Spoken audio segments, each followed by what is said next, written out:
Yes, sir. Hello, everybody, and welcome. Everybody, there's probably like 2 people watching right now. But hey, welcome aboard, guys. Good to see you. Those of you that have joined me today, we're flying the MD-11 UPS colors, Louisville on up to Newark and back. It's going to be a round trip. It's going to be exciting. I just updated this plane recently, so it's all up to date, and it is still functioning as it should on 2024. But I hear that soon there might be a visual and compatible update that's going to bring this aircraft to an even better state when it comes to 2024. So I'm excited about that nonetheless. But it works. Everything works. Spawned into the gate. I haven't had no issues with this plane whatsoever. And ever since the last update, I'm able to go ahead and put SIDS and stars and all that stuff without any issues. Before I had to manually input them. I don't know if it's like regarding certain airports or whatever, but right now I did a test flight with it after I updated it the other day, and it seems pretty damn good. So yeah, so we're gonna keep flying this bad boy. It's probably gonna be the last flight with the MD-11. I might bring in a different cargo airplane on the next stream. We'll see. Or maybe do some more FS Lab flying. I feel like going back to that 321neo for some reason, but we'll see. for right now, this is what we're rocking. We got Mr. Bills in the chat. The lonely one in the chat. What's going on, man? It says, hope all is well with you. Oh, I'm good, man. Thank you for asking. Really do appreciate it. Those two of you that are watching right now, if you could please go ahead and hit the like button. I appreciate you guys, as always, stopping in. If you are watching in the background, go ahead and say what's up. We got Mr. Biscoff in the house. How you doing, buddy? He says, how did you get this working in 2024? Copy it from 2020 community folder, paste it into the 2024 community folder. That's it. That's all I did. Make sure you copy all the files from your community folder for this aircraft onto 2024, and voila, it'll work. EFB9 works with the update? Yes, the EFB works. Everything works fine. Yeah, I have no issues whatsoever, Bill. Yep. Mr. Quick Lift is in the house. What's up, man? How you doing, brother? Always good to see you. Good seeing you on Discord the other day, man. Or yesterday, actually. Thank you for stopping on by. But anyway, guys, welcome to those of you that are here. If I haven't said hello to you yet, please make sure you say so in the chat so I can say what is going on. But battery is going to go ahead and come on. External power is going to go ahead and come on. We're going to arm the elect, and we're going to align everything here. Let me turn my sound down here. My ears are blowing up. So that's all good. They're perfect. We can go ahead and turn on our... Why is this not working? That's weird. This was working just fine the other day. Huh, the update must have broke it. All right, so we don't have that. That's fine. Nav light is going to go on. We'll turn on the logo light. Why not? Seatbelt and signs are going to go on. I'm going to arm the emergency lights. I'm going to set this to alpha here for the engine starts once we are ready to rock and roll with that. Yes, sir. I'm going to turn this off for right now. I don't know why it's always on when I first start the plane. Yeah. Cardiel 4, what's going on, buddy? How you doing? Welcome aboard. Good to see you. I'll join more and be more involved. My apologies. I didn't say goodbye. I had to go. Oh, that's all good, man. I mean, when you gotta go, you gotta go, my dude. Oh, I get it, man. You're not the only one that does that, dude. Don't worry about it. Don't worry about it. We all do it, man. We're like, gotta go. See it, bro. Gone. You know what I'm saying? It is what it is. It is what it is. All right, we'll give this plane some lightage. Good. I'm gonna go ahead and cage that right now because I seem to all forget that. Since like last stream, you had troubles with the FB. Yes, and then I realized that when I carried over the files, I didn't carry over the EFB file. There's literally a file, a folder for the EFB in the work folder, and it was empty. So I had to copy that, make sure it was good to go, and now it's working just fine, as you can see right here. And we are on the most recent update. Speaking of EFB, we're gonna go here. We're gonna import the flight plan. There it is. We're gonna send this bad boy to the FMC, and then we are going to set the payload. Perfect. As you can see here, payload is set. Performance-wise, here we're coming out of 17 left. Good. We're gonna get all the weather information. We're gonna get our tow, and we're gonna calculate the performance, and it looks like we got 32, 49, and 60 for V-speed. 49 is gonna be the temperature. 25 is gonna be our departure flaps. So that's outstanding. Catch up on some of these chats. You don't have to comment on it, but I saw they released the preliminary report of the Air India flight. Seems like one of the pilots cut off. Yeah, I don't know, man. I didn't even read the report. I heard, you know, I heard people talk about it, dude, but I have no... so when I was in that field, before I retired in 2023, I did some investigations and stuff like that. So I know a little bit about that type of stuff. But I'm not going to sit here and comment about the stuff, man. People, you know, people die, man. I see a lot of YouTubers that kind of, you know, make videos about it, and they have no place in the making videos about it.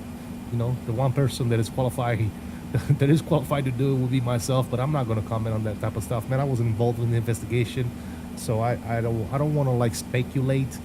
And you know, if I have family members on that flight, I wouldn't want to see people speculate on what happened or whatnot. So I hate when people do that type of stuff, man. Let the professional handle that type of stuff, man. But what I would say is this: it was unfortunate, whatever happened. From past experience, because I've worked in that field for 26 years, I will tell you this, that 9 times out of 10, it's always human error. Always. Human error.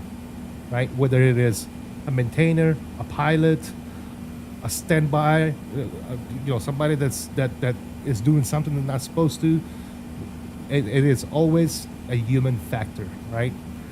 And then you have that 1% of the time when it's actually structural or mechanical or anything of that nature. That's what I would say from past experience, right? So, having said that, I feel for all the souls that were lost on that flight, and that's that's really all I could say. I keep those families and the family members in my prayers, and I wish them a recovery in dealing with that situation, man. I mean, it sucks. But yeah, anyways, Mr. 𝕚𝕚𝕚 is in the house. How you doing, brother? Welcome. How you doing? Yeah, to see like flight simulation gamers, right? Gamers make a video about that type of stuff just to get clicks and views, dude. That's like, dude, stop, man. What are you doing? You're a gamer, my dude. Stay off that shit, dude. Mr. Data Flight Sim is in the house. How you doing, brother? Always good to see you, my friend. Always good to see you. All right, we did get auto ADC. We are squawking today 3421. 3421 on the squawk. Cool. Let's start getting some stuff set up here. Now, for some reason, I don't know if you guys can help me on this. I have the FS Dream Team Louisville, as you can see, right? But when I go to GSX, right? I don't know if you guys have experienced this with 2024. It says right here, boarding not available. Anybody shed some light on that? I have no idea why it says boarding not available. And I've updated my profile and everything, so I don't know. Oh, look at that 7.4 down there. What? Hello, sexy.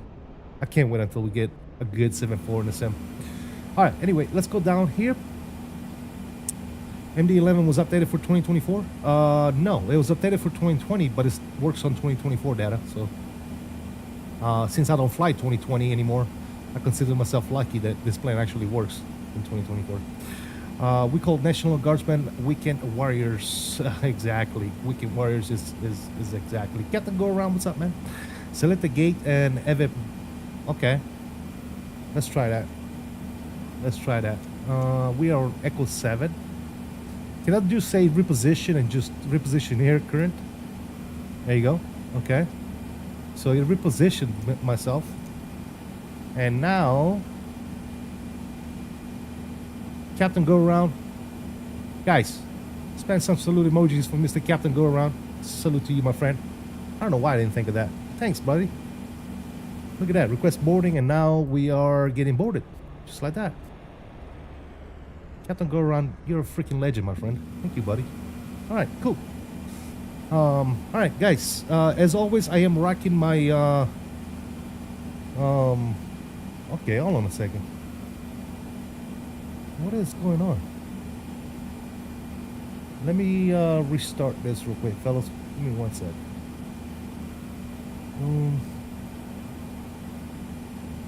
My light panel and my FMC is not working. Let me restart this app. Oh, there you go.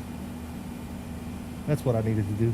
I needed to just restart the app because I restarted my sim earlier because it wasn't working. So, my controller wasn't working, and I guess you got to restart the app as well. All right, cool. Now that's working, so that means that my light switches are going to be working as well. Let me see. Yep, nav light. Yep, logo. Yep, seatbelts and signs. Yep. I'm gonna go ahead and turn that on as well. Okay, cool, perfect. Now everything is working. Outstanding. All right, let's go down here. TFDI announced that they're working on 2024 update for the MD-11 owners will be, yeah, I know, $5 upgrade fee. Yeah. I'm waiting on it, dude. As soon as they come out with it, take my $5, dude. Take my $5. You know what I mean? Good. But it's working. You know what I'm saying? For right now, for me, it's working just fine. So I'm gonna fly it the way it is. Obviously, the new update is gonna be more optimized for this particular sim, right? In the mini overhead from PU, what did you map the extra button knobs to? Nothing. I didn't map them to anything. I don't have them. I just use them for light switches and everything else that's already mapped. But you could map the other stuff that's not assigned to anything to something else if you want. Yeah, absolutely. That's what I thought you meant with the update. No, they updated it. They updated it yesterday for 2020. It was like an update on it with various systems and things that they fixed. But it is not updated for 2024 yet. So what I do is I update it on 2020 and then I copy everything from the community folder and put it over to my 2024 and it works just fine. That's what I'm trying to tell you guys. All right, my alternate destination is going to be PHL, so Philly. PHL. As always, guys, I am rocking the PUE Korea. Let me show you guys what I'm doing here. For those of you that care to know, I'm rocking my PUE Korea CDU V2 with the MD-11 faceplate. I am rocking my wing AFIS and FCU panel with MobiFly profile to make it work with the MD-11. I'm rocking a PMO, which is a little mini overhead panel by PUE Korea. Obviously, the one and only Thrustmaster Pendular yoke, because this is the only thing we got. I am rocking my favorite pedals, the Orion by Wing. Full metal construction, absolutely fantastic. And obviously, I have a self-made tiller side stick from Wing and all that good stuff. I'm actually going to go back to my, for those of you that are interested, I am going to go back with my Moza AB9 force feedback side stick. I downloaded V1 hooked me up with his profile for his side stick, so I want to try that out because supposedly it's really good. So we'll check that out in the near future. But yeah. All right, cool. So having said all that nonsense, I just want to give you guys an update. And oh, by the way, if you want to check out any of the stuff that I'm using, it's all linked in the description down below. And obviously, as far as throttles are concerned, for those of you that care to know, I still rock my my 𝕬𝕚𝕚 with the MD-11 lever set by VATSIM. Okay, having paid the bills, let's move on here. Cost index is going to be 200. Pay the bills like they pay me and shit. All right, we're cruising 350. Perfect. We'll punch all that nonsense in there. We're going to initialize our RS position. That's good. Let's go to the next page. Block fuel is going to be 52.6. Our takeoff ground weight 480. And then we're looking at CGs of 23 and 22.6. That's all good there. Perfect. We can go to our flight plan from Louisville today. We're taking off 17 left. And we are doing what? The Spiller 1 with Benjin. I hope I'm saying that right. Alright, so we're going to do Spiller 1, Benjin. Alright, that's all good there. We're going to go ahead and insert that bad boy. And then on over to Newark. We are planning as of this second. Let me see if actually, let me look at the edits real quick over in Newark. I was looking at it earlier. So there's no ATC right now, but real world, they're flying into 22 left. So that's what we'll do. We're playing for 22 left. And then if we have to change it, then so be it. But we're coming in on the FMQ, which is, what the hell is FMQ, guys? I don't know, but FQM, I'm sorry. So FQM3. So we're flying north. That's what we're doing. With SLT transition. Cool. And ILS 22 left. Perfect. And we're coming in at Petron. Boom. Alright, so that's all there. We're going to insert that bad boy. And as we can see, we can go back to our flight plan here. Everything is in there. We shouldn't have any crazy discontinuities. Everything is perfect. Once we get to suite, we're going to be vectoring towards Patron for the ILS approach into runway 22 left. And that's all great. Perfect. Let's do some takeoff calculations here. A performance page should be good to go, right? Yeah. Let's go do some takeoff performance calculation, which we already did actually. So we'll punch in our numbers here. We're doing a flex of 49 degrees Celsius. Flaps is going to be 25. And then we're doing 132 on V1. We got 149 on VR and 160 on V2. As far as slope, elevation, and all that good stuff, let me get in there real quick. 17 left as 0 on the slope. So we'll do right here. Well, first of all, the wind is going to be, we have a headwind of 2 knots. So when you do the slope here, you're going to do 0 on the slope with a headwind, so H of 2 knots. And we'll punch that bad boy in there. Perfect. And outside our temperature is 33 degrees Celsius, so 33 Charlie. We'll put you in there as well, and everything is set and ready to rock and roll, ladies and gentlemen, just like that. Perfecto mundo. How we doing with the boarding process here? All right, we're still taking some stuff here. Are they like taking that out or putting it in? I'm not understanding this right now. All right, what do I miss? Let's catch up on some of the this chat here. That's what I thought you, man. Yep, got your data. Yeah, absolutely, brother. Mr. Mamba, what's up, brother? I see you flying around in that 319. I hope you're having fun, brother. Captain Rock Savage, my dude, always lurking in your stuff, man. Awesome.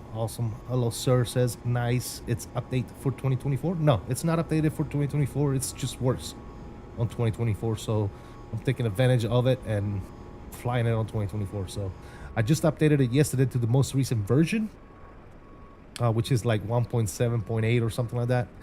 And then I copied it off my 2020 folder, 2020 community folder, into my 2024 community folder, and it works just fine. Yep, it works just fine. All right, cool. Let's put you on transponder. I'm gonna turn that on. What is CTAF here, guys? Let's see, CTAF. Okay, SDF is 124.2.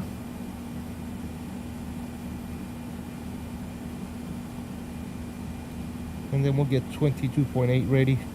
Cool. All right.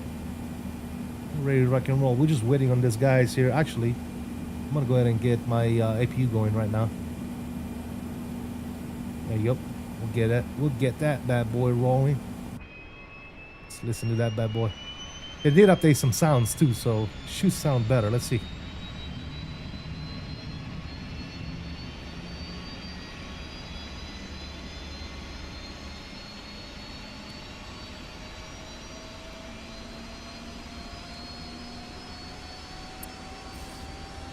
By the way, guys, if you haven't already done so, please do me a solid and hit that like button for me, guys. Appreciate you stopping on by today. Thank you guys so much. Very much appreciated.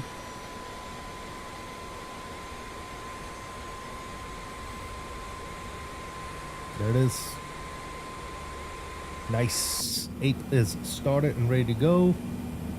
Cool. Go back upstairs. APU is on.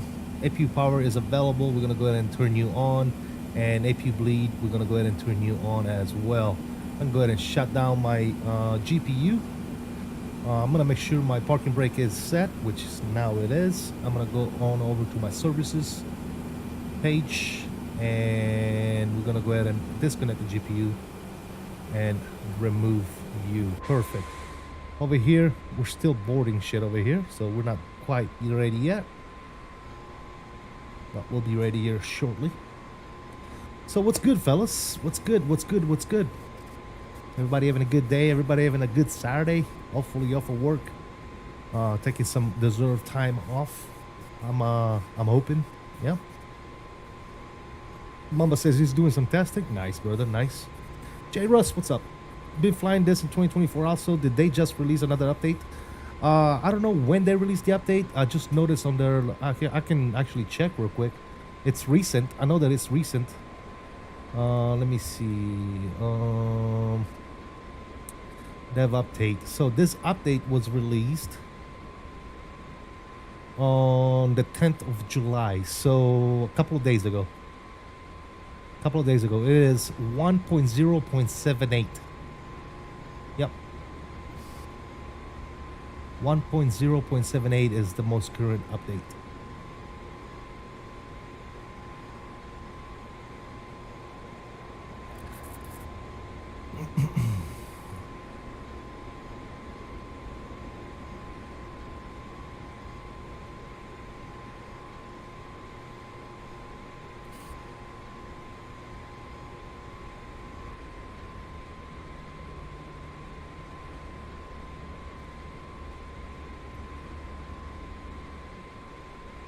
Should be almost ready to go here, fellas. Let's make sure that no ATC uptown while we're getting loaded and stuff. No, everybody's looking in around us, but nothing in Louisville. So we're gonna shoot on out of here.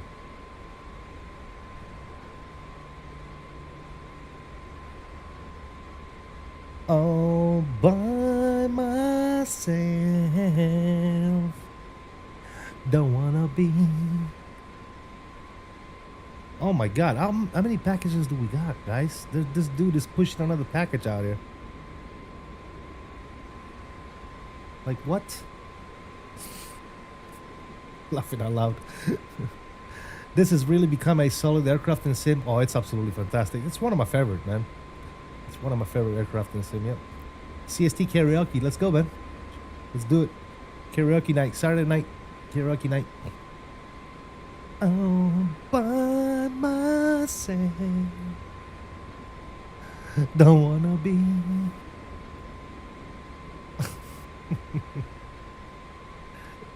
I love how that dude is walking, but his legs are not moving.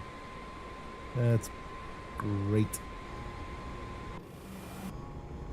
Did you guys notice that? Like that dude is literally like walking around, but his legs ain't moving. Look at him.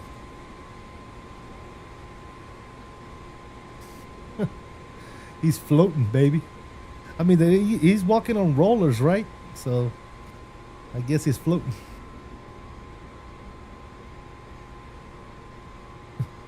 Oh boy, he's floating, my dudes. Come on, Batsy, let's go. Oh, uh-oh. Now the crate over there is floating too. The hell? Gotta love GSX. Gotta love GSX. Hey, at least it's working today. That's a plus, right? He's a Jedi? I don't know. Is he bringing some more shit out here? Please tell me he's not. Are we done? Loadmaster, where you at? Where's my Loadmaster at? Am I clicked off the sim? No. It's just FrameGen is doing some crazy shit right now. Alright, cool. Oh, look at that. They're gonna close the door. Okay, cool. Looks like they are done. Alright. Eva Bennett. Perfect, guys. Looks like we are ready to rock and roll. We're gonna go ahead and get GSX to prepare us for pushback and departure. Perfecto mundo. Let's go back inside. We're gonna go upstairs and Beacon Light can go ahead and come on. Very, very nice. Boeing Aviation 737 is in the G's house. What's up, buddy?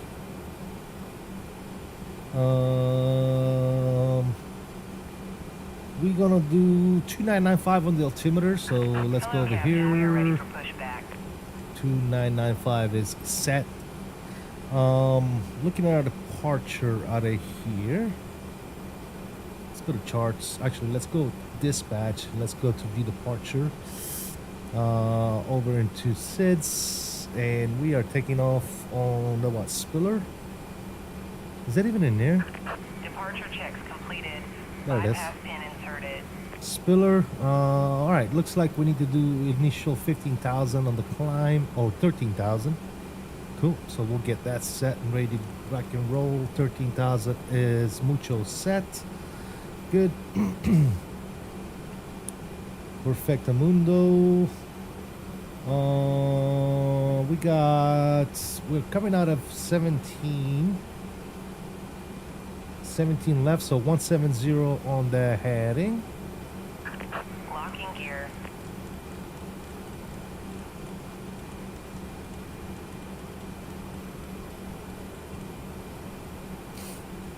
.170 is due to rock and roll. Perfect. All right, we should be good. That's already cage. Good, good, good. We do need to set these to too far. Let's do facing east, please. Thank you. Release parking brakes, please. All right, give me 1 second. We gotta set our flaps to 25 for departure.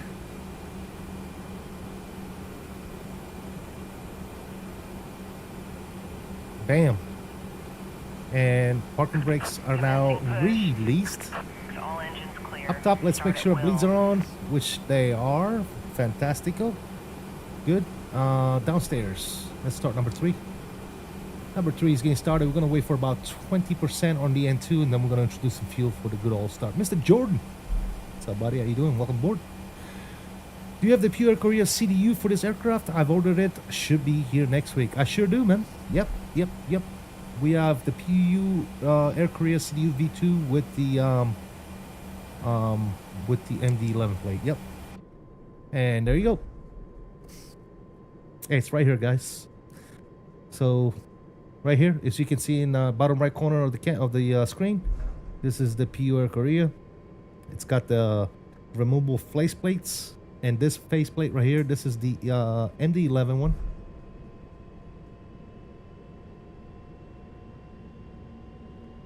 Pretty cool, man. You just put it up on top like this, and it's got magnets, and it just pops into place, and there it is. We got the CDU for the MD-11, ladies and gentlemen. Absolutely fantastico.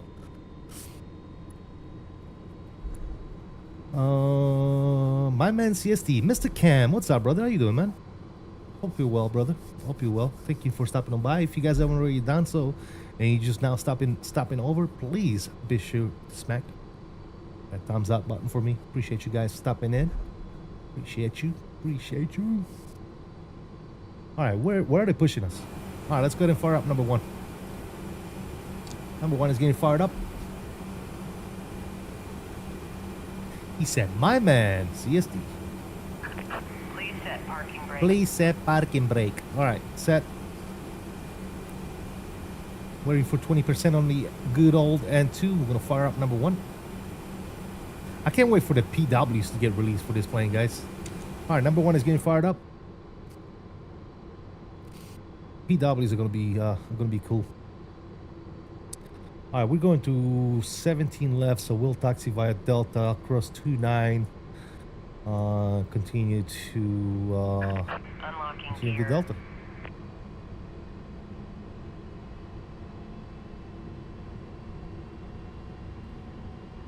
Cool. Easy day.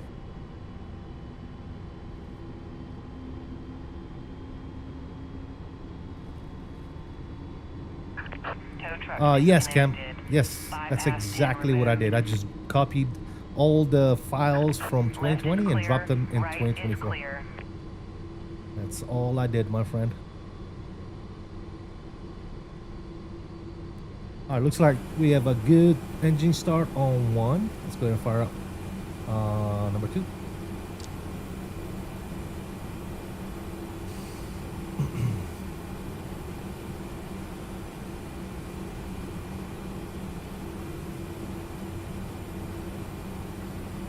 All right, paint is good.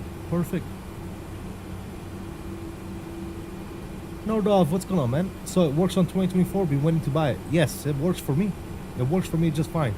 And again, fellas, only because it works for me, it doesn't mean it's going to work for you. For some reason, Turbo, a good buddy of mine, tried it just the same way I did. Copied it off 2020, put it into 24.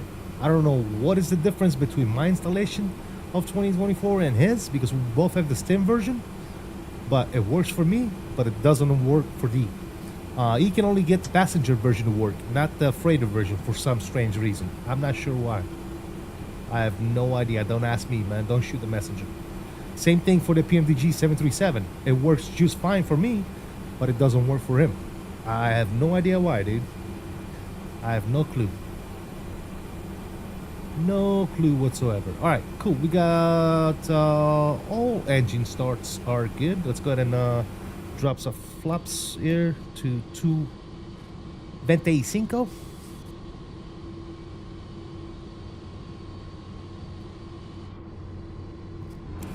Perfect. We're gonna go ahead and arm our spoilers. Good. Taxi light can go ahead and come on. Perfect. And yeah, we should be ready to go. Parking brakes are getting released.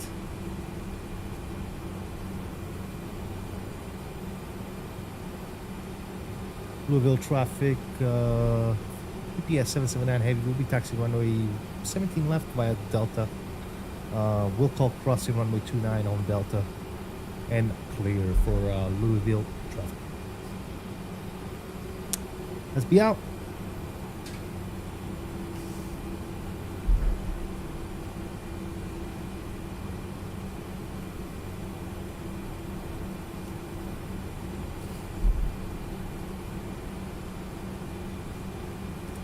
Let's be out of here. We do need to set our trim here to 6.9. 6.9. Let's do that right now. Oop, the other way.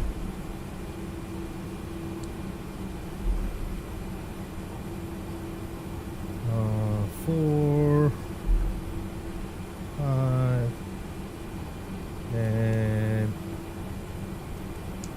6.9. Perfect.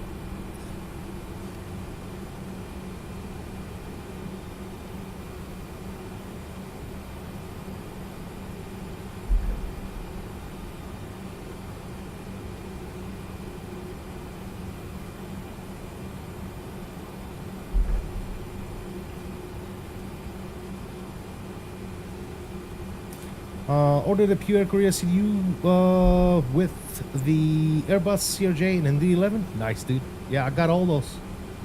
I'm gonna be honest, I don't use the Airbus plate because I usually use my wing MCDU when I fly the Airbus. But I do use my pure Korea. I use it with my CRJ, I use it with my MD-11, and I use it with my 777. Absolute. And Louisville traffic, UPS 779 heavy crossing 29 on Delta.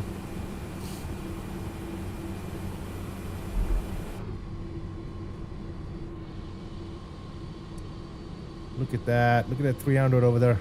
Let's go.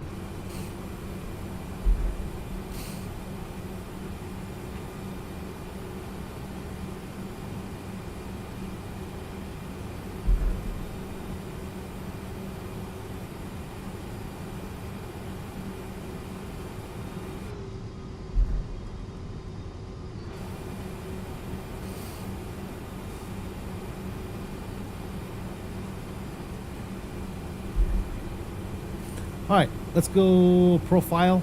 Let's go nav. Let's go FMS speeds. Perfect. We'll wait until we get closer to the runway before we hit out of flight for the takeoff clamp, and we should be ready to rock and roll.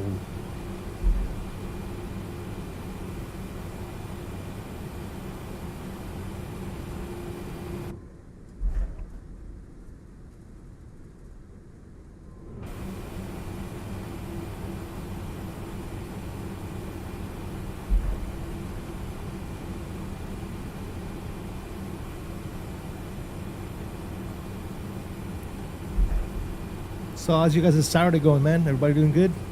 Everybody enjoying some time off or what?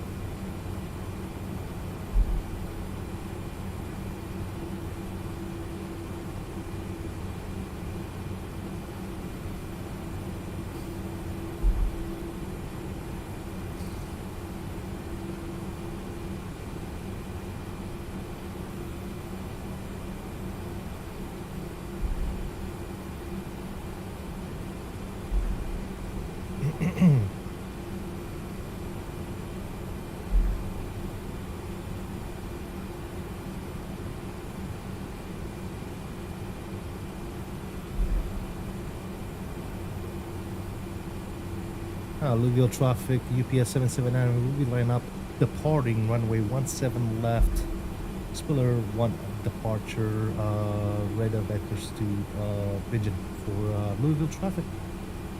Alright guys, we're getting there, landing, runway turn off, cool, strobes, the strobes don't work actually on this panel, so I need to turn them on myself, my eye intensities. There you go, those are on and ready to rock and roll. I'm gonna make sure my APU is turned off, which is not. Usually the APU turned off on its own. Now it's not doing that anymore.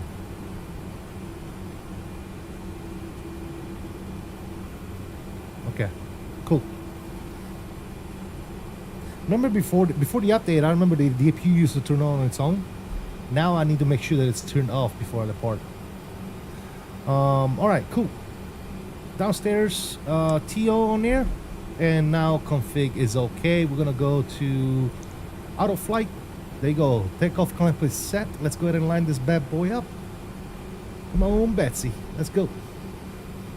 We're ready to rock and roll, baby.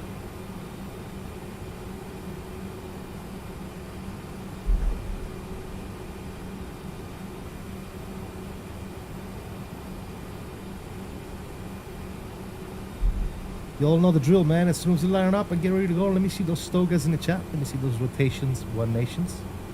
Let's boogity out of here, guys. Here you go. Clear on the left there. Perfect.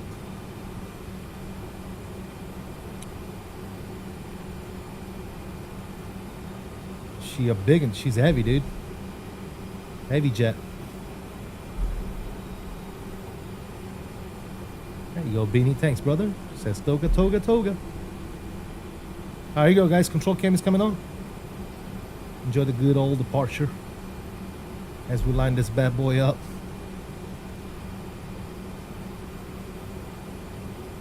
All right, power is coming up. And takeoff thrust.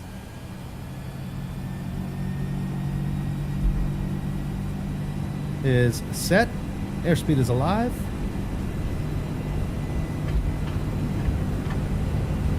Any knots were neutral.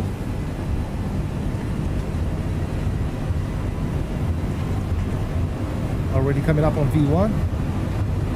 Rotation. Ooh, lots of left rudder. One nation, nice and easy. Oh yes. Pause the rig, gears coming up. Stabilizing motion. See you, Louisville. See you.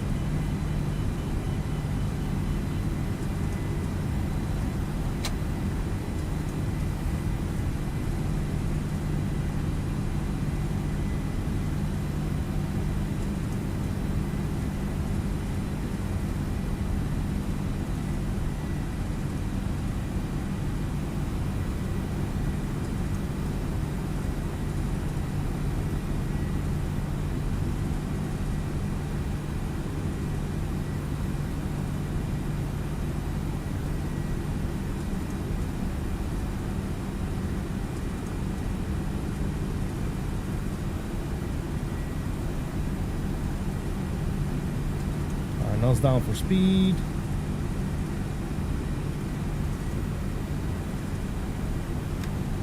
Start cleaning some flaps.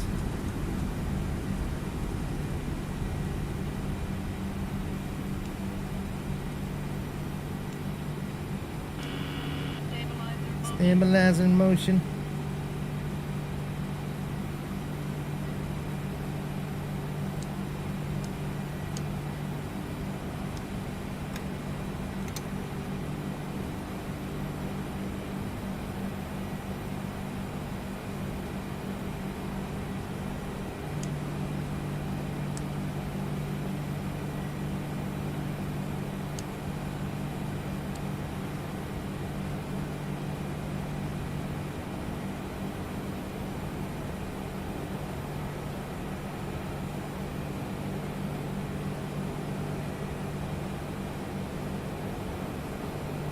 She flies so nice, man. All right, wings are level. We're gonna let the autopilot handle it, and we're gonna bring you guys back in. Turn the sound down slightly. Very nice. Let's take a look at some lights here. You can come off. Autopilot's got it. We're good up there. Lights, we are good. Auto brake can go back to off. Very nice. Climb speed is doing good. Passing 7,300. We're going to switch it on over to 22.8. Come on. That was a beautiful departure, ladies and gentlemen. Major Mark, thank you for the togas rotations. Thank you, Beanie, as well. What are you guys doing on Tuesday at 6:30? I'm hosting a landing challenge on my channel. Are you interested in joining? I have a post about the details. Put it in the what you call it? Self-promotion channel on in the Discord, man. So we don't forget. This plane is a joy to and fly. Oh yeah, it's absolutely fantastic, dude. I love it. By the way, how is the engines for you guys? It's not too loud, is it right now? Oh no. Yeah, I love it, dude. It's nice.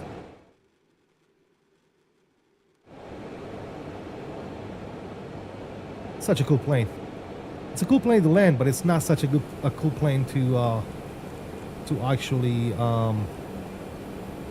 to fly. I mean, but it's not so cool to land.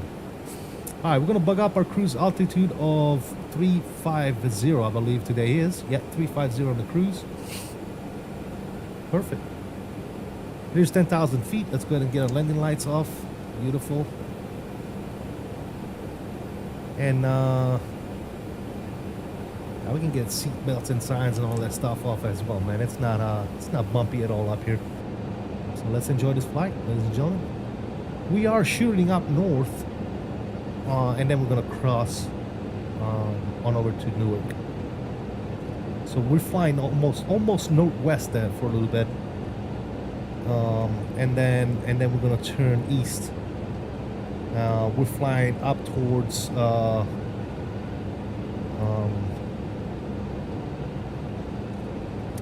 almost the Great Lakes, dude. Yeah, it's a weird flight. I don't know if they did this route because of weather or whatever, but yeah, usually you shoot across straight.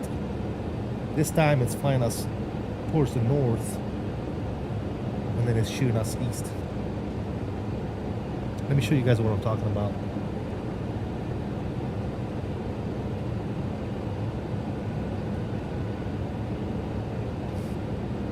See what I'm talking about right here?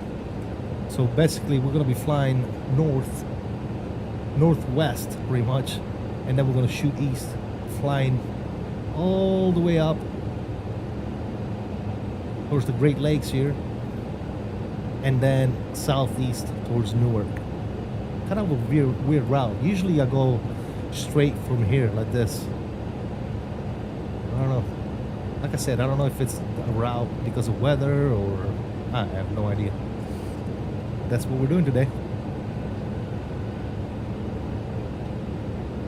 That's what we're doing today.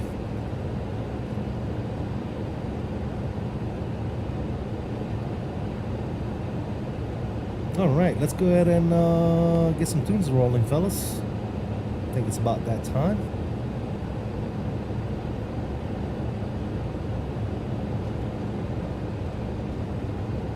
By the way, if you haven't already done so, guys, don't forget to smash that like for me. Thank you guys for tuning in today. Appreciate the continued support. Let's go.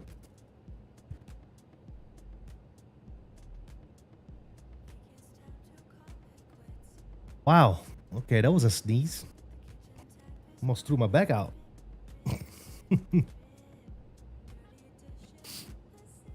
All right, we're off, ladies and gentlemen.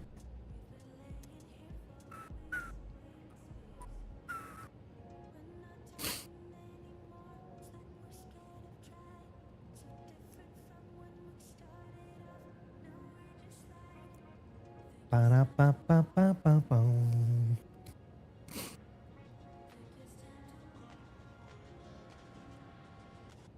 Get me back to Mexico.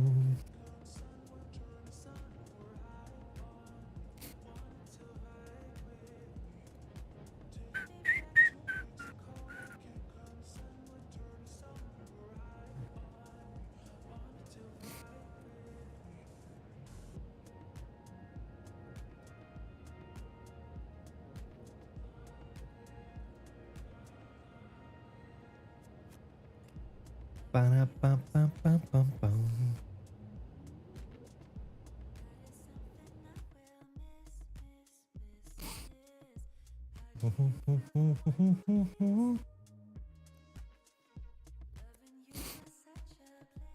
All right, time for a good old smoke.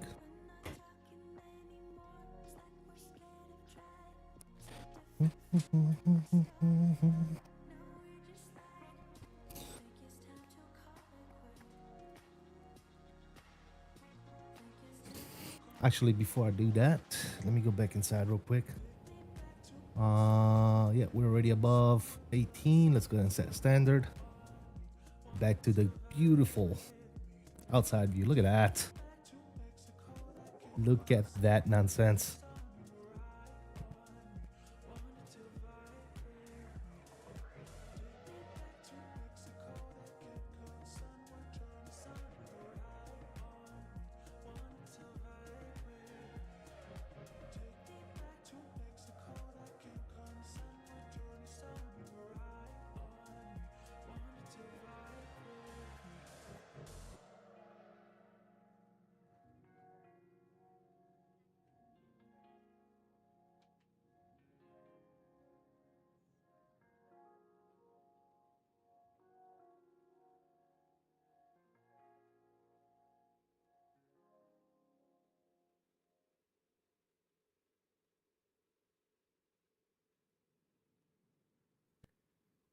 All right, I literally just, before I started the stream, it was nice and sunny out. And now it's coming down hard. We got flood warning right now. Like my luck, dude. Hopefully I don't lose power. It really absolutely suck if I lose power right now, man. I'd be so freaking upset. So hope we don't. But guys, if you haven't already done so, go ahead and smash that like for me, fellas. Hopefully we don't get cut off by the weather here. Yeah, you see that, Beanie? Oh, you thought I was joking? Literally, before I started the stream, I came out for a smoke and it was sunny out, dude. And now it's coming down hard. And it's not looking like it's going to get any better in the next few hours either. So we'll see. We shall see. Like I said, hopefully it doesn't get as as bad as power cutting off and shit like that. Otherwise, we're screwed.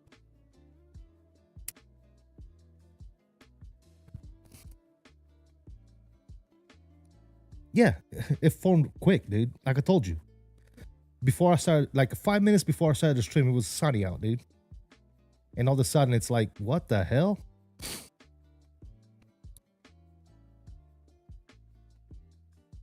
Insane.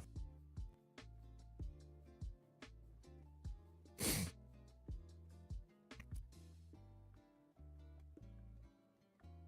it's coming down.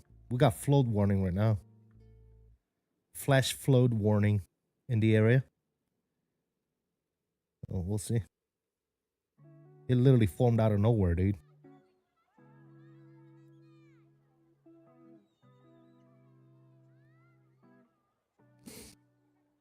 Craziness. Craziness, I tell you.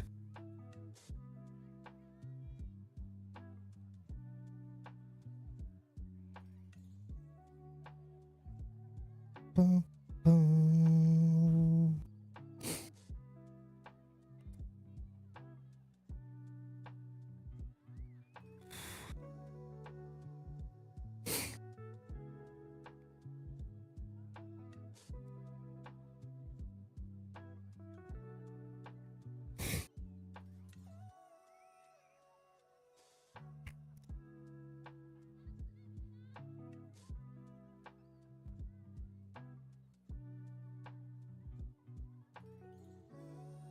Oh, it's coming down hard. I can hear it outside, dude. It is coming down hard. I just hope my power doesn't flick off, dude. Well, if the stream dies, you guys know what the hell happened. That's all I can say about that.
JSVR, what's going on, buddy?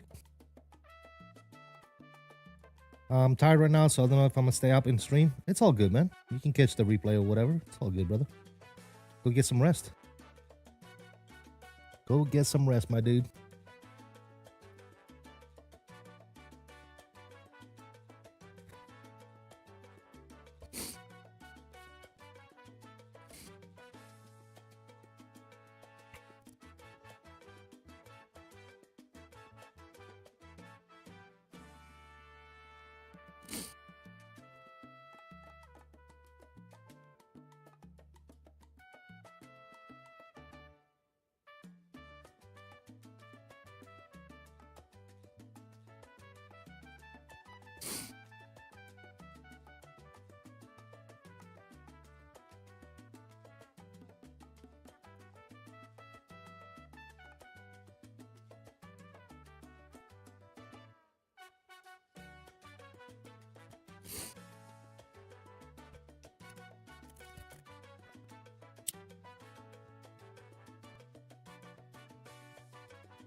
Did I get a chance to play with the Motorola hardware at the expo? No, I did not.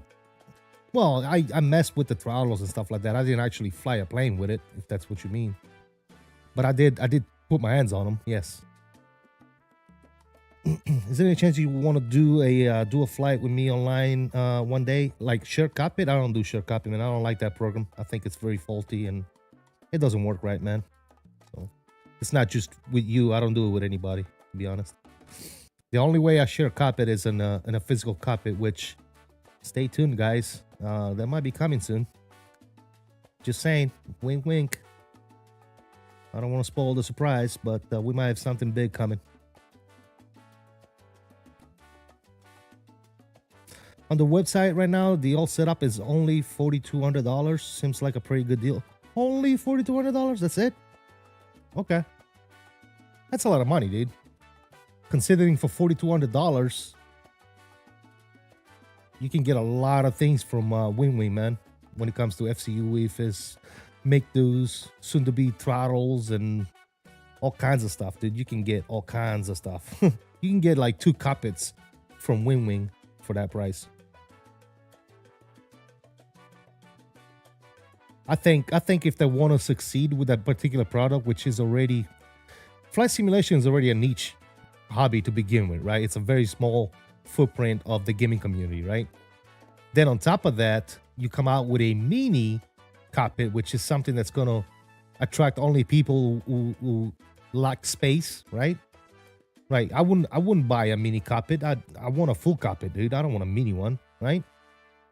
And if you buy a mini cockpit just to have a mini cockpit, you know, I don't know, dude. The average, you got to figure the average flight simmer, right, is now what? A teenager, 20 years old, 25 years old. A lot of that footprint is not going to be able to buy a $4,200 mini cockpit, my dude. So if they want to succeed with that product, they need to bring the price down drastically. I'm talking like maybe a couple $1,000s at the most for the whole setup, dude. If they can't do that, I'm afraid that that Motorola is gonna be one of them company that's gonna be here today. It's gonna be gone tomorrow, dude. To be honest. Yeah, I hear you, Bill. It's a full cockpit. I get it, but it's not. It's not for everybody. It's, you know, like I said, it's a full copy for those people that want to play on a desktop, you know, which could be cool. And yeah, I don't know, dude. I don't know. I think by doing something like that, right, and then making it mini and making it that expensive, they're limiting their sales drastically, dude. The key in today's flight simulation peripheral, the key is to make good quality one-to-one scale type stuff and make it affordable for the average flight simmer, dude. Wing is the only company so far that has been able to do that. No one else has been able to do it. Not only make it good looking and make it functional and make it one-to-one scale for the most part, but at the same time make it affordable and reachable for the average flight simmer, dude. You know, if they can do that, then maybe they'll be able to succeed. If not, they're probably gonna go belly up here soon.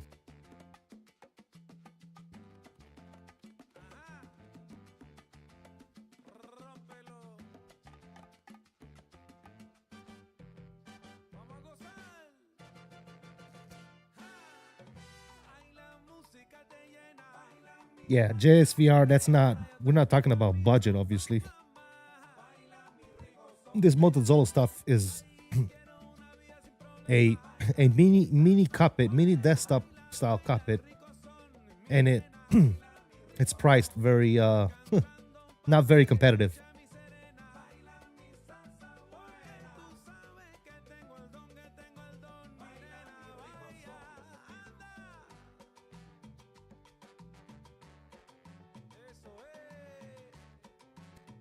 Bill, I'm not disagreeing with you. Yes, there's a lot of stuff there. I get it. But instead of them doing that, they need to figure out ways of cutting cost, you know, and maybe make it to where you can, you know, maybe make it to where it's not magnetic and switching shit out. And, you know, I don't know. They should be able to figure out a way to make it cost effective and make it attainable by the average flight simmer, right?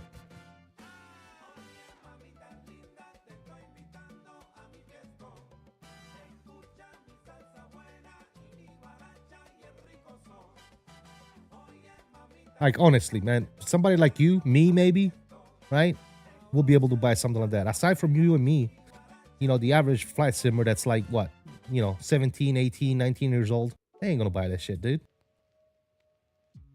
They're not buying that.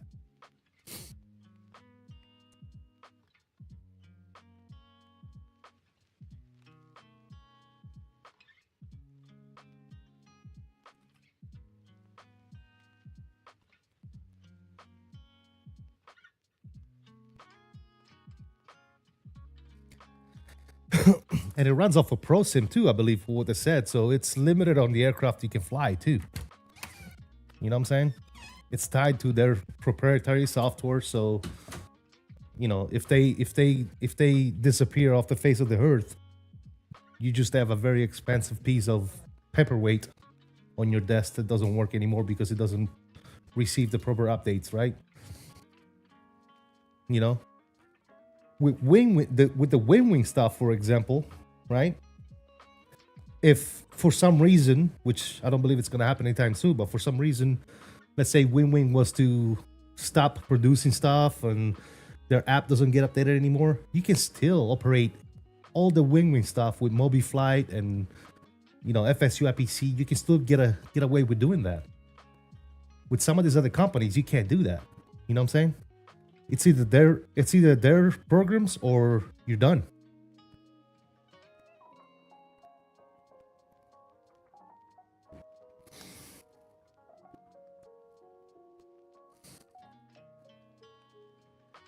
Gamer Boy 79, how you doing, buddy? Welcome. Good to see you, man. Hope all is well.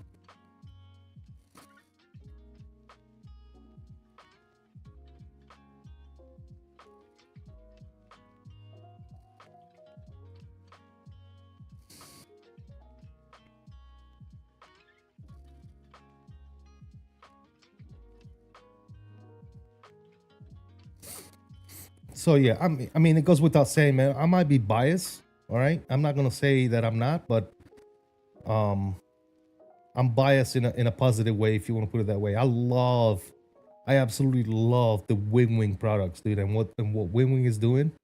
I absolutely love. I think it's fantastic, dude. The fact that they're making this stuff and they're making it affordable, to me, it's a huge plus. You know. So I absolutely love what Wing is doing, because it's making it possible for, you know, back in the days, Bill, you remember this, we've been flight simming for a long time, dude. And back in the days, you didn't have companies like Wing. So people like me and you, we were never going to be able to get stuff like that. You know, FMCs and FCUs and EFIS and, you know, proper router pedals, because they were so expensive back in the days, because it was such a niche market, right? To where the 1%er was only able to get stuff like that. You know, like 𝕬𝕭𝕬𝕚, for example. You know, once Wing has everything that you need for an Airbus, 𝕬𝕬𝕚, dude, is going to be even less relatable to the average flight simmer. Right now, everybody's looking at 𝕬𝕬𝕚 drooling and stuff, dude. But let's face it, if you can attain the same results by Wing for a fraction of the price, why would anybody spend $60,000-$70,000 on a 𝕬𝕬𝕚 flight, you know, cockpit, dude? I get it. You know, when we're talking, you know, quality and everything else, 𝕬𝕬𝕚 might have the advantage on that, right? So let's say that you are rich and you have a lot of money, right? And you want a true one-to-one representation of a cockpit in your computer room, then obviously you're gonna go with 𝕬𝕬𝕚, right? But if you want a one-to-one representation of the cockpit, right, and you are not blessed with, you know, making, you know, a couple $100,000 a year, and you can afford to buy 𝕬𝕬𝕚, you can definitely attain the same results with Wing once Wing is done with all their peripherals, dude. And I'm telling you, it's going to be a fraction of the cost when it comes with Wing, dude. It's amazing what they're doing, dude. You know, I see them. Was talking to them at FS Expo. They're saying that the next thing is they're gonna be looking up as well. So that's telling me that they're probably gonna be working on the overhead panel after they finish the pedestal. They're already working on the pedestal. And I foresee them coming out with screens too for the PFDs and all that good stuff. So, yeah, soon, man. Soon. Good afternoon, all. Wish Wing would drop the EFIS for the Boeing. They showed the Expo 24 and it hasn't hit the market yet. Night Shadow, they told me that that's going to be the next thing that's going to be released, and it's going to be the Boeing EFIS. So soon, it's coming. It's coming, Night Shadow. Mr. Owls FS, what's up, brother? I saw you just posted a stream. I guess you're streaming later. He said, I was wrong about force feedback. I love the fucking clickbaiting you're doing, brother. That's awesome. I was wrong about force feedback, guys. Come check it out. Oh, the fucking clickbait is strong, my dude. Oh, love it. I love it. Yes, sir. Are you doing you're doing that event? Are you flying the event or something? Is that what you're doing?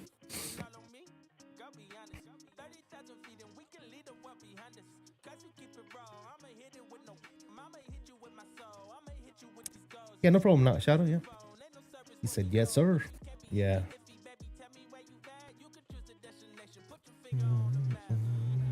Yeah, no, I'm staying on the East Coast, my dude. You can't have that bullshit.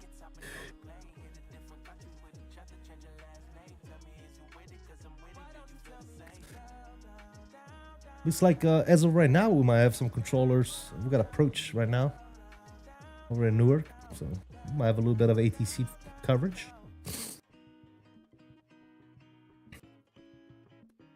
Nice and chill flight.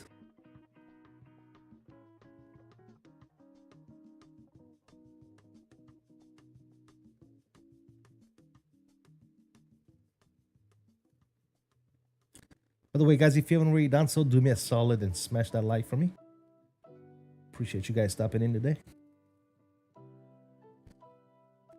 So yeah, I'm going to Newark. Yeah, Als, what profile are you using for your AB9, man? Also, what are you flying? Are you flying the Phoenix?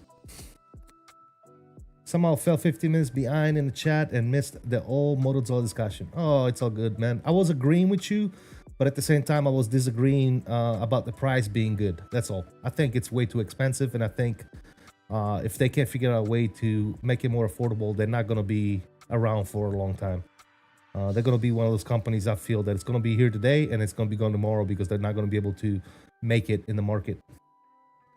Trying out the one from V1Sim using the Phoenix 319. Okay, gotcha. Yeah, V1Sim that's the one I'm going to try next. I haven't tried it yet. I really wanted to try out the AB9 as a shifter, which I did, and it's freaking fantastic as a shifter, dude. It's absolutely amazing as a shifter. You wouldn't know, Als, because you can't drive a freaking automatic, let alone a manual transmission. But what I will tell you is that as a manual transmission, the AB9 base as a shifter is absolutely fantastic and very, very realistic. But I'm going to take it off of my driving rig. I'm going to put it back on my flight rig. And I'm going to try V1 Simulation's profile, since he's a real pilot, and let's see if his profile is better than what I was using. Musa, what's going on? How you doing? I'm doing good, man. How about yourself? My shifter comes in Tuesday with Fin and Learn. You ain't finna do shit, dude. Does the AB9 work like a H pattern or just a sequential? Both, YOM. And not only that, with the H pattern, you have different styles of H pattern. Let me show you. Hold on. I'll show you. So if you launch the app, which is called the 𝕚𝕚. So you have two apps. You got one for racing and one for flying. One is called the 𝕚𝕚 Pit House, and the other one is called the 𝕚𝕚 Cockpit. Now, if you launch... Oh, you know what? I probably won't be able to show you because I don't have the AB9 connected. Let me see. So this is the app, right? The driving app right here.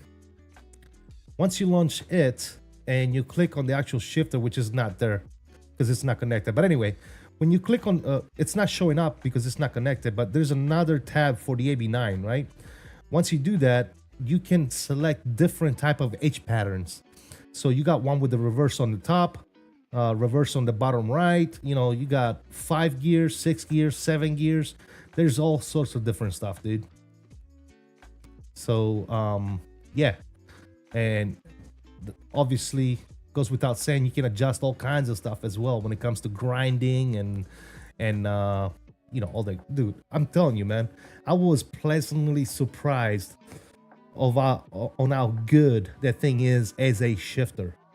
Right, to the point where I was planning on leaving it on my driving rig, but I want to put it back on my flying rig because I want to fly. I want to make that my permanent side stick, to be honest. We'll see. I'll try it out again. I wasn't crazy about it at first because I was using the wrong profile. But I downloaded the profiles that V1 Simulation uses, and assuming that he's a real, well, knowing that he's a real pilot, I'm assuming that his profile is good. So I'm gonna try that out and see how I like it. Night Shadow says Newark is my hometown. Love flying in there at night and seeing the Budweiser Neon Eagle flying. Nice, dude. Hell yeah. We are actually rocking real time right now, so maybe on the way back we might have like a sunset arrival or something. We'll see.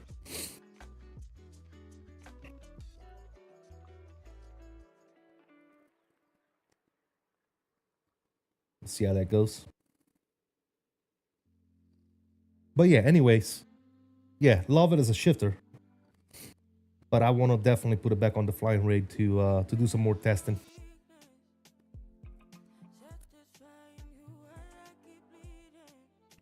And I'm gonna put my other shifter back on that rig, my Fanatec H pattern shifter, for when we do some good old ATS. since nobody wants to raise.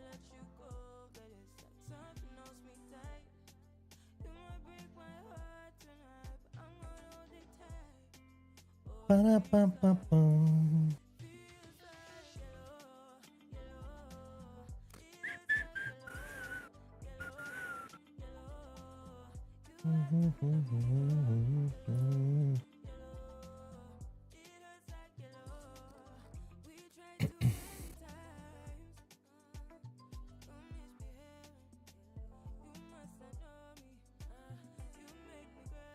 Owls, your boy did not reply to me at all, my dude.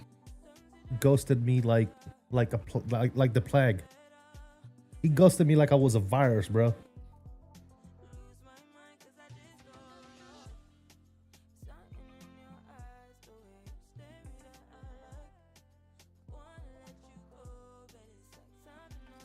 So I still don't have the role in the Discord. But whatever, I don't care.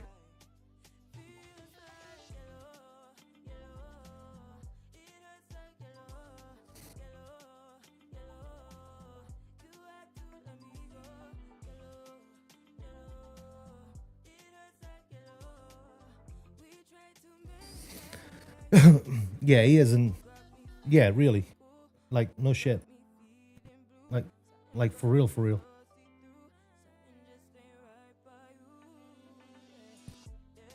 Like, I wouldn't shit you. You know what I'm saying? like for real, for real, for real. But, you know, it's the weekend, I guess. You know, maybe he's time off or whatever. I don't care. Do you happen to use the Wing Orion throttle setup? No, I don't. No. No, that's for the fighter jets and stuff, right? I'm not big on fighter jet. You know, I used to work on them. I don't like flying them.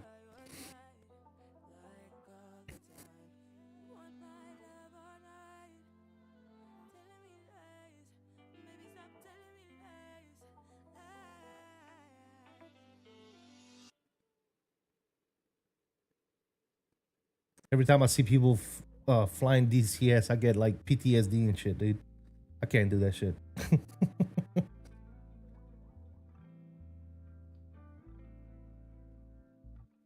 I've tried it. I've tried to do some of that stuff to kind of like, I don't know. It's just not. Maybe in the future, we'll see. I was a HM. I worked on people. Yeah, no, I worked on planes. I was a AD, aviation machines mate. Speaking of DCS and PTSD, what's up, SimCFI? How you doing, brother? Hope you well, man.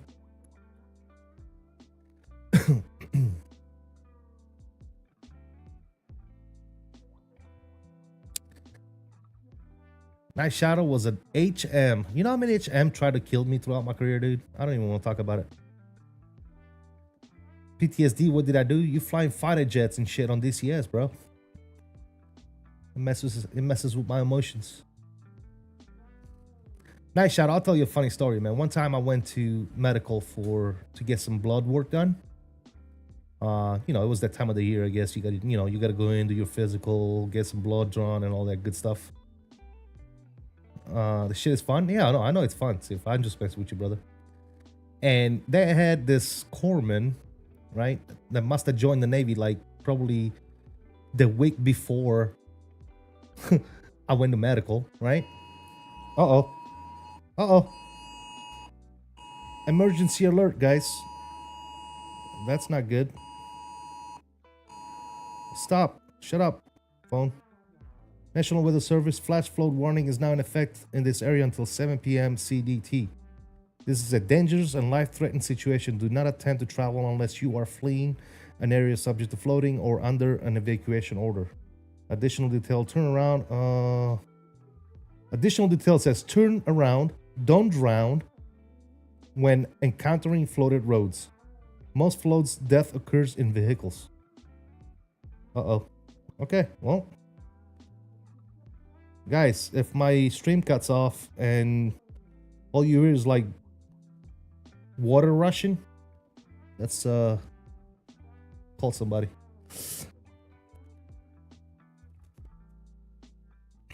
Chance to cut is a chance to cure.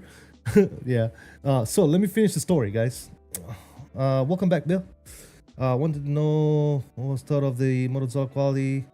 I like the modular pop in and pop out thing. Yeah, let me finish this story real quick that I was telling Night Shadow, and then I'll talk about that for a sec. But so this very like HNSN or something, straight out of boot camp, right? Or out of school, A school or whatever. I don't know if you guys go to like A school and C school or any of that stuff. But anyways, I go in there. I was at the time I was a chief, I think. I was still a young chief. I go in there to get my physical done and all that good stuff. And they had this seaman, corpsman, in training with an E5. All right, the E5 tells the corpsman, okay, this is what I need you to do. There's three vials. I need you to, you know, take this much blood from this patient, right? She's like, okay. So, I don't know if it was like the first time she ever did some shit like that, or if maybe I was the first live experiment, I guess, if for lack of better words, right? But she, you know, she did her thing. She did a little elastic thing and squeezed the bowl, and she looked for the vein, and then she proceeded to stick me with the damn thing, right? She stuck me with the needle. So far, so good. She gets the little, it pinched a little more than usual, which I'm like, okay, she's new, whatever, you know, pinched a little bit more than usual. She doesn't have delicate ends yet. She's learning, right? So she sticks the needle, then she gets the little vial thing, the little glass vial, and you know how you got to push it in to click it, and then the blood starts flowing. I'm pretty sure you know about that. So she pushed the thing in, she clicks it, but there's no blood coming out. Absolutely nothing. So she's like turning the damn thing. She's trying to get the blood to come out, and nothing is going on. So she says, okay, well, she tells me the little vial bottle, right? The little vial, whatever you call it, must be defective. So she's like, I'm going to need another one. She pulls that thing out. She leaves me over there with my arm resting on the damn armrest with the needle sticking in my damn arm, right? And she walks away to go get another thing. Meanwhile, my blood is shooting out of the needle, right? It's literally shooting at the heartbeat. It's literally going pump, pump, pump. And as soon as I see it, I start freaking out. I'm like, oh my God, because I'm getting blood all over my legs, all over my arm. I mean, it's literally shooting out like 2-3 feet in front of me, dude. I'm like, this is insane. So I get all upset, and it starts going even faster, dude. Right? So that's when the E5 walks in and he's like, what the right? And I'm like, dude, can you do something? This dude comes over and fucking yanks the needle out of my arm, looks at the seaman. She's like, what are you doing? And the seaman is like, oh, I need another bottle. The thing is defective. She's like, did you see that he's bleeding all over the damn place? That he had, the A5 had blood all over his white apron, dude. That it was like a freaking homicide fucking investigation when you walked into that room. There was blood everywhere. The dude had blood on his chest. I had blood all over me, dude. It was insane, dude. Yeah. Needless to say, they had to stop me in the other arm now because they still needed the damn blood. But this time the E5 did it, so it was freaking hilarious, dude. Oh my God. Anyways, that's one of the stories at the fine military corpsman facility, medical. Yeah. So Trasek, going back to the Motorola, I think it's way too expensive, dude. And I don't think, yes, you might say it's quality, it's good, it's mini, so you can put it on your desktop. That's like a very small percentage of flight simmers, dude. It's not gonna attract a whole lot of people. So number one, right there, that's the first mistake they made. You're only attracting a small portion of a very small community of a very small hobby. Number one. Number two, you made it way too freaking expensive, right? First, you made it a mini desktop, which not too many people want a mini desktop. People want realistic shit, right? So first you made the mini. Now you, like I said, you cut in that small community into even a smaller portion. Then you made it way too expensive, so now you cutting that shit again, right? And yeah, dude, I don't know, man. I like the idea. I think the idea is great, but I think in order for them to be able to succeed with that particular product, they need to figure out how to make it affordable, not expensive. That's the way I look at it. They need to figure out how to make something of the same fashion, right? If they want to do the mini thing, that's great, right? But they need to make it. They need to slice the price by substantially if they want to succeed. Otherwise, I don't see them being around for very long.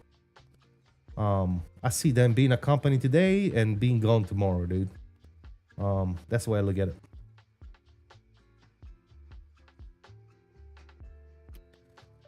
The quality, as far as the quality was okay in certain things, and certain things were not. Like some of the switches were like falling apart.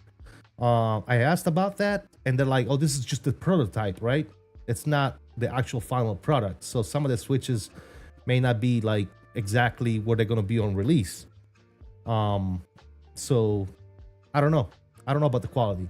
I will tell you that the actual shell of the products, it's all carbon fiber, very very sturdy when it comes to. I mean, the dude literally took it off of there, you know, put it on the floor and stood on it to show me how strong it was. He stood on the FCU, bro. So as far as quality is concerned, I think the quality is there, or is going to be there when they're gonna release it. But again, you are literally the less than 1% that's as quality over anything else, right? I'd rather have something like Wing and affordable than spending $5,000 on a mini cockpit, dude. I'm sorry. That's just me. They trained them differently. I came in the late 1970s. We got lots more hands-on in A school. Sorry you had to experience that. By the time you left A school, you had pulled many tubes. Yeah, no, I'm with you, Knight. I'm not saying, I mean, I didn't have that. Well, I've had a couple of bad experiences at medicals, but yeah. But for the most part, right, they took care of you, obviously. Did their best. I'm not complaining about it. I'm just telling you of this, you know, the stories I had, the experiences I had. They're rare experiences. I mean, they didn't kill me. They just, you know, a poor seaman on training made a mistake, and she almost had me bleed all over the damn place. Fred, what's up, man? How's your weekend so far? So far, so good, man. I can't complain. About yourself? I can't complain, my friend. So you went in the 70s, huh? I went in late 70s or early 70s, because I went in 97 is when I joined. Yeah, 97. December of 97 is when I was in boot camp. And you went into the 70s. Holy crap, dude. Okay. I might not have been born yet when you went in the Navy.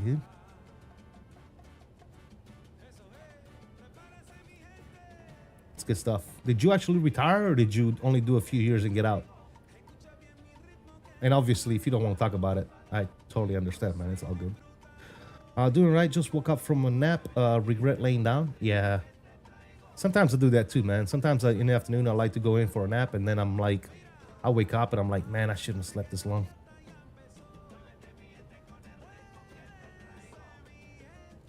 Oh, look at that. We're amateur, guys. We forgot to put this on TRA, obviously. Nice. Rocky mistake.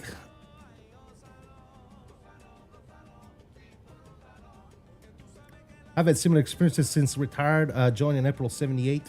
I retired in 2003. Retired as a HNCS. Nice, dude. Yeah, I retired as a ADCS. And I didn't have that many warfare pins. I only had one. I had my air warfare. That's it. Air warfare pin. I was not only I was a mech, but I was a rescue swimmer as well, and I was a rescue swimmer instructor as well for a few years until I got fat and old, couldn't do it anymore.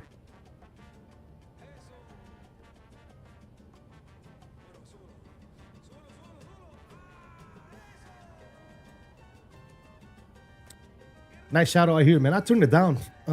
I turned down promotion because I wanted to retire. I said no. So I don't know if you heard about how they're doing promotions now. It's called the marketplace. So what happens is you're eligible for promotion, but you got to take the orders they give you. You don't get to pick your orders anymore, right? So basically what they're saying is, congratulations, you are eligible for E9, but you got to go on this ship that nobody wants to go to, or you got to go, you know, this set of orders that nobody wants to take, and it's absolutely freaking ridiculous, right? So I said, yeah, about no. I was like, about no, buddy. But thanks for asking. We'll see you guys later. I'm like, yeah, no, I'm not doing that shit. See you. I'd already had papers approved for retirement anyway, so I'm like, I'm out, dude. You can have that shit. I did 26 years, my dude. That's enough.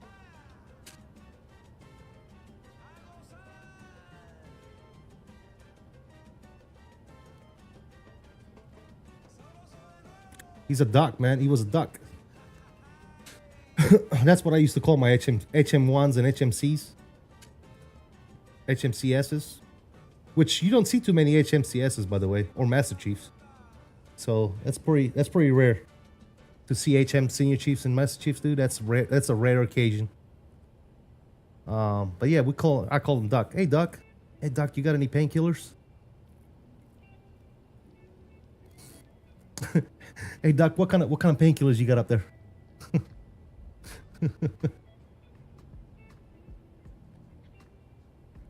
Field doctors, dude. That's pretty much what they are, man. They take care of the people.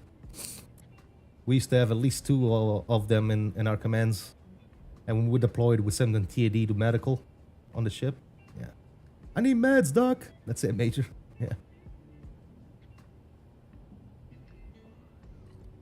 Motrin. Motrin and a bottle of water, dude. That's all you need. You'll live 100 years, dude. There's so many memes with Motrin in the military, dude. It's not even funny.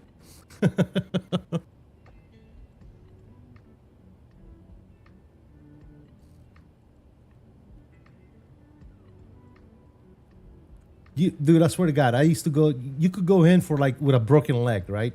You go in with a broken leg, like literally bone protruding through the skin and everything, dude, right? And the first thing that the doctor would ask you, be like, how much water do you drink every day? Look here, MFer. My leg is snapped in half. Can we skip the how much water I drink per day, please? And fix my leg?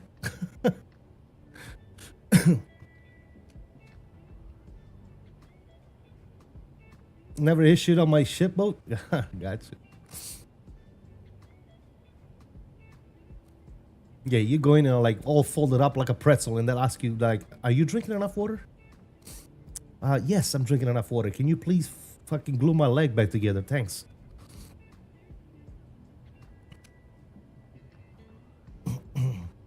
Hilarious.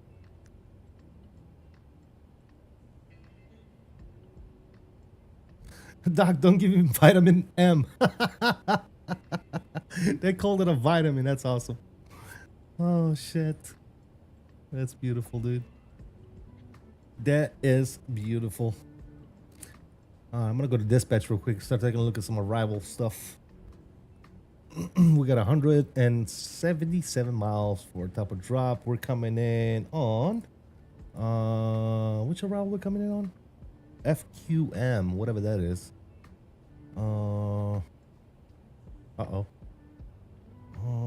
What is it? The 10-2 Fox. It's there it is. Williamsport. That's what it is. This is the arrival. Williamsport, right? Please tell me that's it. Yeah, that's gotta be it. Yeah, FQM. All right, cool. Williamsport 3. Let's see what we got going on here. Well, basically, we're looking at crossing suite at 7,000 feet. So let's make sure that that's actually good there. Let's see if we actually have their. There's our top of descent right there, and suite. It says right there what? It says 17,000. What the hell? That is not right. That's not gonna be good.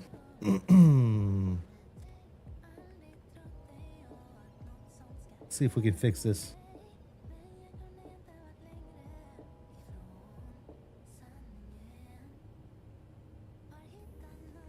There you go. That's better. So 7,000 at suite, and then vectors to patron. Good. So we were 170 out from our top of the set. Now we're 130. No big deal. Cool. Good thing we checked. Always need to check that stuff. And then what are we looking at? What is that? Izeco, Patron. What do we got there? Let me see here.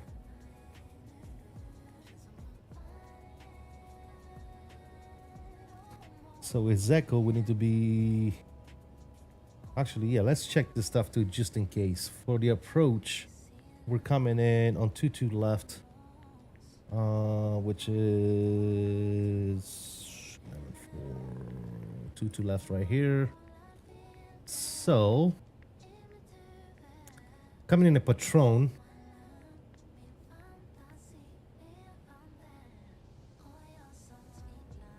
we want to be at 3,000 feet at Izeco.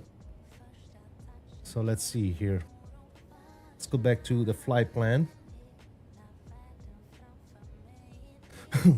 All right, so we'll do 4,000 in Patron, 3,000 in Izeco, and then we'll continue the descent. Perfect. All right, cool.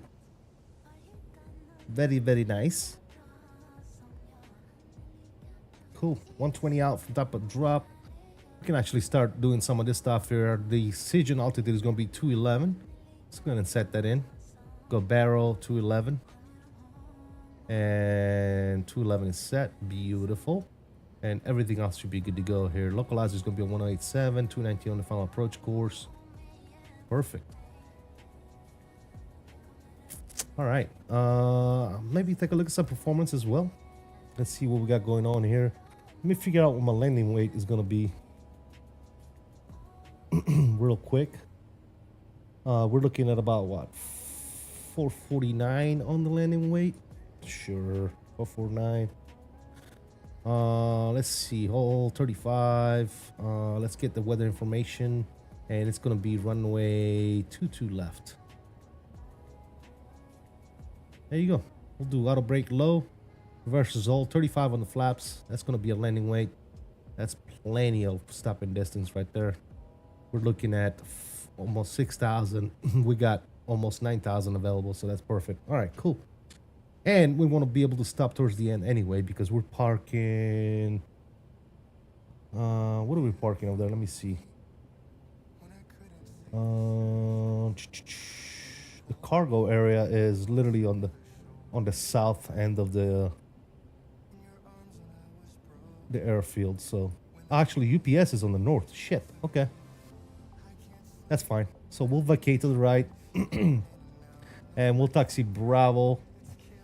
I think we're gonna taxi Bravo all the way to Romeo, or Romeo Mike. And then we'll cross and park over at the UPS facility. All right, cool. No biggie. We got it.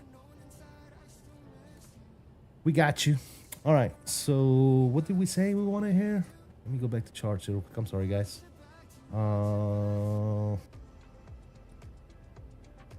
We want 7,000, so let's bug down 7,000. That way the plane can start descending once we get there. We're about 100 miles out, fellas. 100 miles out from top of descent. So as you can see now, it's literally telling us that we're gonna profile to 7,000 feet as soon as we reach our top of descent. Perfect. All right, cool. We're set. All right, let me see. What did I miss? How does the EFB on the MD compare to the iFly? Well, this is more like this one right here is more like a normal EFB, like a tablet. The one on the iFly is like the old school EFB that you actually find mounted on the planes itself, right? So they're different, but they both do the job, right? I think the iFly does what it's supposed to. I use it all the time. I have no complaints.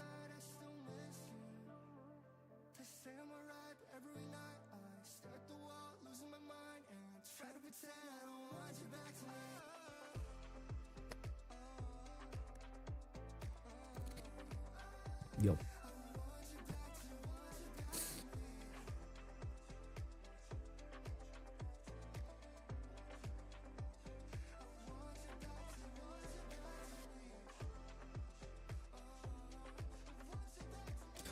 All right, as far as ATC is concerned, what do we got right now? We do have New York approach on right now. So they might pick us up by the time we get there. And information echo is in effect. And it does have ILS runway 22 left approach in use. So we are set up correctly. Good deal. I think we're going to go for another little puff here. And then when I come back from our bad habit, I'm going to get the camera back on and start getting ready for this approach.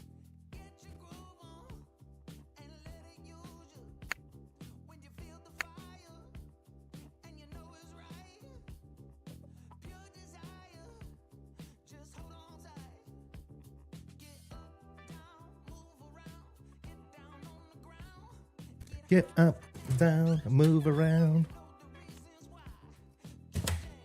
Just dance, baby. Come on, just dance.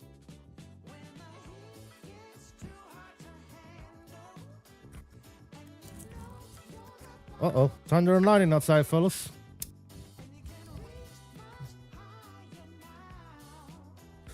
You better believe it.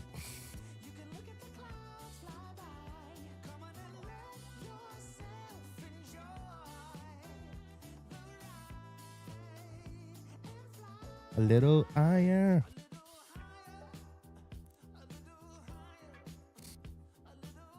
Guys, if you haven't already done so, please don't forget to smash that like for me. Appreciate you guys tuning in today.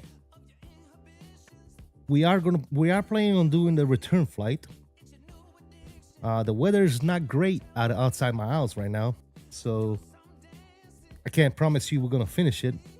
Because usually when it's raining this hard and it's thunder and lightning outside, I might lose power. But we're gonna proceed on, fellas. We're gonna proceed on.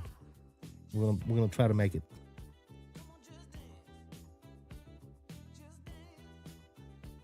Come on, just dance.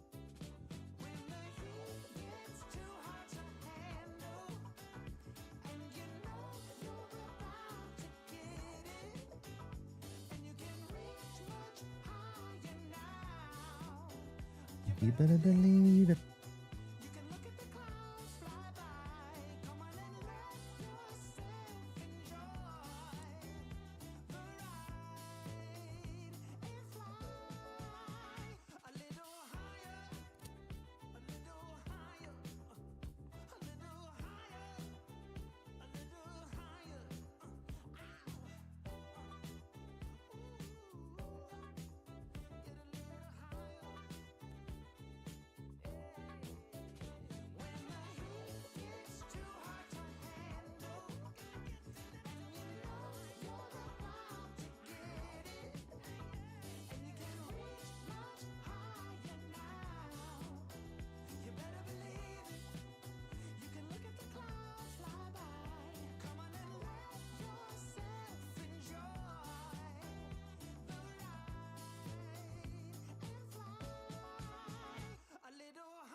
Yay! It says completed a FedEx flight in 2024 from Newark to Memphis this morning. Nice, dude.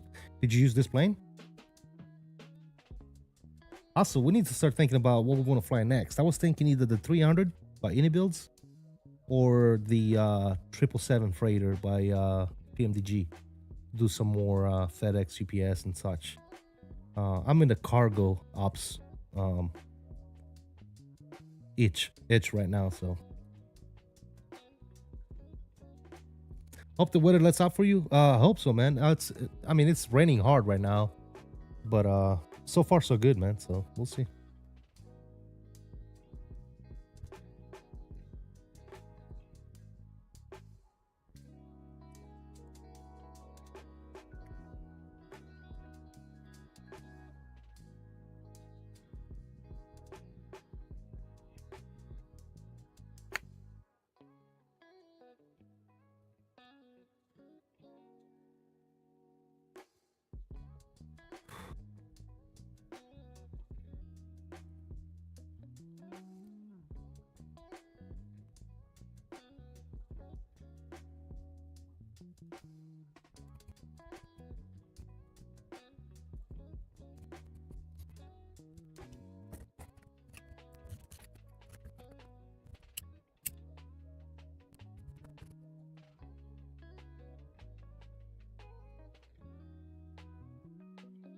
Currently flying American from RD to YVR.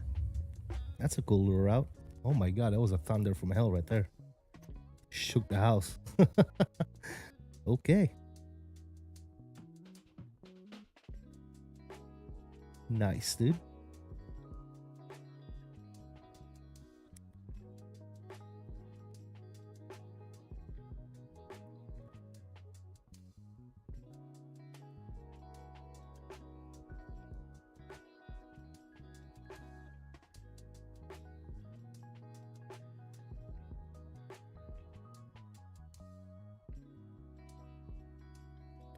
Four hours flight.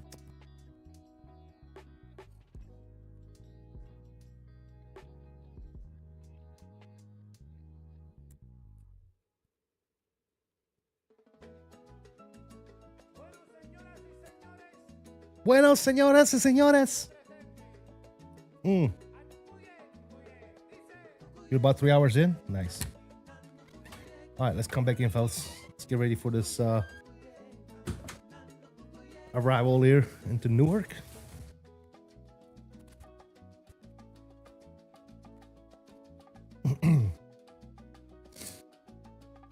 Should be getting closer to the top of the descent. Yeah, we're about 27 miles out, top of the descent.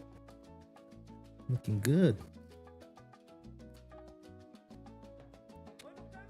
We're listening to this song and then we'll go ahead and get the sounds back up. Get the camera back on. We'll come back on the... You guys are going to have to look at my ugly face for a little bit. Sorry.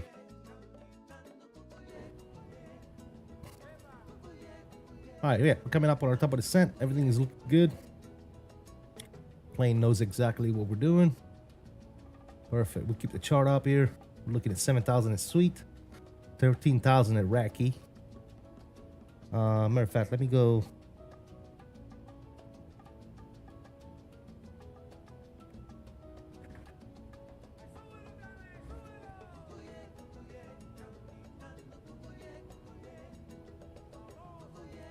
Sabroso. Camina, camina. All right, cool.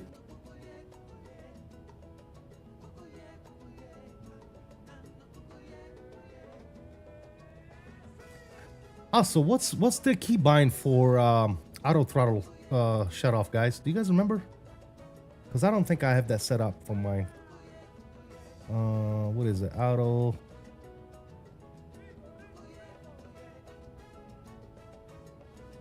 Auto throttle disconnect. Is that it, guys? I think it is. Let me assign a key to this. There you go.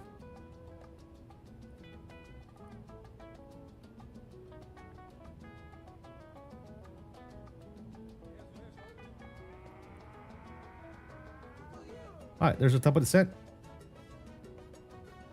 And there goes the vertical profile. Cool. All right, like I said, last song here. It's almost over.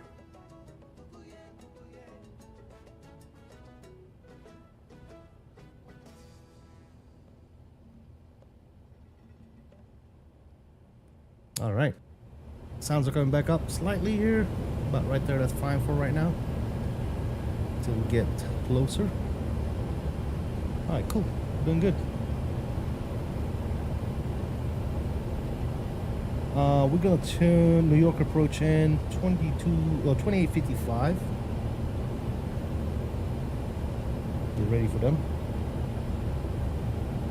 There you go. Ready to go on that. Perfect. And we do have information. What was it? Echo, I believe. For Newark. Yeah, still Echo. Echo is still active. LS runway 22 left, approaching use. Cool. Nice. We're looking good. We're looking fantastical.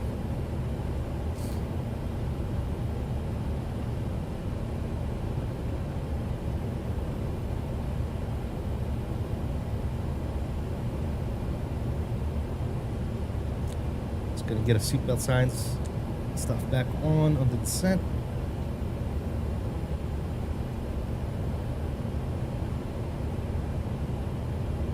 Good.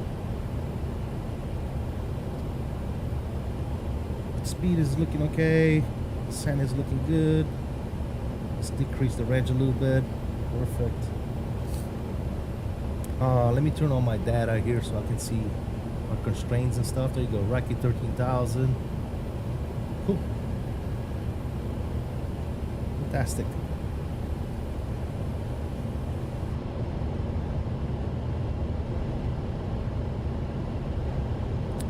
The plane is still a little heavy on performance, but it's better. With this recent update, it's a lot better than what it was before. Like, I used to get a lot of starters when I used to switch views the other day. I'm not getting those anymore. They might have done something with the optimization of this plane, and it's doing better. That's not saying victory, but it's doing better. Smooth. Yeah, right, Owls? Yeah, it's pretty smooth. The other day, I don't know if you remember, I don't know if you was watching me flying when I was flying FedEx with this. I used to get, just switching views like this, I used to get that freeze and then go type deal. It hasn't happened to me quite yet. So, if it does happen once in a while, it is what it is, man. You know, we used to get that a lot on 2020 anyway. But it's very smooth as it is. Are you guys ready to see this smasher, this absolute smasher into New York today? Because you all know it ain't gonna be no damn butter. You all know it ain't gonna be no buttery smooth landing. Alright, what happened to my landing rate monitor? Is it broke? Let's make sure the landing rate monitor is up because we want to see this. What do you guys think? It's gonna be like a 500? We'll go with 500. 500 feet per minute, 6 G's, something of that nature. It's gonna be fantastic. It's gonna be awesome.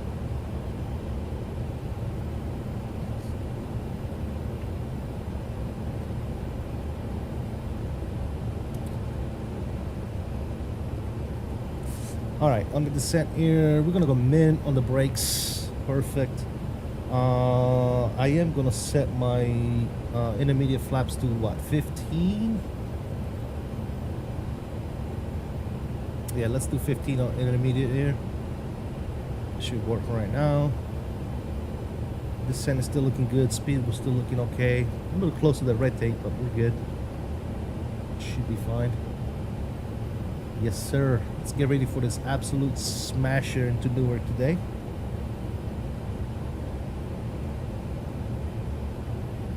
One thing is for sure, it ain't gonna be no floaties like Captain Canada says on this plane. I cannot float this plane to save my life. I wish I could, because if I would float this plane, it'd probably be a smoother landing. But this plane don't float, dude. This plane smashes. So get ready for the smasher, ladies and gentlemen. All right, so VAP 162, VREF 157. We're looking at 35 on the flaps.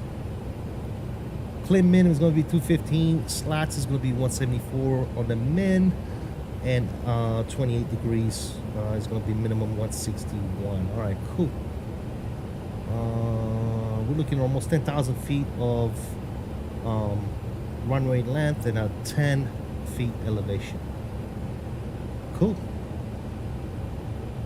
In the event of a go-around, ladies and gentlemen, in the event of a good old go-around, which we're going to try our best not to do, but let's brief it just in case. All right. In the event of a go-around or misapproach, we're going to climb to 500 feet, then climb right turn 3,000 feet on a heading of 225 inbound ARDVOR to 𝕬𝕚 and old. So published go-around. We already have it all set and ready to go. But our top altitude for a go-around is going to be 3,000 feet. Sir. Cool. Right now we are tracking Rocky 13,000. So yeah. Should also start thinking about slowing down here in a second. 17,000 altimeter is going to be what are we looking at? 3006 on the altimeter. There you go, 3006 is set. Cool. 3,000 feet per minute on the descent. Trying to hit the 13,000. She's speeding a little bit. Not too bad though. We're doing fine. We're doing fine. Looking good. By the way, guys, if you haven't already done so because you hate me, please love me and hit that like button for me. Appreciate you guys. Oh, another thing I forgot, dude. This camera is new.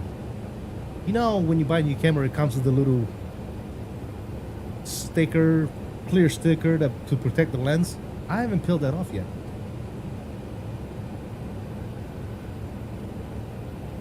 I don't know if I want to peel it off right now or not. Or just leave it. You think it's affecting the camera? Camera looks good, right? Oh. He said, I really hate you. Thanks, man. Appreciate you. All right, there's 10,000 feet. We should start thinking about slowing down their plane, which looks like it's trying to. Ooh. Trying to hit the 13,000. That's what it's trying to do.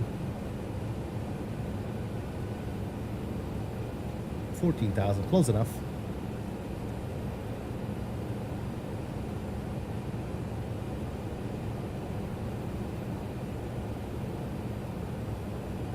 Let's give out some speed brakes here, help the plane out.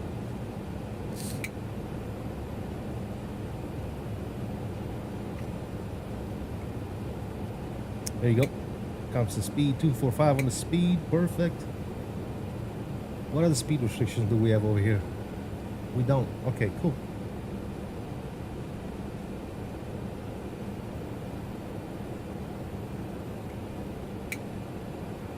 Slow this pig down. Come on, Betsy. Below 18,000 here. Let's go ahead and get the lights on as well.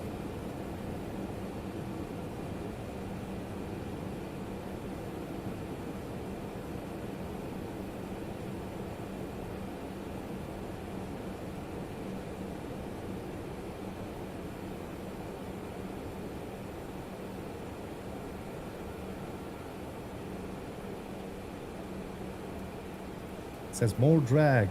I'm giving you drag. That's all I can give you right now.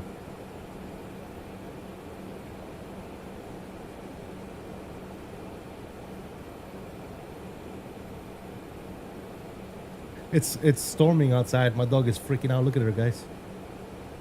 I don't know if you guys can see her. See her right there? Right here. Hey, Phoebe. Hey, girl. She's trying to tuck like underneath. She's trying to hide underneath my legs. You guys see her right here? Hey, baby. Look at her. Look at her face.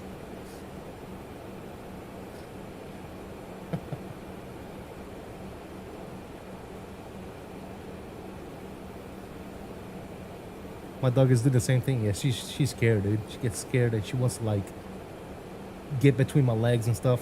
Yeah. All right, cool. So what I'm gonna do is I'm gonna take over the speed. I'm gonna do 250 on the speed for right now. Looking good. Comes 11,000.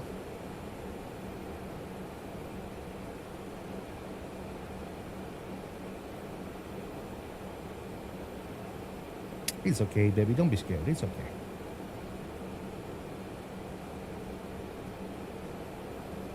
We haven't got a beep beep beep yet. I'm just gonna contact him right now.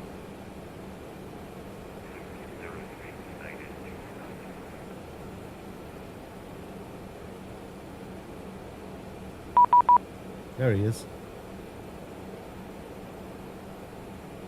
New York approach, UPS 779 Heavy, 11,000 on, we're about 6.8 miles east of Penns. UPS 779 Heavy, Newark approach, I-10 please.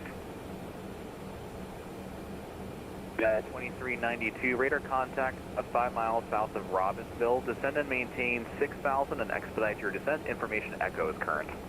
Information echo down 6,000, expedite United 239. United 4996, disregard. UPS 779, radar contact position as reported. Cross suite at 7,000, expect vectors for ILS runway 22 left, information echo.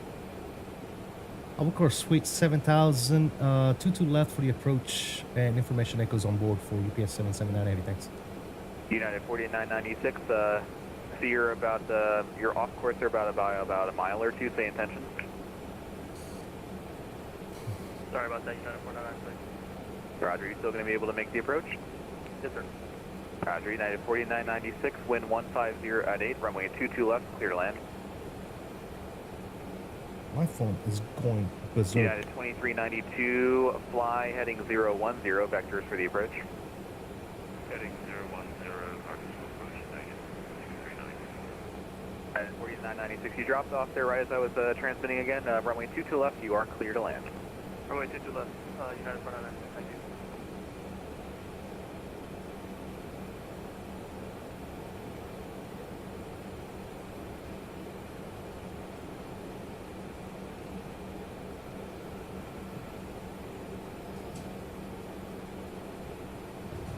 FedEx 3954, turn right heading 360. So right 360, FedEx 3954. Attention all aircraft, just be advised, Newark approach will be closing in about 10, probably 10 to 15, but closer to 10 minutes.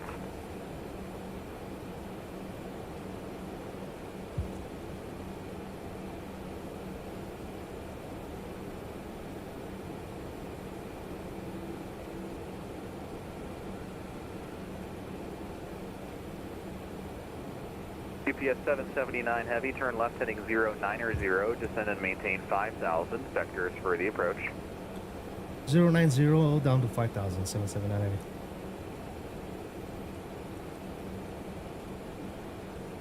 FedEx 3954 Heavy. I said 5,000, right, guys? Climb and maintain 16,000. Direct Gale and 16,000. I'll let you handle this shit, Mark.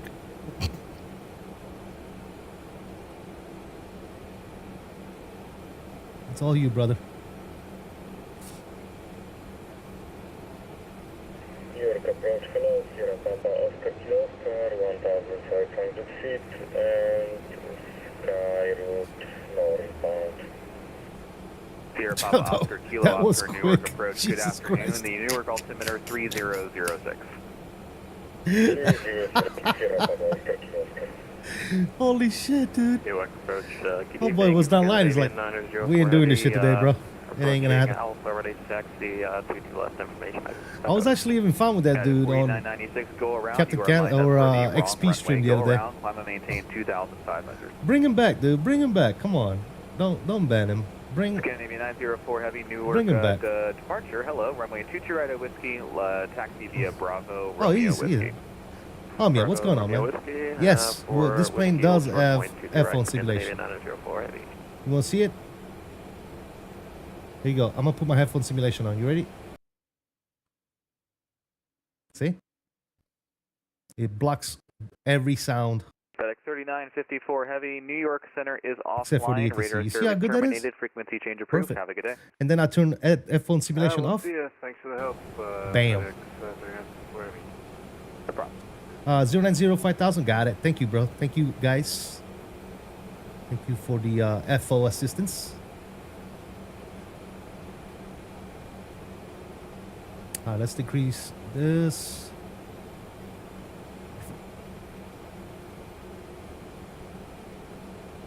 Oh, and you can see the ATC. You can still hear. Of course, yes. Rover, what's going on, man? Newark, if you need some RJ flights, AGS, as some from ATL, CLT, DCA, and DFW. Nice, brother. Yes, sir. Yeah, 2392, say airspeed.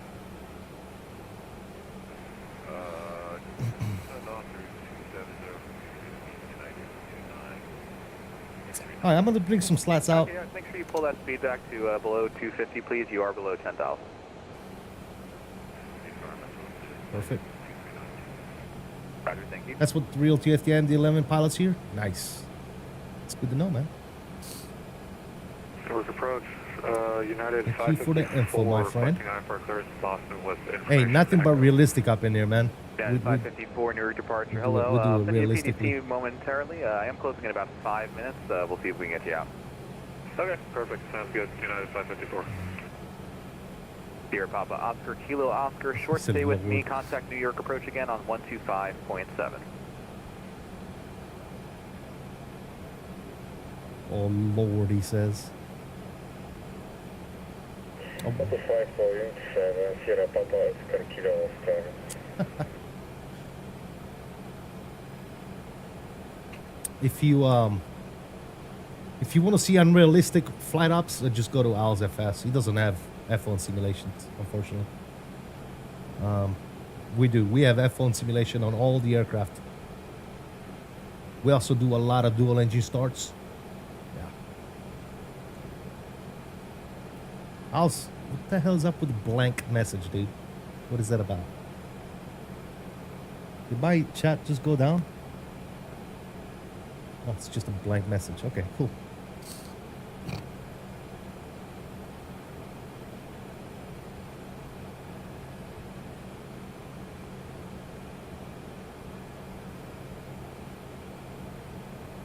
Booyah, booyah.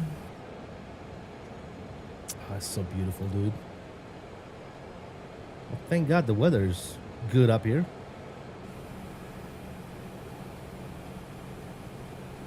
Usually when I come, I hear you show F1 simulation. Yeah, man, I'm all about realism, dude. I'm all about realism, you know. United 2392, descend and maintain 5,000.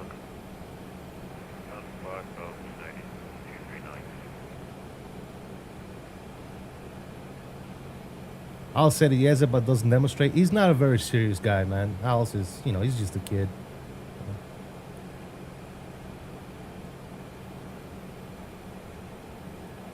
Yeah, he's not serious at all. Not very realistic, you know?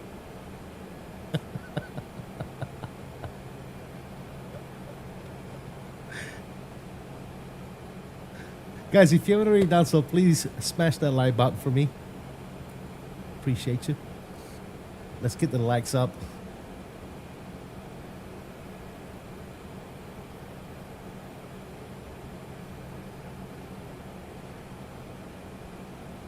United 2392, turn right heading 060. Right 060,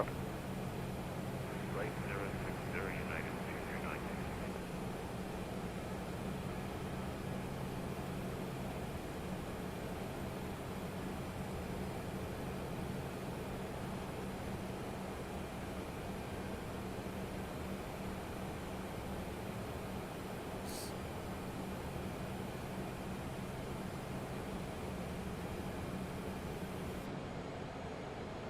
Scandinavian 904 Heavy, ready to go.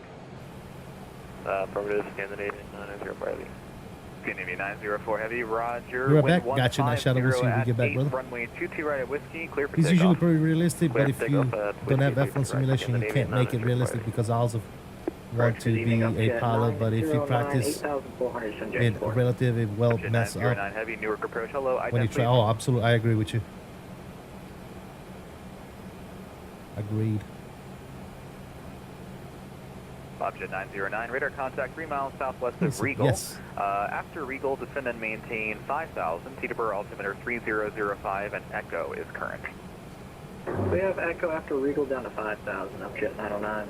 Yeah, just be advised, I'm probably shutting down here in about 10-ish minutes. I'll see how far I can get you in. Roger. Sierra Papa Oscar Kilo Oscar reaching. I'm expecting some vectors here soon. Requesting southbound to Also, so realistic, so unrealistic turbo. Yeah, I know, dude. I know. Sierra Papa Oscar Kilo Oscar. You're supposed to be on other approacher frequency. I thought that's what you read back. Stand by.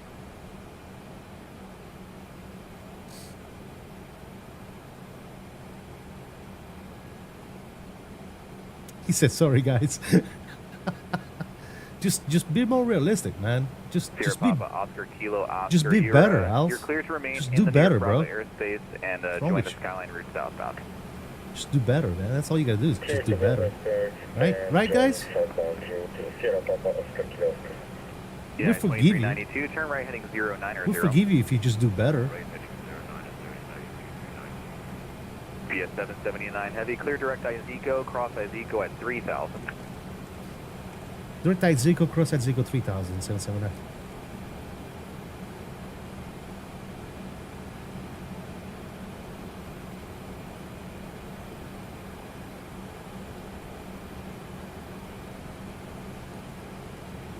Object 909, after Solberg, fly heading 050, vectors for approach.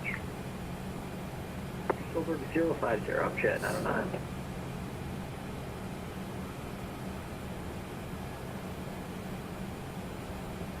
And Sierra Papa Oscar Kilo Oscar, stay in tensions after reaching the Skyline southbound termination.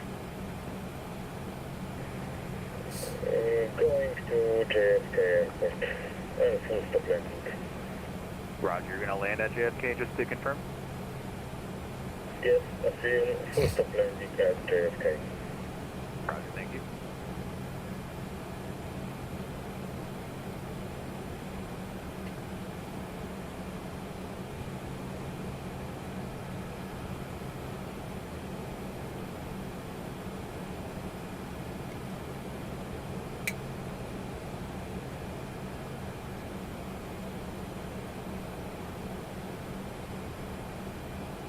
UPS 779 Heavy, 5 miles from Izico, cleared ILS runway 22 left approach. Clear on the LS 22 left approach, 779 heavy. Scandinavian 904 Heavy, radar contact, stay altitude leaving. Altitude 1,800, Scandinavian 980 private. Scandinavian 904 Heavy, thank you. Turn right heading 360, climb and maintain 6,000. Right turn 360, 6,000, Scandinavian 980 private.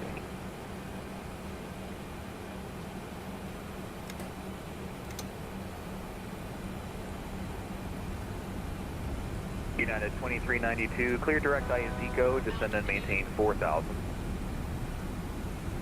And it maintain 4,000, and I don't have a detail.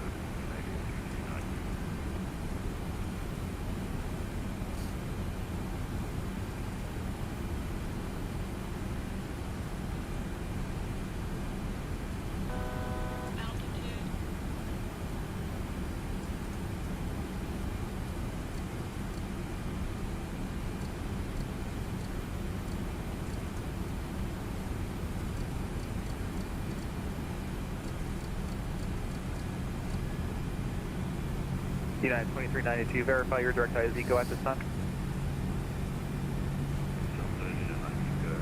Why am I climbing, dude? What are you doing, Thank you, United Blaine? 2392, cross Izico at 3,000.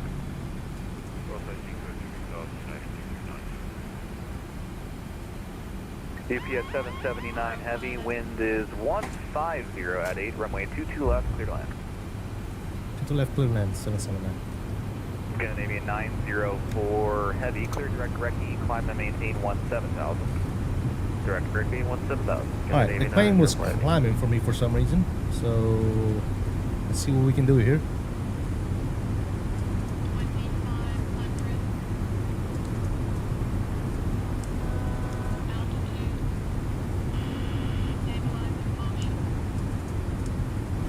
Sounds are coming up. Control cam is on.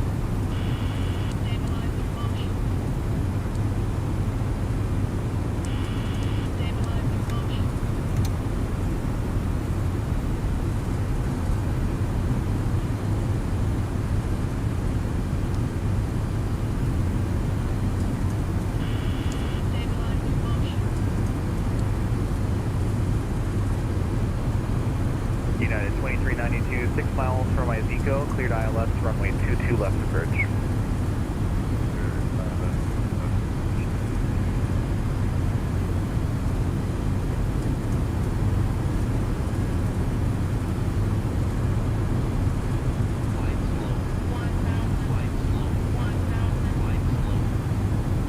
I know, I'm fixing it, dude. Shut up.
Holy shit, dude. Come on, plane.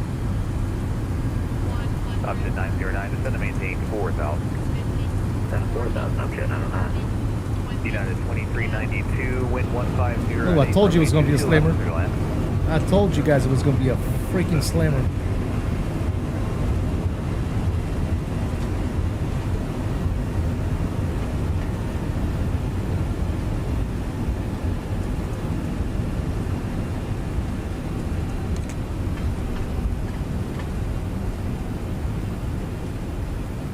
Alright, on the brakes. Bring you guys back in. That is not a landing to write home about.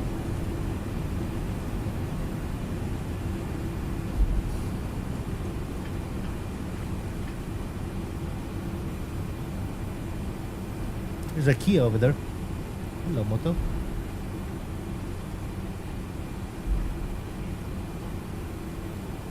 And UPS 779 heavy, we are cleared of runway 22 left. November. UPS 779 heavy, roger. Welcome to Newark. Cross runway 22 right at November and taxi to parking via Alpha. Cross in November, 22 right, and taxi via Alpha. We're gonna taxi north to the UPS facility. UPS 779 heavy, roger. In that case, taxi via November Alpha Sierra, and then I'll have a crossing clearance for that runway later. November Alpha Sierra, and we'll stand by for the crossing clearance for 779. Thanks.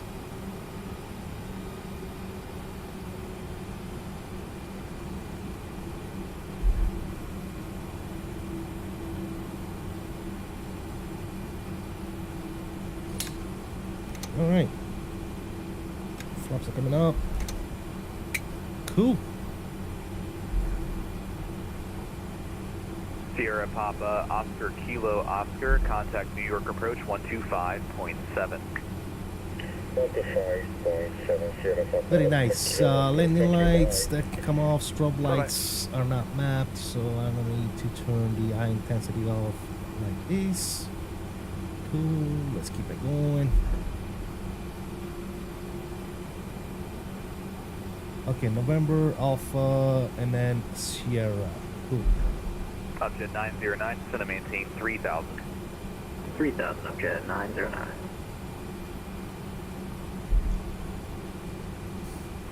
Very nice. All right, well, it was not the best landing. It was a horrible landing, but we're done. We made it. We're good. Let's go up top here. Let's get the APU started. Very nice. Let's take this bad boy to the UPS stand.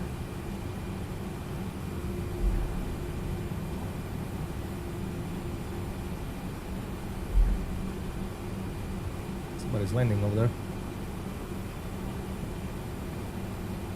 Scandinavia 904 Heavy, contact Boston Center 134.7, good day. 134.7, good day, Scandinavia 904 Heavy. Uh-oh. Oh boy, just slewed backwards. Did you guys see that?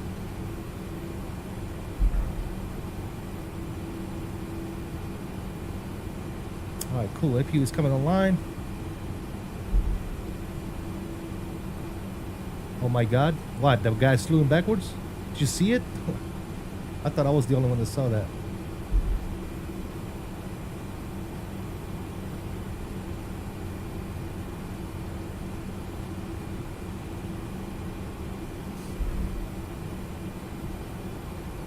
Remember guys, we are flying back to Newark. Hopefully we'll be able to land this plane in Newark and not crash into the runway. Yeah. We'll keep it going straight here on Sierra. We're parking right there somewhere to the left.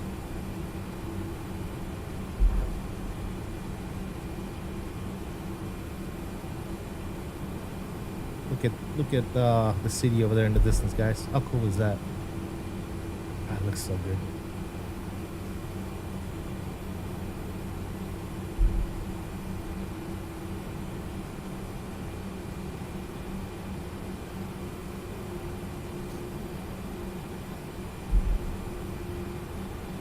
Jet 909, turn right heading 090. 090 jet 909.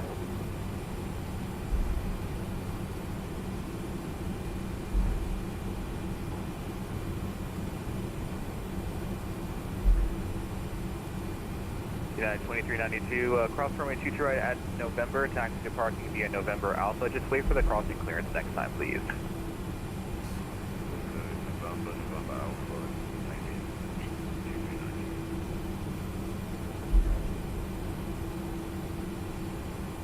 UPS 779 Heavy, cross runway 29er at Sierra, continue taxi via Sierra and Zulu. Have a nice day. I will cross 29 at Sierra, continue Sierra Zulu to parking for 779 Heavy. I'll push you for, well actually you close it, so we'll see you next time. Thank you for your help. No problem, thank you. Object 909, clear direct Dunville. Direct Dunville 909.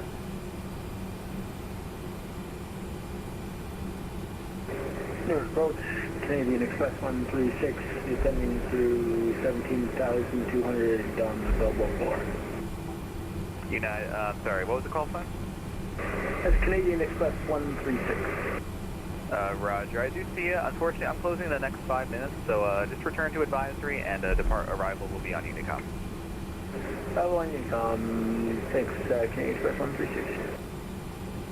Jet 909, 5 miles from Unville, cross Unville at or above 2,000, cleared ILS, runway 19er approach. Cross Unville at or above 2,000, cleared ILS 19, up jet 909.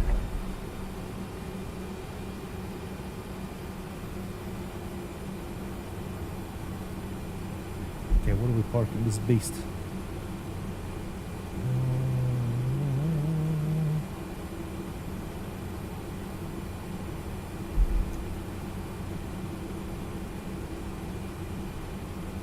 Northeast? No, that's not it.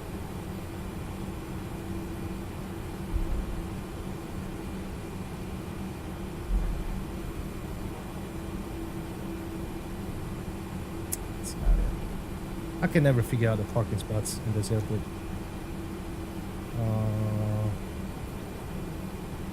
Parking, cargo ramp.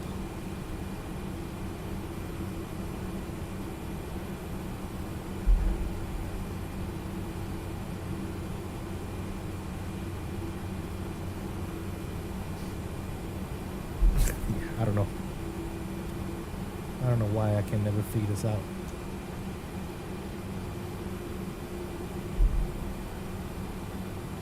We're just gonna park it and then we'll see if they deboard us. So, do we turn in? Yeah, we can definitely turn in.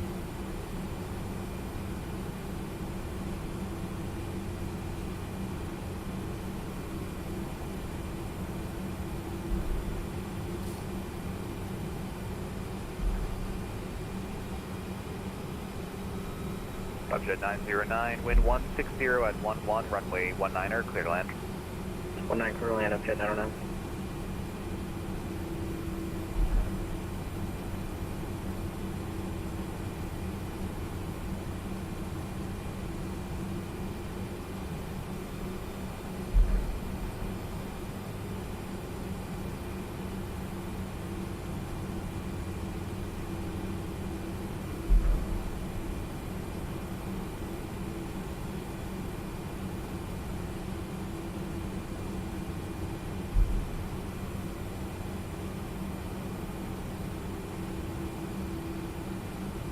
Turn plane.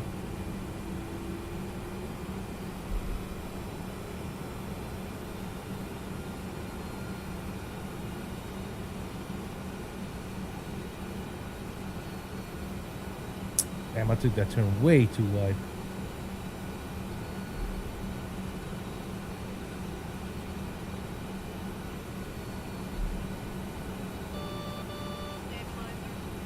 Stabilizer.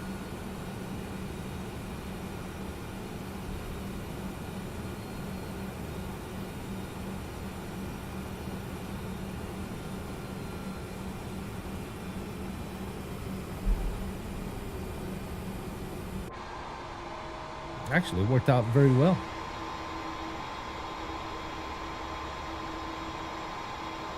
Not bad.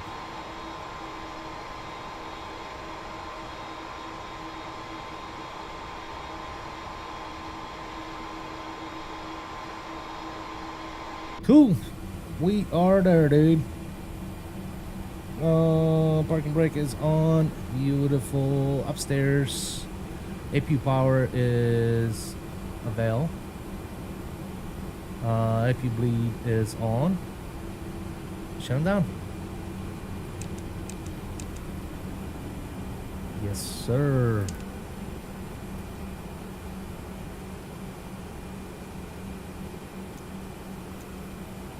Will you deboard us? Like, it doesn't even know where I'm at right now.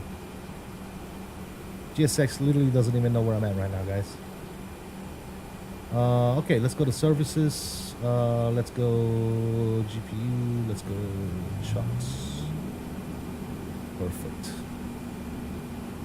GSX, why are you being stupid right now? So, what happens if I pick a spot? Let's say I pick this spot. Show me and activate. Sure. And then I go here. And then I say, nope, I don't want that spot. Change. And then, does it give me the option to reposition the current? No, it doesn't. Because it doesn't even know where I'm at.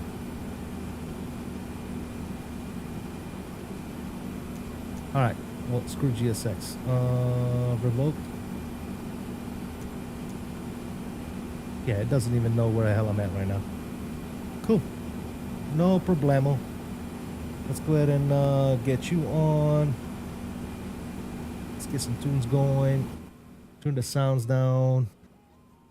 Unfortunately, we won't be able to see any deboarding going on, but hey, whatever.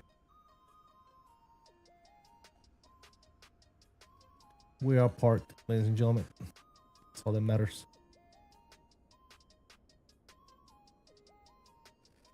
Very nice. All right. Let's update the banner real quick. Edit. And okay.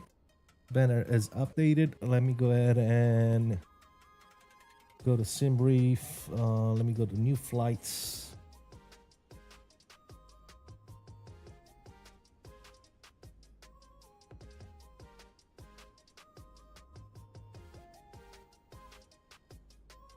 Upjet 909, welcome to Teterboro, safe parking. Hey, where do you want to put us? Alright, taxi your discretion. I'm closing up here, so if you need to, you can cross runway 6 as well. Needle will cross 6. Have a great rest of your night, Upjet 909. Alright, thanks a lot. Alright, that's good. Attention all aircraft, Newark approach is now closed. Monitor advisory frequencies. Have a good night. Good night. Let's import the new flight plan. Bam. Alright, we're taking 2 to right out of here. And 17 left and okay. They're giving me 17 left over there, but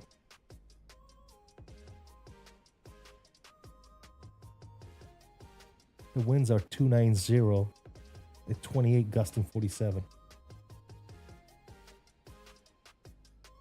Okay. Well, we'll plan for 17 left for right now.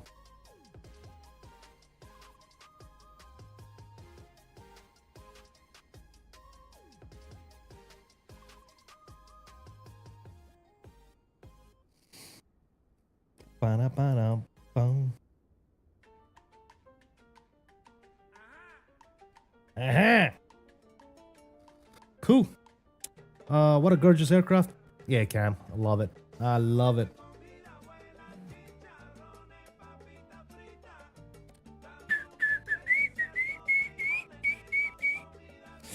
All right, what do we got going on here? New York approach. He said he's closing.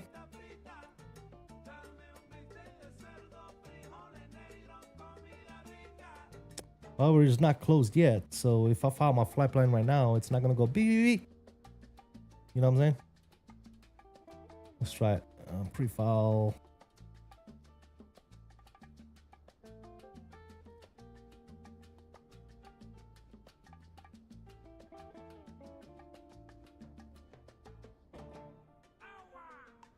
Agua.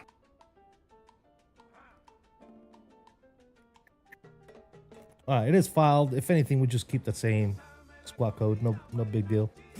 Because I think he's closing, right? Radar. Yeah, he's closing, but he's not closed quite yet, so it's not gonna give me auto ATC for obviously.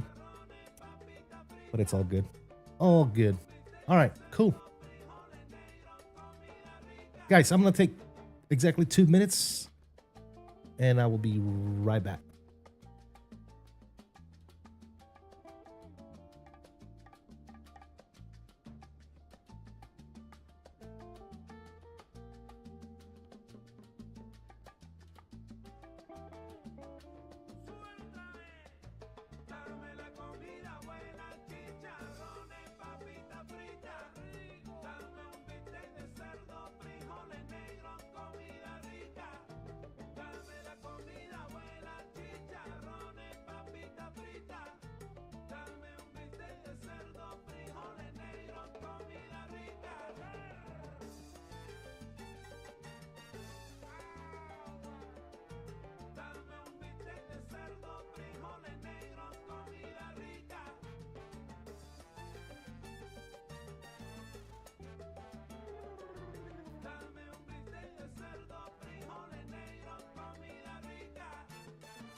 All right, guys, let's get out of here. Let's get on out. All right, upstairs, what do we got going on? IPU's online, everything is good to go. All right, cool. Let's get set up and ready to go. Let's go ahead and import. Can we reload the flight plan? How do I reload the flight plan? I forget.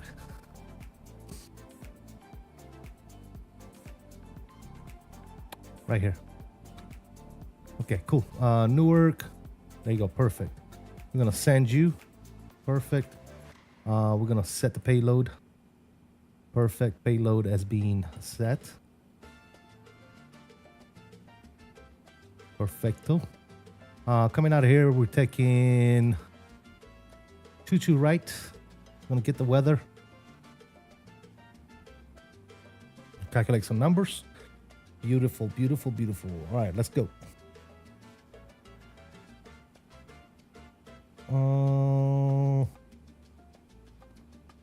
Come out here on the port. Yeah, port 4. That should do. Perfect. All right. Cool. Let's get set up, fellas. Flight inits. There you go. Bring up my sim brief panel. Fetch the new flight plan. We're looking IND for alternate. There you go.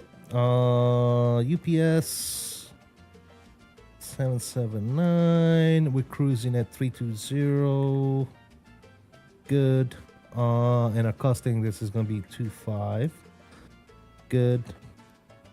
Let's get a block number in there. Takeoff ground way. Yep. And then CG's good to go.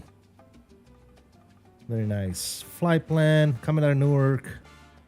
We're taking port 4. Port 4 at Parquet. And we're doing 22 right for the good old departure. We're gonna insert you. Good. Let's go down to Louisville here. Arrival. As of right now, we're coming in on the ladle 1, which is this. We're taking Yoki. Yoki with Lexi and ILS 17 left right now. That's what they got. So 17 left and Lexi. Cool. I'm gonna insert that. Perfecto mundo. All right. So if we're looking at flight plan, everything should be good to go. No crazy discontinuities until we get to the vectors portion of our arrival. There you go, right there. Vectors to Lexi. And 17 left. Perfect. I like it. Cool. We're good there. Let's go over here. Let's get some performance done. Let's go to here. We got 59 on the flex. We're doing flaps 2.5. And we got 135, 148, and 161.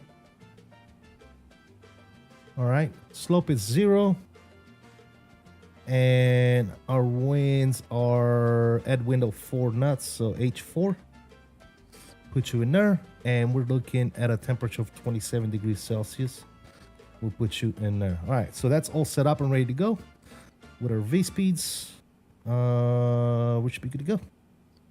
Awesome. GSX is not working, so we are gonna go in the good old services. We're gonna disconnect the GPU. We're gonna remove the chocks.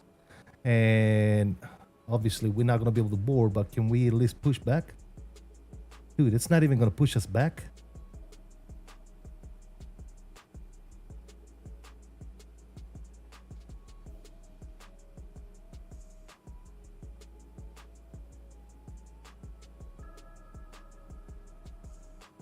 Like, I can't even.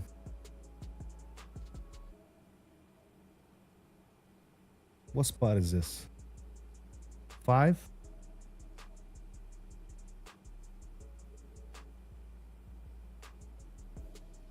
No jetway.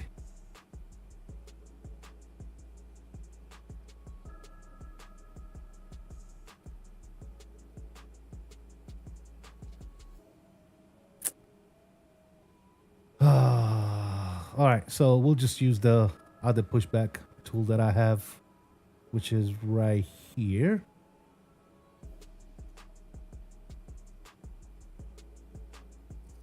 Pre-pan. Okay, I can't even speak, dude. We'll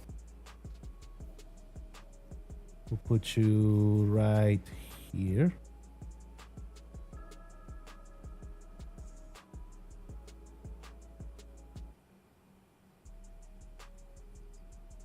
Cool.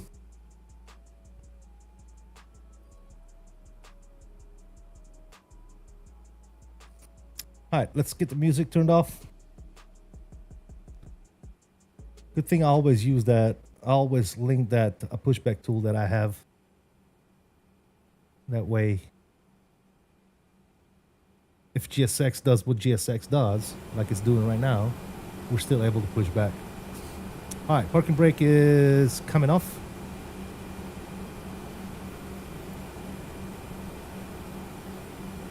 And they should be pushing us back.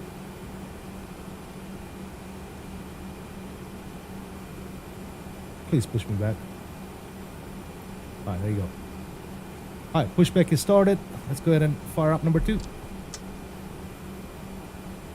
Oh, wait, what the hell?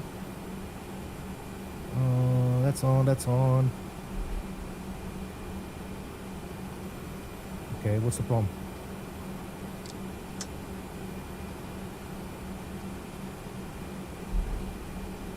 Oh, I'm an idiot. What the hell is this pushback tool doing? Oh my god, dude. You're gonna die.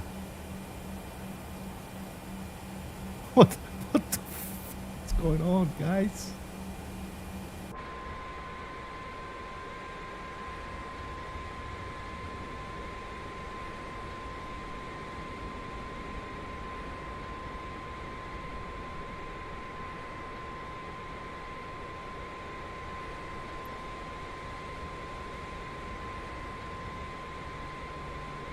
That's good. Jesus. Good Lord.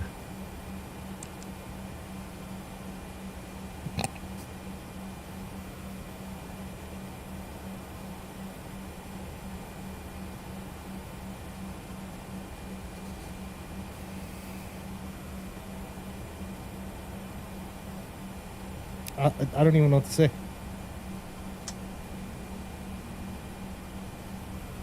I don't even know what to say, guys. I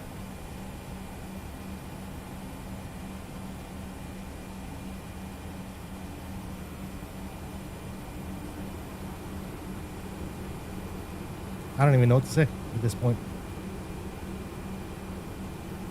I wish GSX would stop tripping after the damn time. But it is what it is. All right. I think we're safe. We got a good engine start here. Number 3. Let's start number 1. Goodness gracious, dude. Like when shit just goes wrong, it just goes wrong. All right, that's on. Beautiful. All right. There's 20%. Let's throw in some fuel. Man, oh man.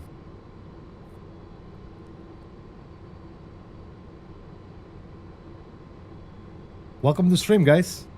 Welcome to the shenanigans. Shenanigans.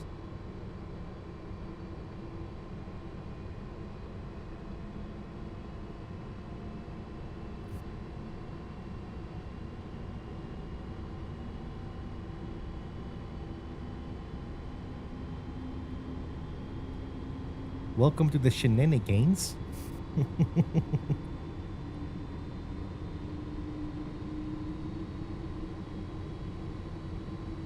Oh my lord.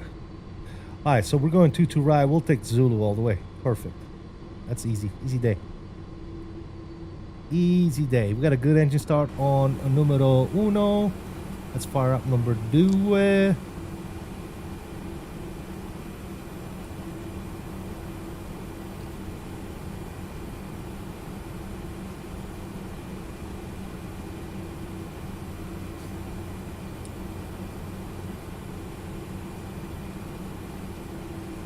There's 20%. Beautiful. Fuel is coming in. Altimeter is still good. 3005, 3006. Let's fix that. 3006. Good. This can be reset. 200 on the barrel. Perfect. We are climbing out of here to ATC assigned altitude. Initial climb is 2,500 feet. There ain't no ATC. I'm not doing 2,500 feet. We're going up, dude. Let's go. We're gonna go up to 3.2. Perfect. Coming out of 2.2 right. Here we got 210 on the heading. 219. Actually, that should do just fine. Okay, we need to verify our V speeds, so let's do that. 1, 2, and 3. Perfecto mundo. All right. Whew. I can't sleep, so I'm just coming here. Awesome, man. Glad to have you, brother. Glad to have you, man. All right, let's go set 25 on the good old departure flaps here.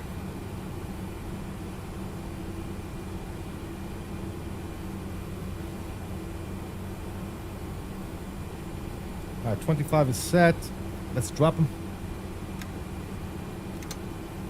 Flaps coming down 25. We're gonna go ahead and arm our ground spoilers here, and our stab trim. We're looking at 7. So that right there needs to be 7.0. There you go. And I think we're ready to rock and roll, guys. Taxi light can go ahead and come on. Jump on.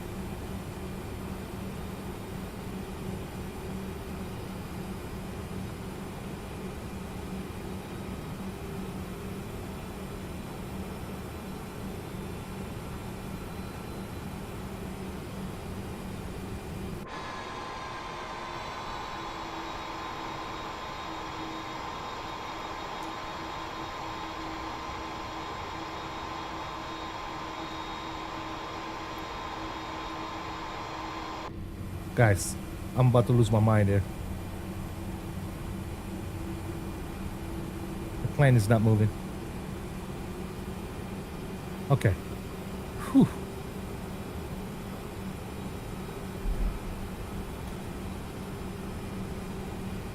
Newark traffic, UPS 779 heavy taxi runway 22 right by Zulu.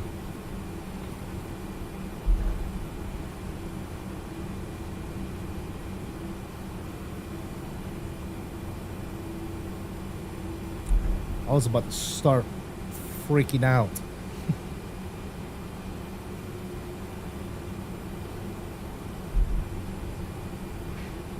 We're clear on the right.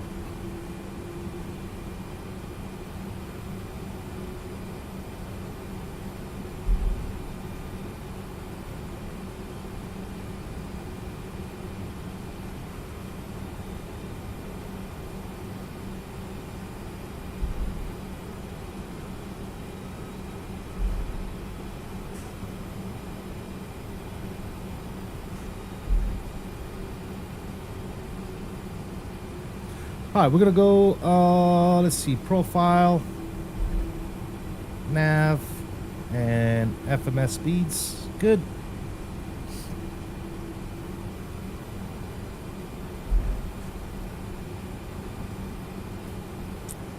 Zulu should take us all the way to runway 22 right.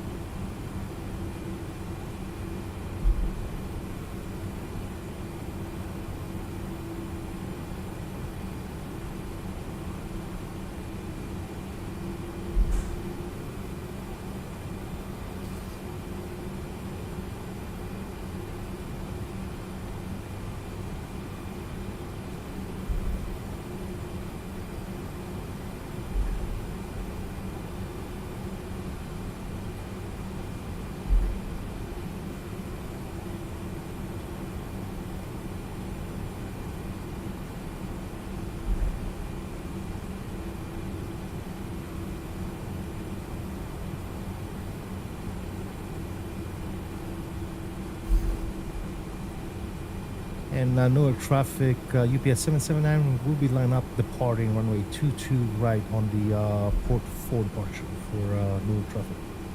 All right, lights are coming on.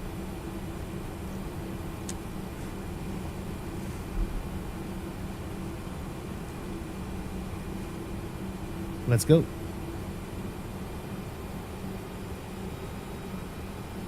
Let's go auto flight and clamp is good. This armor ready to go. Let's get on out of here, fellas.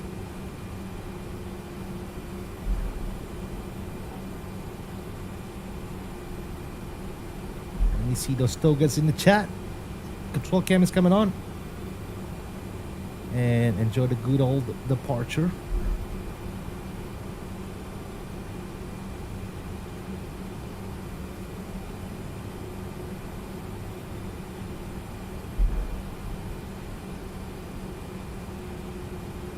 All right, go. Power is coming up. Let me see those togas.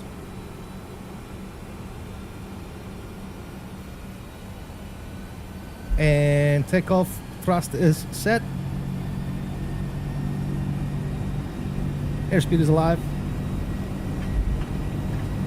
Already 80 knots neutral.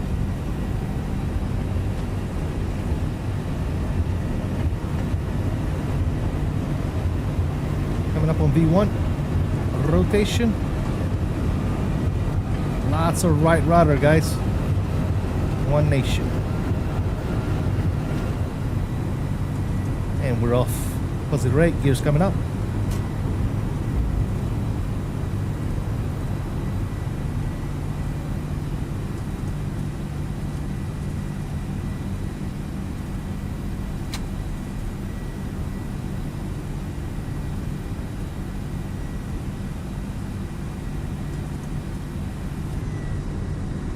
See you, Newark.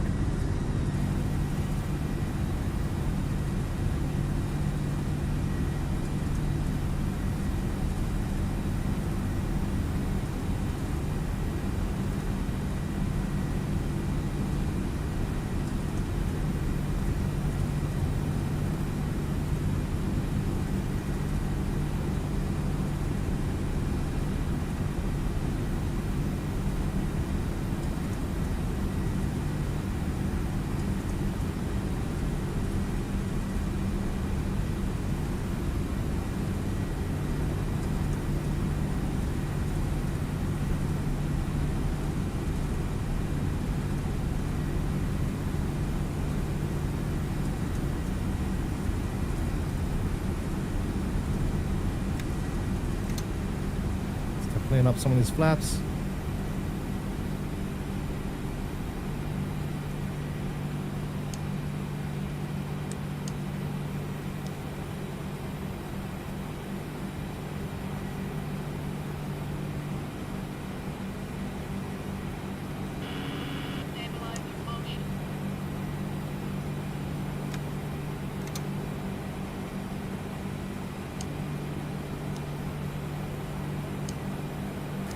And Newark traffic, UPS 779 crossing 4,400 clear, runway 22 right, last call, see you.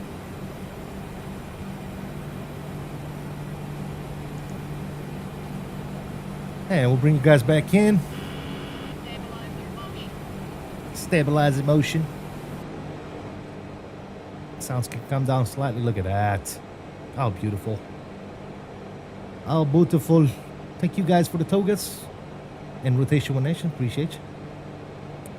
Do you have a profile for the Wing FCU for the MD-11? Yeah, Mobi Flight profile? Yeah, I got it off of flightsim.to. Yep. How is she after the update? I haven't had a chance to fly yet. Good, man. So far, so good. The ground handling is a little bit different. I think it's better now. And before the update on 2024, my SIDS and stars did not show up. I had to like program them by hand. Ever since the update, I don't need to do that anymore. So it's working perfectly.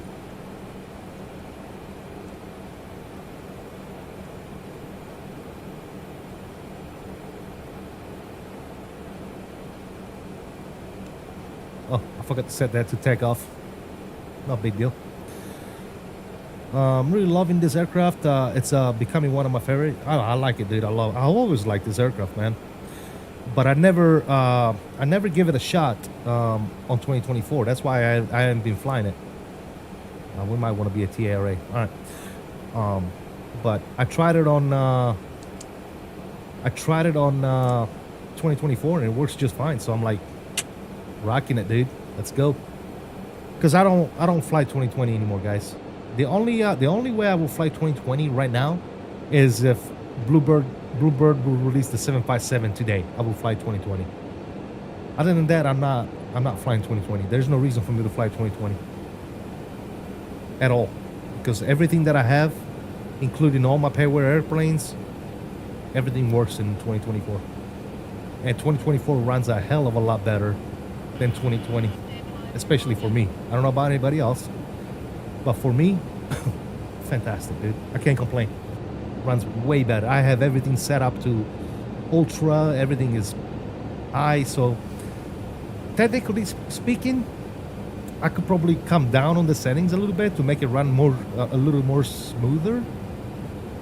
But hey, I don't mind having the occasional stutter once in a while. I'm okay with that. But I mean, the visual are absolutely phenomenal, dude. Look at this. Come on, dude. I'm sad for those people that are still stuck on 2020 because they can't run 2024 for some strange reason or whatever the case may be. I feel bad for those guys, man, because you're missing out. You are missing out, my friend. All right, let's get some tunes on.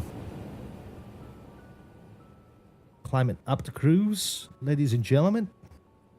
I'm gonna go ahead and set standard right now since we're already shooting up to 320. Let's get some wing views, guys. Let's enjoy some wing views without my ugly face. How about that? But yeah, I really feel bad for those people that can't run 2024 yet. Or those people that think that 2024 is not in a good state. I have no words, dude. I think 2024 is in a real decent state. It's not perfect. All right? Guys, it's not perfect. Everybody knows that. But it's in a really good place, dude. Really good place.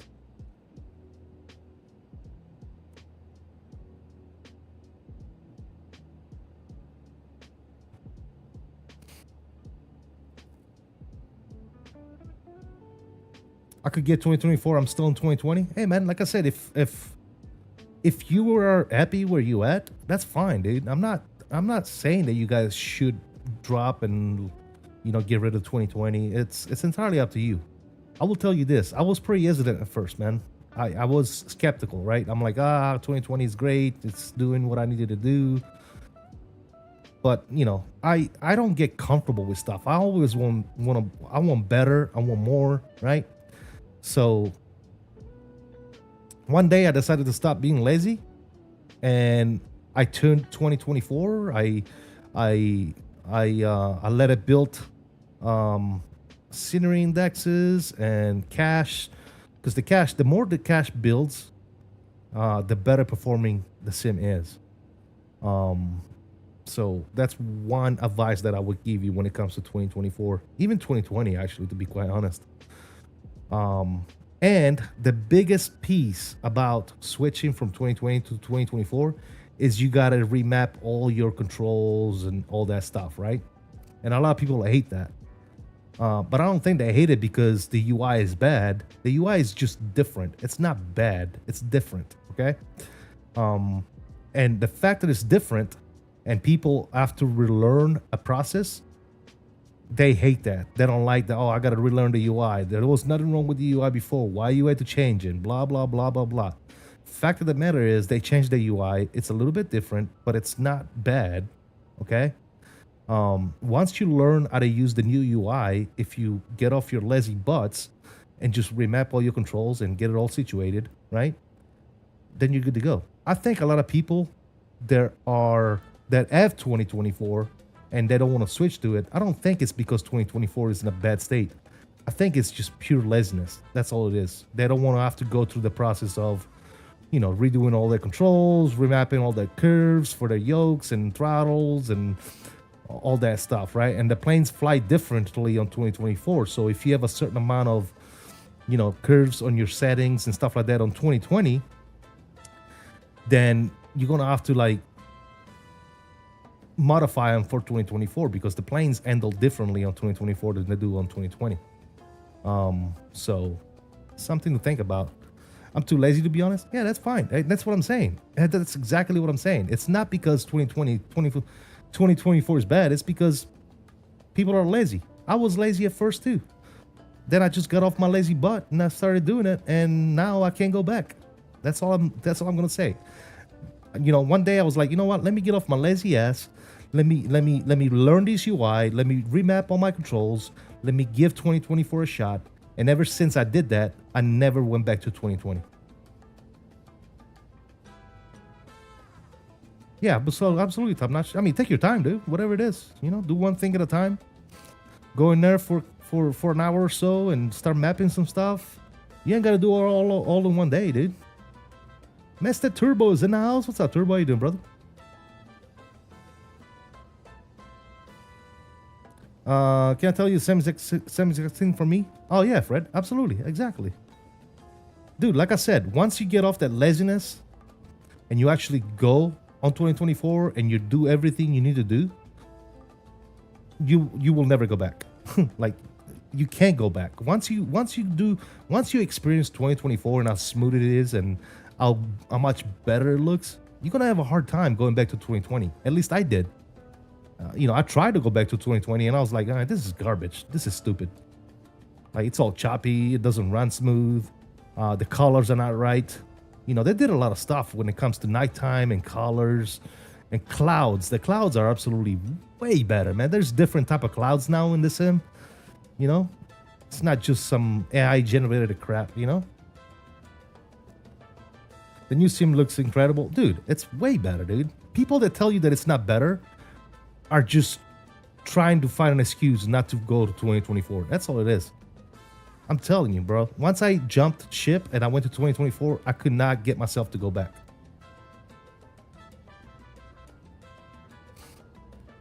I've been back and I kind of don't want to. Bluebird really pushing us 2024 users back in time. Yeah. Like I said, dude, I still have 2020 installed, and the only reason why it's installed is because of Bluebird 757. Once Bluebird 757 comes out and we get to fly that, experience it on 2020 and all that good stuff, I'm probably gonna wait until it comes to 2024 to fly it again, right? I'm gonna fly the crap out of it when it first comes out on 2020. But I'm gonna be honest with you, I do not want to go back to 2020, dude. 2020 is not as good as 2024. It's dude, I mean, clouds, terrain, photogrammetry, you name it, dude. It's just 2024 is just better, man. And it performance-wise is better. So, like with the beast of a computer that I got, there's no way that I can go on 2020 and run everything on ultra like I'm doing on 2024. Guys, my sim is maxed out on settings. Like, I can't turn anything up anymore. Everything is turned up. You know, am I getting like top frames? Like with this plane is a little heavier on performance than some others, like the Phoenix and some other planes. This plane is much heavier on performance, so my frame rate is not that great right now. I mean, I'm still good. I'm rocking like 70s, 60s.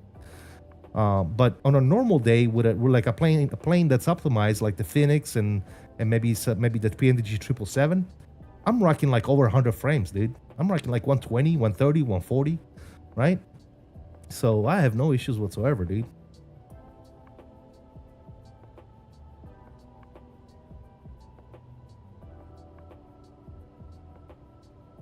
We're back. Edit to the store. All right, got you, Benji. We'll see when you get back, brother. I wonder if I'll be able to increase my setting to 2024. I'm telling you right now, I have a beast of a computer. And on 2020, forget about it, dude. I could not run ultra, dude. I had all my settings set to high, and some medium stuff, and then I had like cloud set to ultra, you know, stuff like that, and it was still fucking sucking as far as frames is concerned. On this sim right here, I'm all maxed out, dude. All my settings, I have global set to ultra, dude. And everything else is anything that I could bump up, I bump up. So it's absolutely fantastic, dude. I'm loving it, dude. I'm having such a good experience with it. You know what? If it was to like crash the desktop right now, I'd be okay with it, dude. Because I haven't had a, honestly, I haven't had a crash the desktop in I don't even remember the last time I had a crash the desktop on 2024. But yet you have people that are saying, oh, the sim is unstable and it crashes and it does this and that and the other. Well, what are you doing to make the sim crash, right? Ask yourself, what is it you're doing to make the sim crash? Is it the sim? Or is it your computer? Is it a mod that you're using? Is it a third-party airport? Is it a third-party aircraft? What are you doing, right? You gotta kind of look and see what the hell you're doing. Because if the sim crashes, yes, it could be the sim, obviously. But at the same time, you gotta ask yourself, what is it that I'm introducing into the sim that's making it crash? Because 9 times out of 10, it's something that you did, right? Something that you're doing to the sim. Because, you know, I got a lot of people that are having no issues with 2024 whatsoever. You know, sure, the occasional starter, sure. The occasional crash from other people, sure. But at the same time, it's the same thing with 2020. You get the occasional crash, you get the occasional starter, right? So to tell me that 2024 is not in a good place right now, dude, I'm sorry, dude. Paxan, dude, miss me with the nonsense, dude. Because 2024 is in a really good state right now, especially Sim Update 3 beta, dude. As soon as Sim Update 3 comes out and they start working on 4, dude, forget about it, dude. We're gone. Mr. Jacob, what's going on, man? Welcome. Good to see you, man. Have you flown 350 with the HUD? Any thoughts if you have? I've flown the 350 on 2024, yeah. But I don't like using the HUD. The clouds look real. I'm telling you, bro. And now we have different type of clouds too in the sim. I don't know if you know this, but on 2020, they don't have the different type of clouds, like the cumulus clouds and all that other crap, right? They only have like one generated type of cloud. That's it. And it's the same everywhere, right? It's the same puffy cloud bullshit. On this sim, it generates the different type of clouds. You know, I don't know what all, I'm not an expert, so I don't know what all the different type of clouds are called, but you have those in this sim. So it just looks that much more realistic. And look at the ground, guys. Look at the ground. I mean, come on, dude. You got to be shitting me if you tell me that this doesn't look good. The lighting, the horizon, you know, everything about this sim is just so good, dude. Everything is just so good, dude.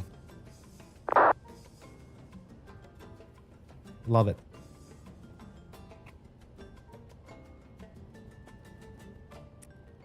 Yeah, in 2020 that looked grainy. Now I'm in 2024. We have CB, TCU, all that stuff for more realistic flying. Do they have a weather radar? Yeah. Most of the planes have a weather radar. I think this one has one too. I just never use it, dude. Let me see. Weather radar. What do we got here? We got this. Obviously, you gotta have weather for the weather radar to work. But let me turn that on right here. I don't know if we have. That might be weather clouds down there. Let me see. How do we turn on weather? Range 80, terrain. I don't know if it works on this plane, to be quite honest with you.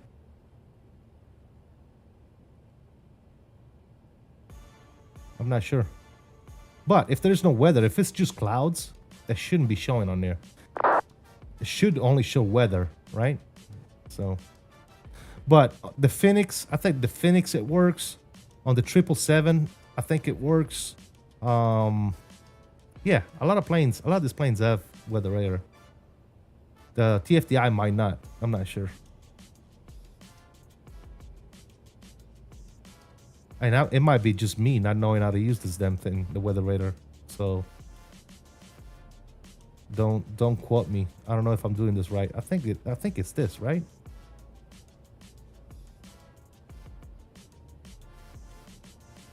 There you go. Oh, there you go. Tilt 3 degrees. Range 40. Let's see. Let's increase the range. Ah, there you go. Yeah, we're starting seeing some stuff. So yeah, it does have weather. But like I said, you gotta have weather for it to show weather. You see, it's just showing a couple of things right here and right here. But we don't have any weather. We'll keep it on to see if there's weather coming up.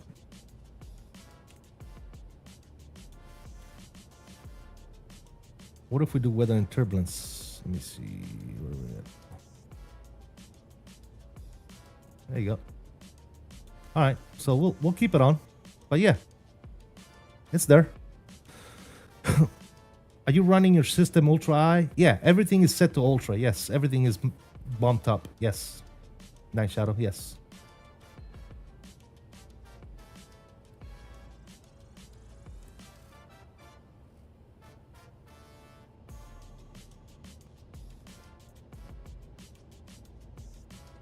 The Phoenix doesn't have it? Yeah, like I said, don't quote me on it. I thought it did, but maybe not. Maybe it just shows like a random weather, because I've turned on the weather radar on the Phoenix and it shows something, but it might not be accurate. You know what I'm saying? Or maybe it was just terrain radar, Fred. Maybe I'm confused. Maybe it just was the terrain instead of the weather. Maybe it was terrain, yeah. But yeah, we tried it in a couple of planes. The FS Lab, I think, has it. The 321 Neo. I think that does have weather radar.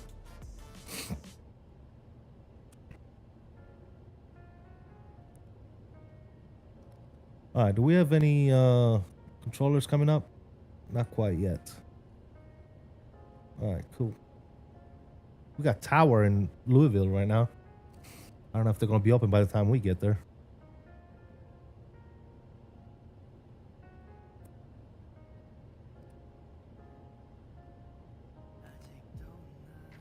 I want to see a thunderstorm in 2024. Bro, we did that actually. I flew out of OKC one time and there was a thunderstorm out here. And it's freaking insane, dude. I don't know if any of you were watching that day. No, it was in Vegas. Remember in Vegas when we were landing and departing out of Vegas? And it was like thunder and lightning. And I was like, and I never heard that before in the sim. And I was like, is that thunder and lightning outside? And it was freaking real, dude. It just sounded and looked and felt real. Like the weather system in this sim is ridiculous.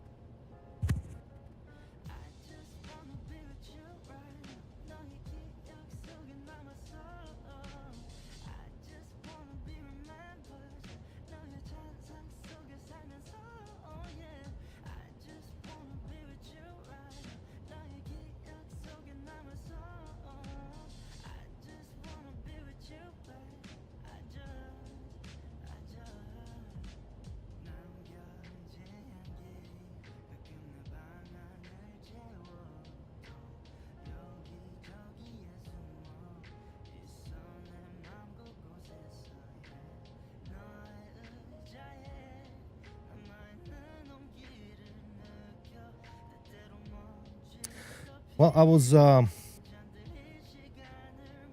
that's intense. I'm pretty sure you also have a legit avoid CBs now, because they have real effects. We probably will in the future, yeah. So I was just talking to my wife, man, and my whole city is freaking underwater, dude. With floods everywhere right now.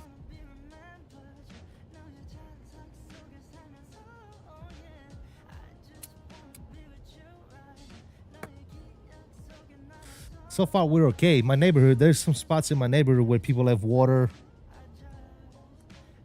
you know, up to their doorstep. But so far, myself, seems to be okay so far. But it's supposed to rain again tonight. And there's already flooding everywhere, dude. So it's just going to get worse. We'll see. It's fucking floods and shit everywhere, dude. Anyway, guys, thank you for stopping by. Those of you that have, appreciate you guys keeping me company today. If you haven't already done so, man, please do me a huge favor and let's get those likes up. We're up to 30 likes.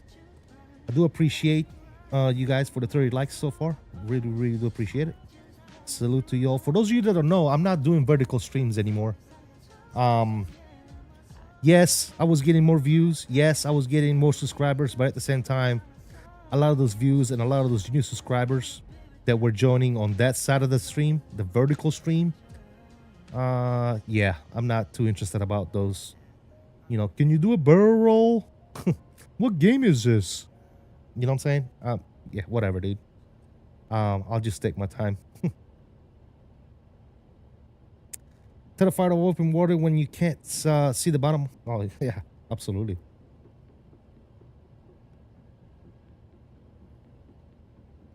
So that's why we're not doing the vertical stream thing anymore. We'll see, man. I haven't heard too many people complain about me not doing the vertical stream, so we're just going to keep rocking it. We're just going to keep rocking the normal stream stuff. I wasn't too crazy about it, guys. That's pretty much what it boils down to.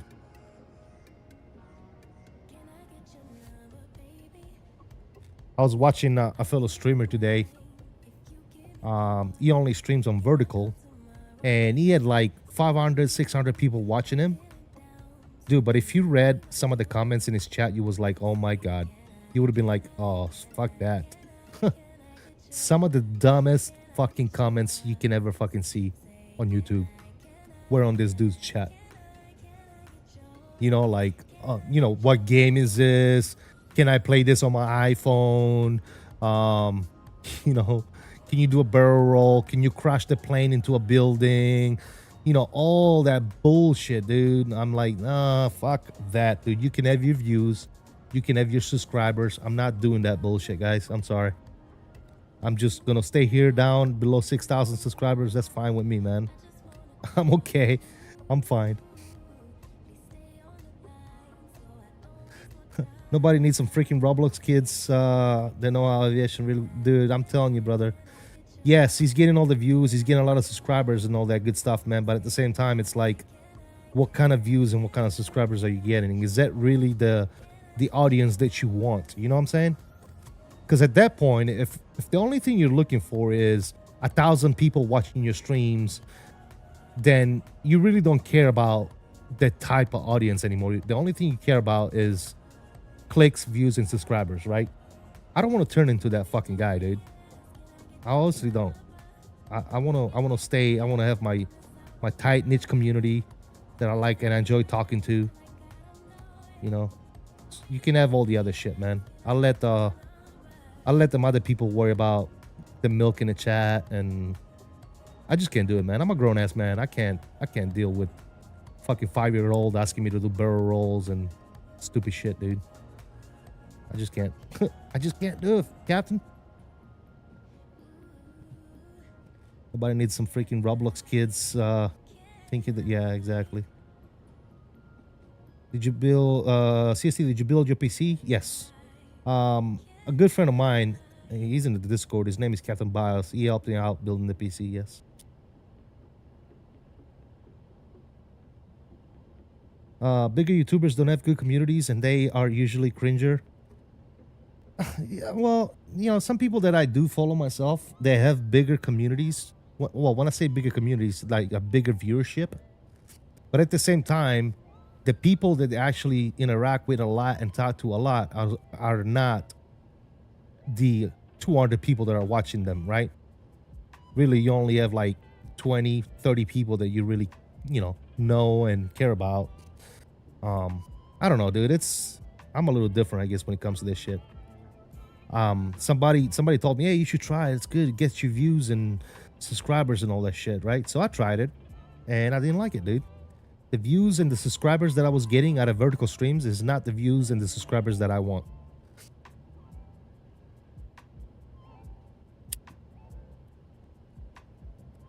You know, and this is not a job for me, right? It's not my work, so I can grow, you know, slowly. It's fine. I don't need to be at 80,000 subscribers tomorrow, you know. I don't need to be, it's whatever, dude. I'd rather grow slow and have good quality people in my chat than, you know, get up to like 80,000 subscribers and have a bunch of fucking stupid fucks in my chat, if you know what I mean. Excuse my French. eventually it's gonna happen, right? I think if I keep going, right? If we get, if we get in the double digits, eventually it's gonna happen. We're gonna have a bunch of people being stupid in chat, but I don't know if you guys noticed, stupid people don't last very long on my chat.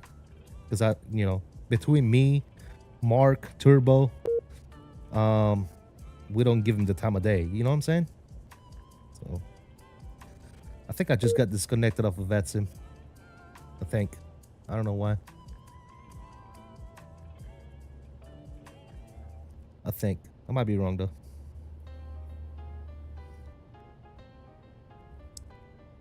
I make the YouTube shorts once in a while, but I have a lot more fun making long form videos. Even though I don't get many views, I don't care about that. It's fun to fly. There you go, man. Yeah. I will tell you this, man. When it comes to this YouTube stuff, right? If you want to be a content creator and all the good stuff, you got to make it fun for yourself as well. Because the minute it becomes a job and the minute it becomes something that you must do, even if you don't enjoy doing it, and you're doing it because you got to grow the channel, you got to grow the subscriber count and all the good nonsense, it becomes a job and it becomes boring and you're not going to want to do it anymore. So you got to keep it fun for yourself, right? I don't know if you noticed that, if I don't want to stream tomorrow, I'm not streaming, right? But then you have YouTubers out there that they don't have that choice. They have to stream, right? People that have this as a job, they have to do it, right? Like Captain Canada, for example, great person, but he has to stream. He has a schedule. That's his job. Like, he has to get up in the morning and he has to go live at 11, 4 times a week or whatever he's got set. He has to do it, because if he doesn't do it, he's not putting food on the table. You understand what I'm saying? And that's what I don't want, right? This is not what puts food on my table. I had a real day job. I'm retired from my day job, obviously. So now this is my hobby, and it brings in some money, but all the money that it brings in, I'm putting it back towards the channel, by buying stuff for the channel, cameras. I just bought an extra camera, and it's not much. It's chump change, dude. It ain't shit. YouTube takes 30% of this shit, so I'm not freaking eating with YouTube money. That's what I'm trying to say, right? It's really not much at all. So for me, it's not making a living. So and I'm okay with that. Like I said, it's not a job for me. It's a hobby, dude. That's all this is. It's just a hobby. By the way, Chris81, thank you for subscribing. Welcome aboard.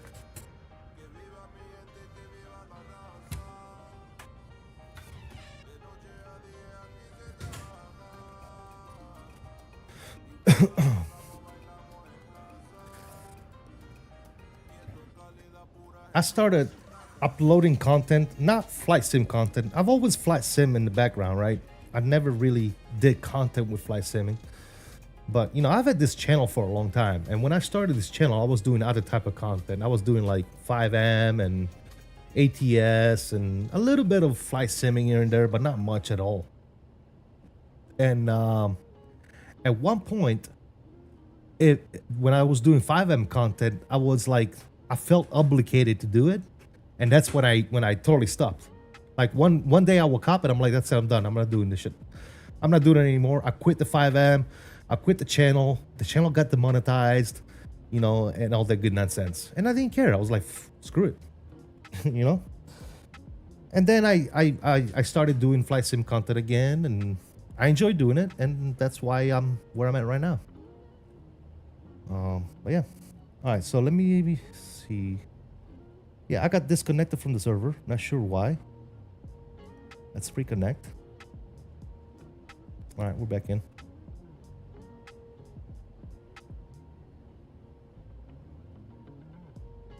All right, I think we're back in the server now.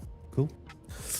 But yeah, Chris81 says, hello, cheers from Poland. Hey, man, welcome. Good to have you in the channel, man. Welcome. Glad to have you. Thank you for subscribing. Welcome aboard.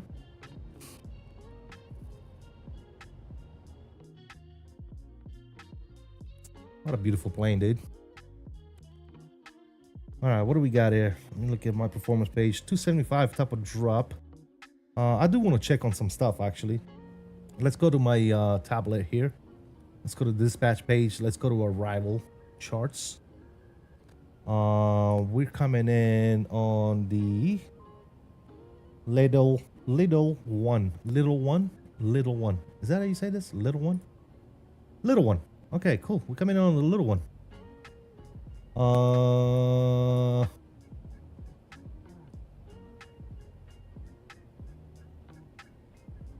Coming in a yucky. Yucky's down here. All right, so if we look at this, Cobbs, we're gonna make sure all our stuff is good to go. I'm gonna look at my flight plan here.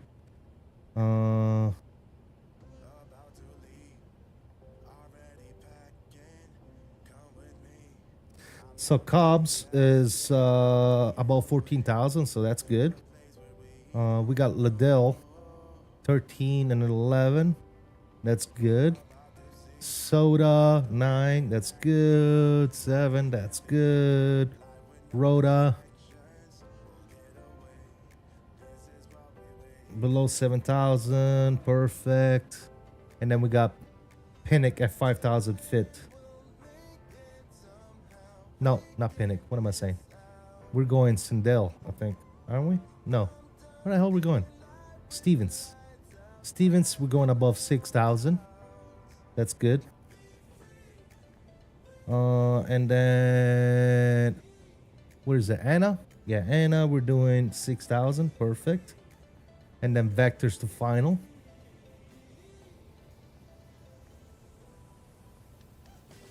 Cool. All right. Everything is looking good there. Perfect. I'm desperately waiting for the win-win full motion Boeing yoke. Yeah, you actually won that thing? Anyway, for those of you that was wondering, there's your weather radar, fellas. It's actually working. So we got some weather coming up. We're going to be right on top of it, so it should be no factor.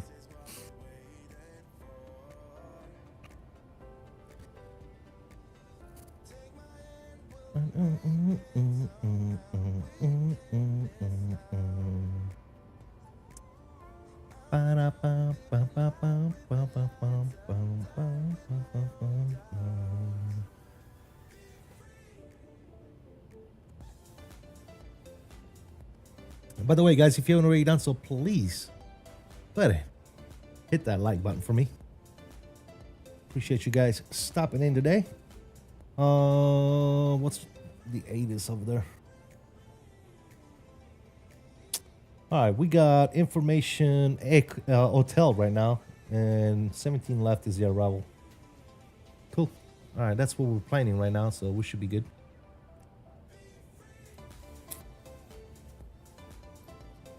Yeah, one it looks awesome. I'm done with the Thrustmaster one. Gotcha. It's pretty bulky. I think it's one size of the real one, dude. But I tell you what, man, I put my hands on that thing at the Flight Sim Expo, man. It's legit, dude. It's really nice. It's really, really nice.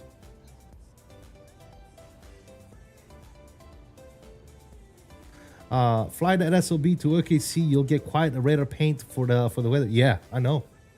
I'm seeing it outside, dude. Everything is floated out here, bro. My son is at work, so we'll see how he's gonna make it back home. Huh.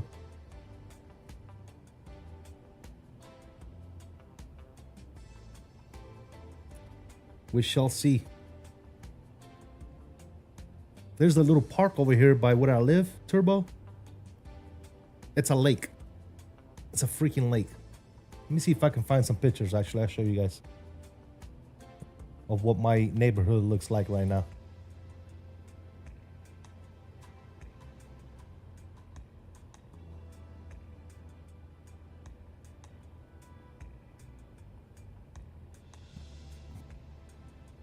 Okay, we got one picture right there.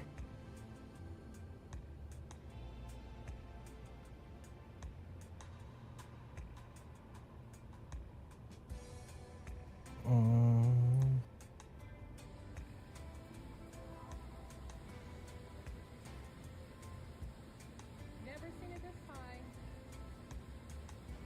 It's a lot of water.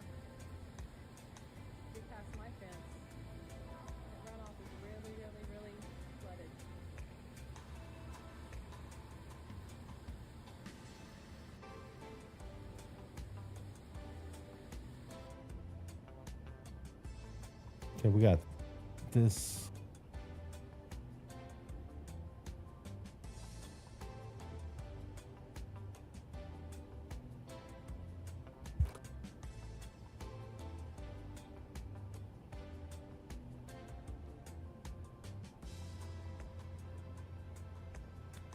All right, so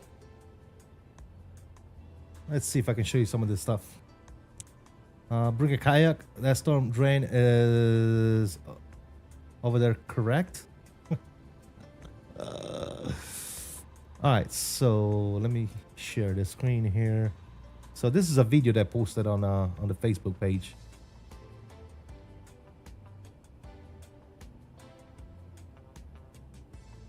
Look at where the water is right here. This is supposed to be a park right here, not a lake. It looks like it's a lake, but it's a park. You see how it's all flooded over here?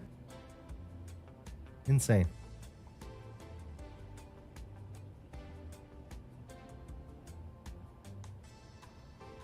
The water is just coming up. So that's that one. Then you got this one. It's a car just splashing water. Look at the fence right here. There's a drainage system over here that's deep and it's full of water. Look at all this water right here going past the fence. Look at that. It's high, dude. The water is high already, and it's supposed to still it's supposed to rain still. So we'll see, man. Oceanfront property, that's it. And this picture right here, it's right by our neighbor. There's a this is not supposed to be a lake right here, guys, but it looks like a lake. Right, this is the park actually. So you see the sidewalk right here. This is not supposed to be. There's isn't supposed to be water here. This is like a flower bed or something. It's full of water now. Look at that. Look at that shit. Insane.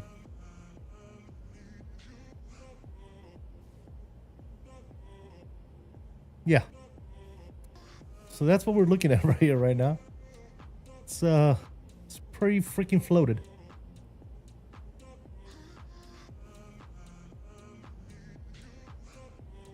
Oh boy, the car went full Leroy. It did, didn't he?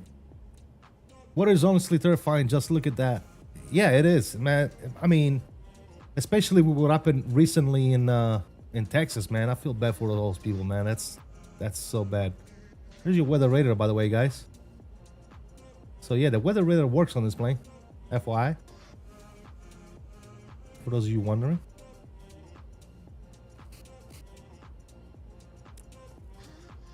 AKA lake water mess, yeah.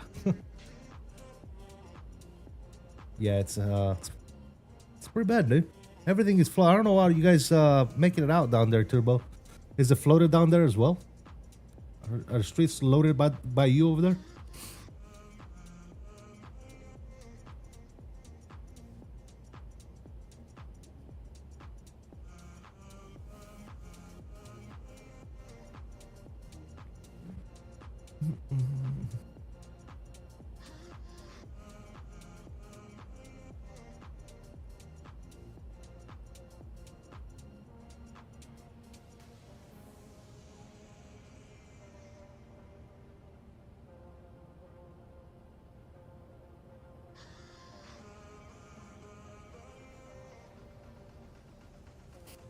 Not really. Yeah, it came down hard here, dude. And it's still raining, but it's not as bad as it was before. But it came down. A lot of water came down, dude. Lots and lots of water.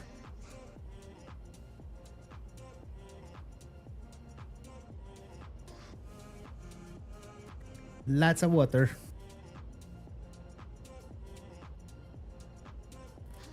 Not too bad so far, but I bet that huge ditch on base is full. Probably. You ain't lying. You're not wrong, my dude.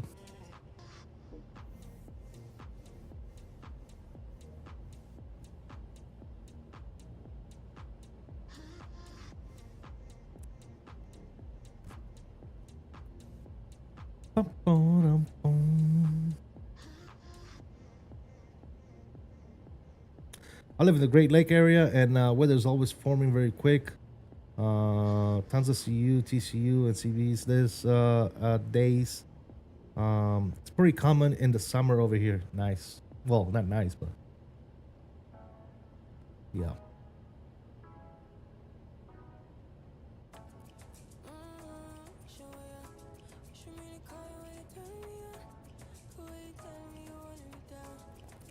Got a mowed before we got here? Dude, I was supposed to mow. I wish I would have mowed today or yesterday, but I didn't. I was too lazy. Yeah. We'll see, man.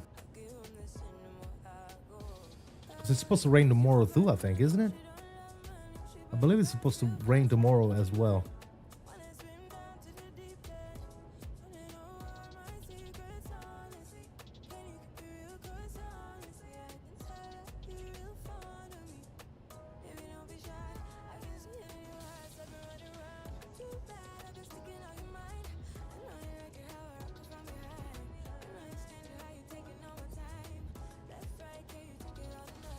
I think so. Yeah.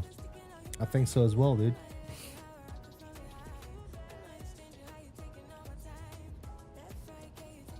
I think so as well, dude.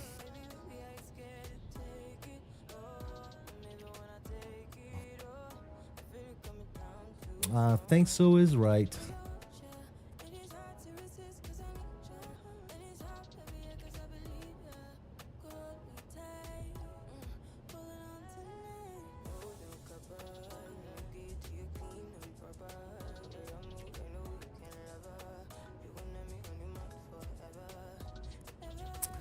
I gotta shave, dude. This thing is already bugging me.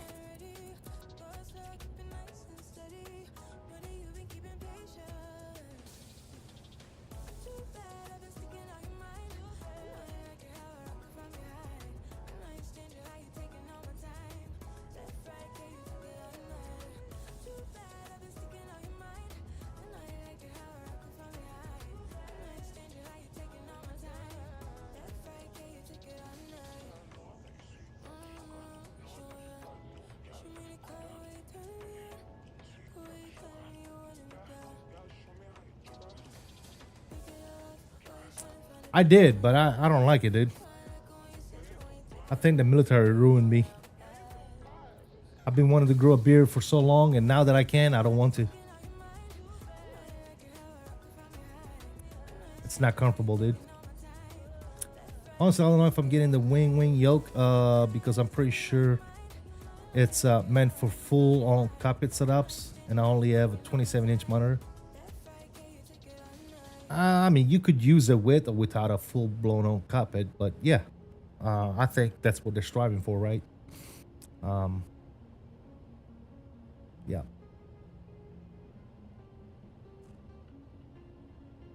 He said, "I see you, Chief." Shot it. Shot it, dude.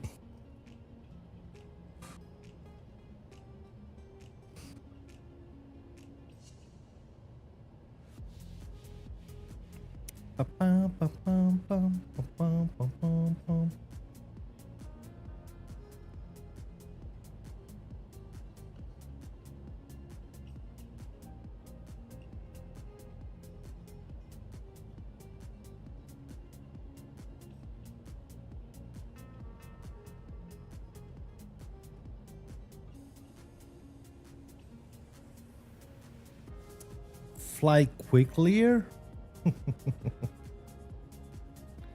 Astro, what's up, dude?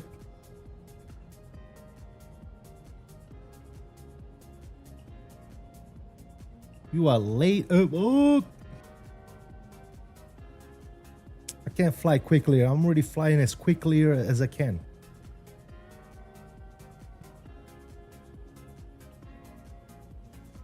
Probably fly a little quicklier, but it's all good.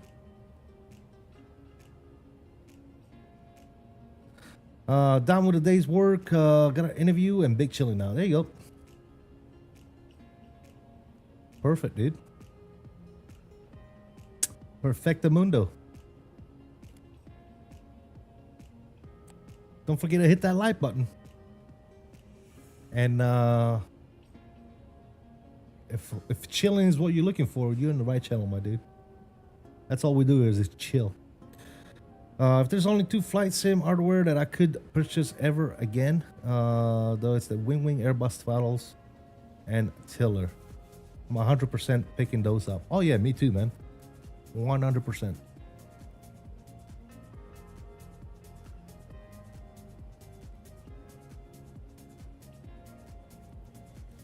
We shall see.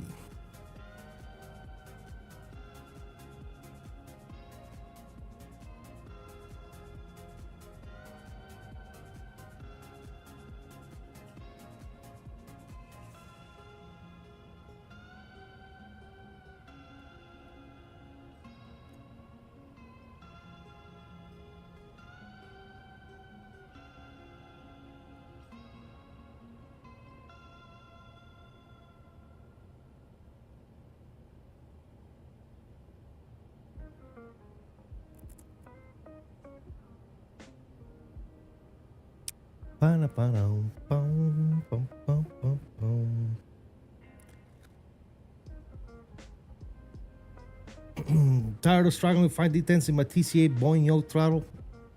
Oof. Oh, Boeing throttles? The TCA Boeing throttle are probably the worst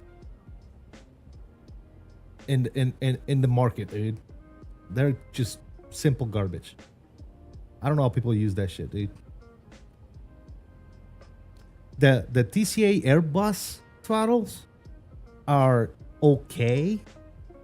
I still wouldn't get them, to be honest. They're too much toy-like, dude. Them the Wing ones, dude, that I felt and used at the expo this year, dude. Oh my god, dude. Those are gonna be fucking phenomenal.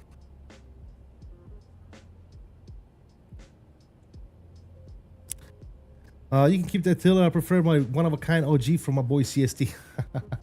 That's back when I used to make those things, yeah.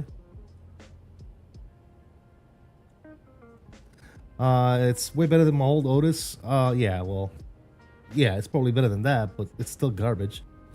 It's still a cheap piece of crap.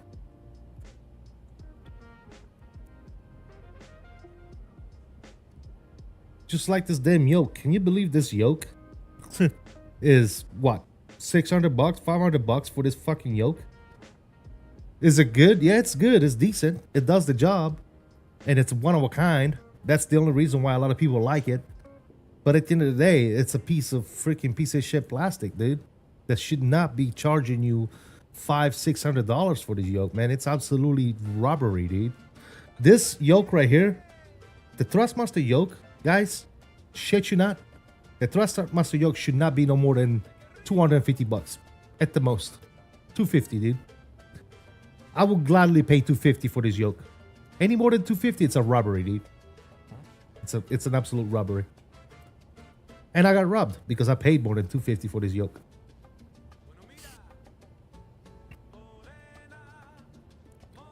I mean, you gotta be honest about the shit, dude. Thrustmasters was always selling because they were the only ones who made decent flight sim hardware. Now that companies like Wing, they're gonna really start to struggle. They've been struggling, dude. They've been struggling for a while now. Especially ever since company like Moza, Wing, and some others out there have started to come out with stuff. They can't compete with that shit, dude. They can't. You know?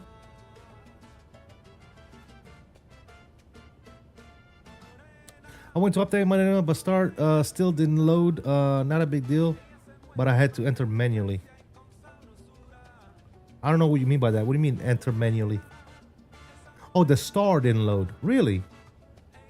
This is my third flight now with no issues, man. Yeah, if I ever move off of my X3D and T16K throttle, I'm not looking anywhere near Thrustmaster laughing aloud. I've just had them so long. No need to replace. Yeah, I mean, if you have them, you have them, dude. But I never fell for the Thrustmaster throttle stuff. I've always, so I was lucky enough that I was able to put my hands on the TCA Airbus throttle set by Airbus and the Boeing throttle by Airbus, the Boeing throttle by Thrustmaster. And I was like, man, this is garbage, dude. For the price, it feels like a toy for a little kid, like a 5-year-old kid. You know, like a little toy that you get for a kid. I'm like, no, dude, I'm not doing this. So instead of buying the Thrustmaster Airbus and Boeing throttles, I decided that I was gonna buy the 𝕂𝕒. So I guess I got lucky.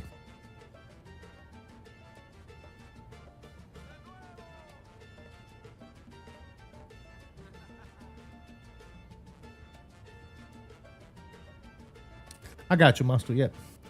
I'm using the Throttle-Tech Airbus Quadrant. Got it pre-owned for much less. Dude, that Throttle-Tech one is fantastic, dude. Jay. I wish I could get my hands on one of those. That's a nice throttle set, dude. It's got everything, right? You got the one with the flaps and the speed brakes and everything. Quick Lift, welcome back, dude. Says, what I miss? Nothing, no? We've just been chilling quick. Quick Lift. WinWing is a hero. So WinWing is doing great stuff for the community. Not because their stuff is the best stuff out there.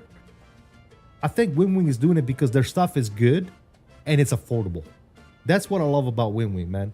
They're providing us with good peripherals and they are affordable to the average flight simmer, right? Other companies such as Scholarkey and you name it, right? Name any other companies that make good quality stuff, but you can't touch it. The average person, the average flight simmer like me and you, we can't even think about buying Scholarkey products, dude. They're just so expensive, dude, right? That's why I love WinWing so much, man, and what they're doing with peripherals and stuff.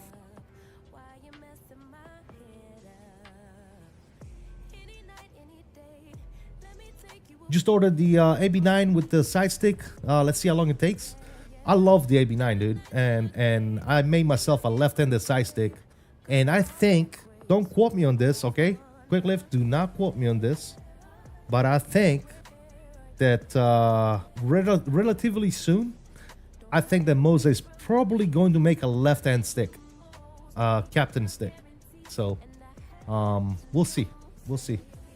A lot of us that have been reviewing the product have been providing them the same feedback. Left side stick, you know, left side stick, left side stick, left. Hey, everything is great. The base is great. Everything is great. You just give us a left side stick, right? So yeah. Yes, the brake, the flat speed brake, etc. It's a nice setup. Yeah, it's absolutely fantastic. I love that thing. I like it. The throttle tech is really nice, man. I never even touched it, dude. But I can tell you right now, just by looking at it, it looks really nice. I need to start watching you guys laughing out loud, making me buy all this crap. My wife is about to divorce me.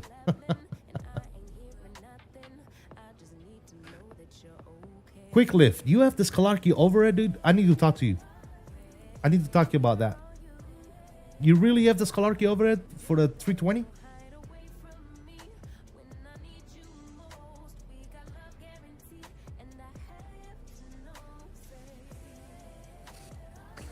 You think you're gonna get all of the WinWing Airbus panels and build an Airbus flight deck? I think eventually that's gonna be the goal, Top Notch. I think WinWing is gonna come out with the whole cockpit. It's just gonna take a little bit, right?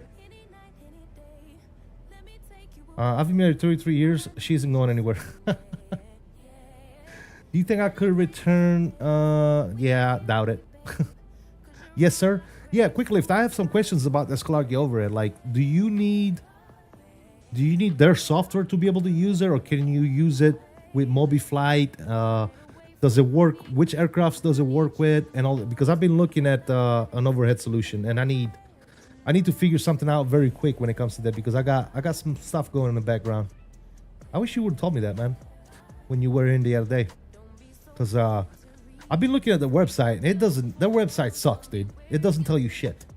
Like, it just says, oh, ProSim and this and that and the other. Okay, but You know, is it proprietary? Can I use it with Mobify? Can I just assign buttons to whatever I want? You know, that type of stuff, right? That's the stuff I need to know.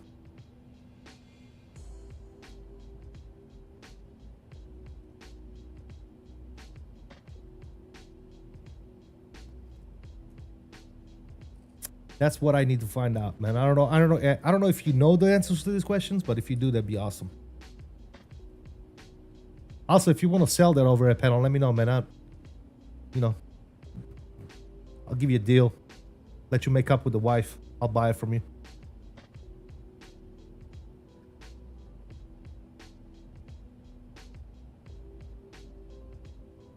Yes, exclamation. Well, yeah, the Discord. I do have Discord. Exclamation point Discord in the chat should give you the link. Jay.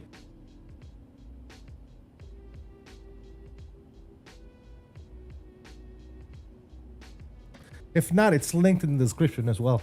The Discord channel. Built an overhead using the Stream Deck. Yeah, but I mean, I don't like the Stream. I want an overhead panel, bro. You haven't tried it with Mobify, only their software? But what kind of software is it? Is it the ProSim software? Quick Lift?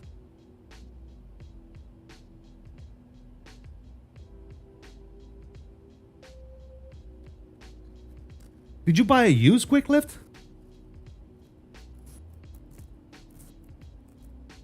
Quick Lift, send me a picture of this thing. Let me see what it looks like, if you don't mind. Just DM it to me. You don't have to put it in public.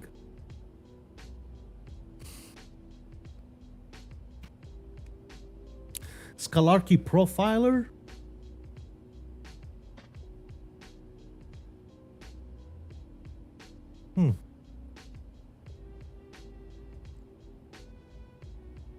And what planes does it work with? Does it work with all the Airbuses or just one type deal? You know what I mean? That's, dude, I don't know. Like I said, I've been trying to research it on their website, and it just says ProSim and this aircraft. You know, what if I want to fly the FS Lab 321 with it? Can I use it with the 321 from FS Labs or no? You know, what if I want to fly with, you know, the 330? Can I use it with the 330? You know, that type of stuff. You've used it with the FS Lab and the Phoenix? Got you. Yeah, I'd like to see a picture of it if you got one, man.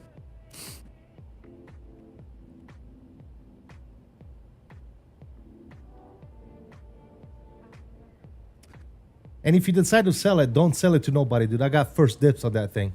You hear me? I got dibs on it.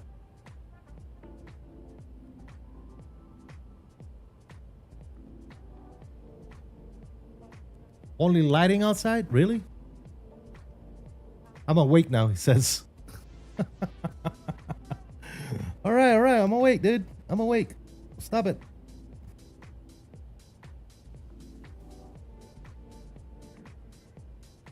All right, so 6,000 on profile.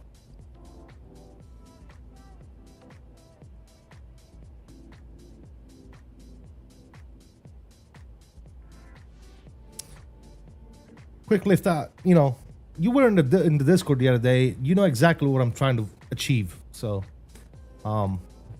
yeah. Do not sell that thing if you decide to sell it.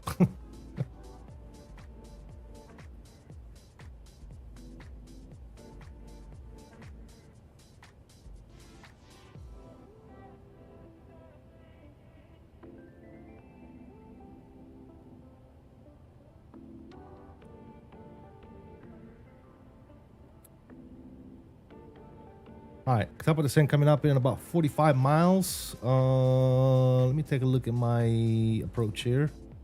We're coming in on 17 left. 17 left. Missed approach, climb to 1,000, then climbing left turn to 3,000 feet direct IIU. Old, continue climb to 3,000 feet. Okay, so 3,000 feet up altitude for the go around. We're looking at 699 on the barrel here.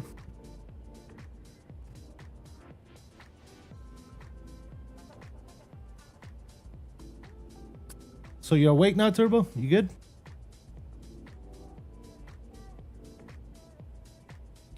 think Turbo said he's awake, so we're good, guys.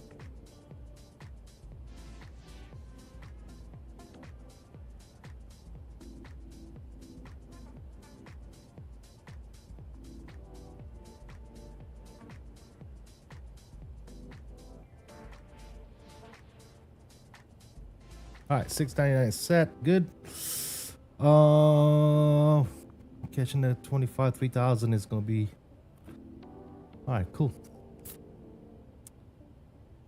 It's back where it belongs. Okay, cool, nice. Let's go to performance here. Let me figure out what my landing weight is going to be.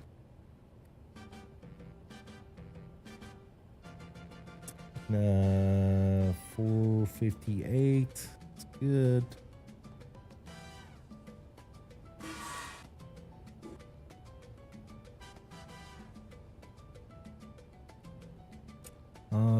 Low. We're doing 17 left. Calculate. All right. 5,700. We got 7,300. Okay. I like it.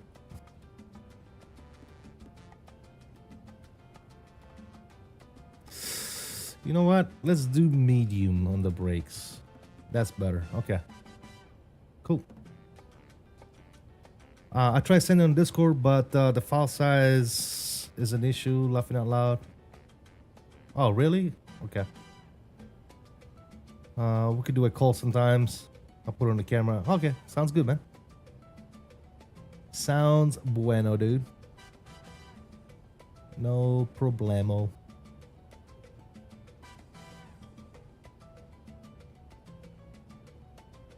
Well, okay, Jay. Jesus. That's a pretty cool setup, dude.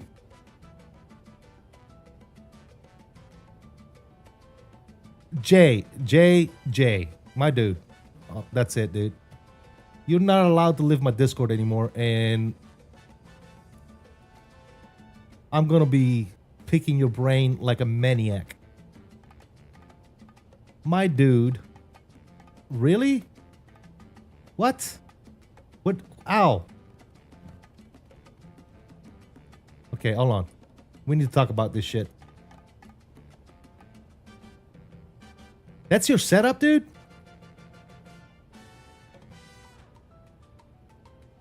That's your setup? Like, that's what you're rocking right now? All right, check this dude's setup out, guys. Are you okay? Jay, are you okay if I share this on the stream?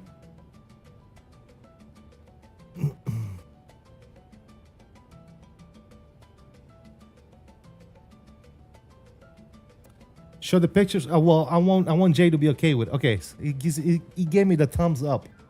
All right, dude. Look at this dude. Look at this, guys. Jay, we need to talk, my dude. Please tell me you're not shy and you are able to come on voice chat, because we need to talk, because I already got something going, but I want to pick your brain about some of this stuff right here, especially like screens size and how you get your do you just pop out your gauges, or do you use like, do we need, you know what, stop right now, time out, stay in the Discord, don't go anywhere. If you don't mind, I need your help. It's absolutely fantastic. Yeah, dude. Hold on, I'm not done yet. There's more. But wait, there's more. Look at this. Like what? It's like, but wait, there's more.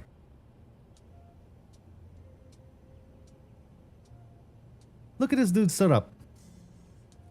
So, holy stream decks, dude. 1, 2, 3, 4, 5, 6. And he's got a bunch of, hold on, wait. But wait, there is more. Okay? Anyways, so the screens right here, the screens that you use to pop out your gauges, do you pop them out from the sim and just drag them?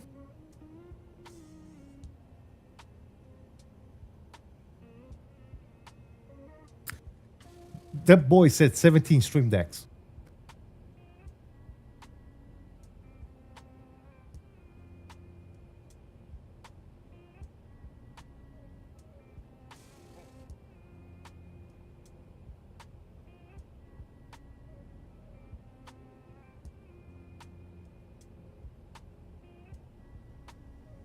All right, I'm back. I just had to take a second.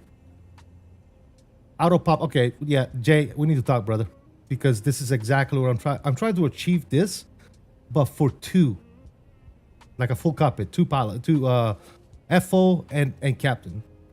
So I definitely need to pick your brain about some of this stuff. Like, did you build these panels yourself, or did you buy them somewhere? Because I have a couple of places where I can buy them, but I also have a 3D printer and I can print a lot of this stuff. I have the old MIP that I can print myself, right? I have the old MIP panels that I can print. And I got measurements. Dude, I've done some research, extensive research on all this stuff. The other questions that I had was, can I hook up a separate computer and LAN them together and have one computer display my gauges and the other computer play the game type deal? So there's so much shit that I have questions about. And I would really appreciate, looks like you have a lot of shit figured out.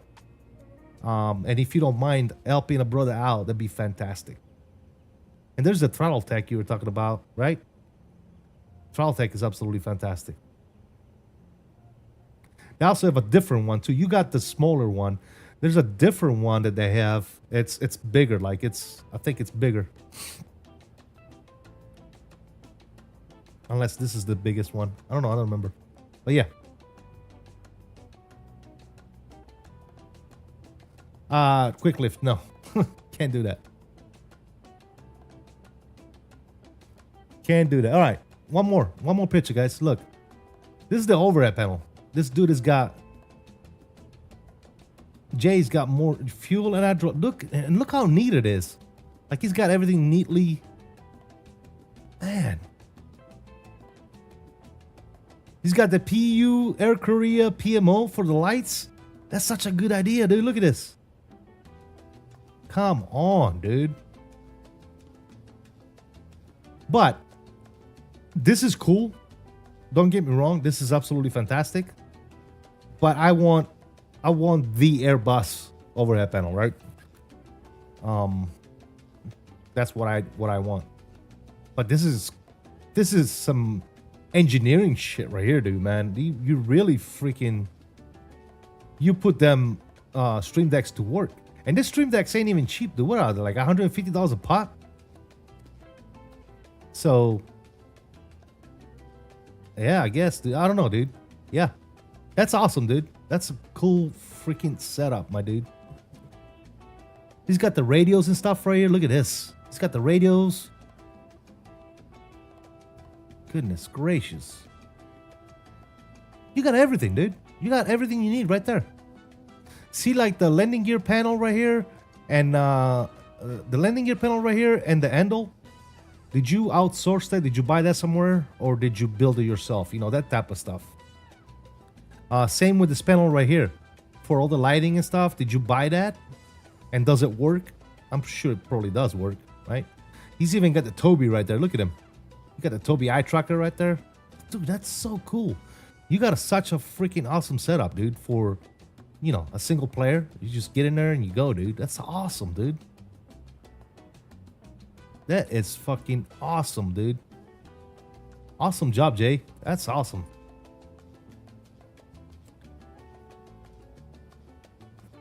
LAX POV.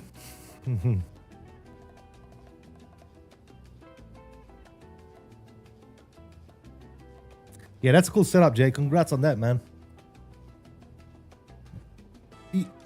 Obviously, you probably didn't do it overnight. It took you, like, you know, piece by piece, right?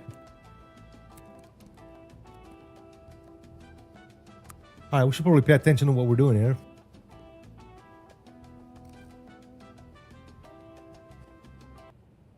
Let's get the music turned off. Actually, I want to see. All right, tower is gone, so we're on our own anyway. Let's see. Okay.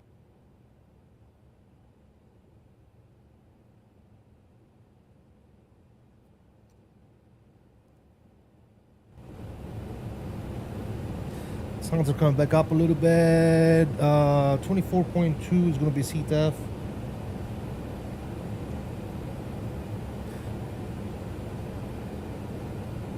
Mr. Turbo coming in with 10 gifted memberships.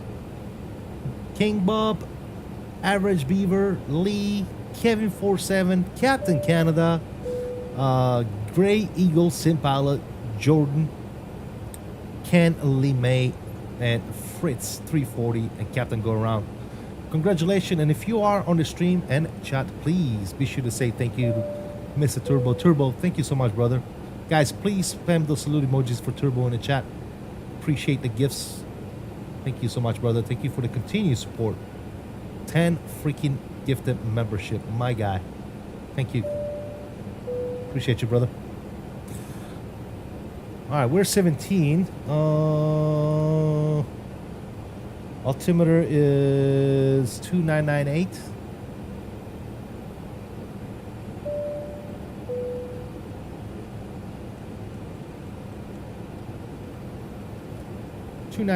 Set.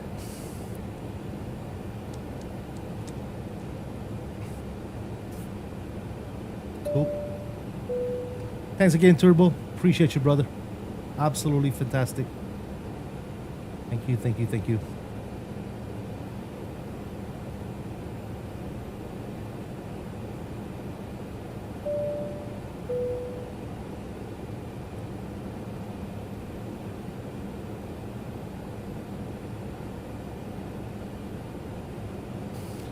We are, let me go look at my charts real quick. I actually want to look at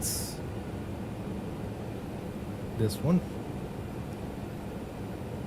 We need to be 6,000 Anna.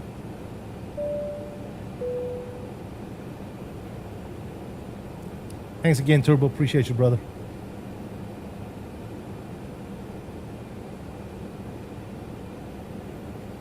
We're actually looking good.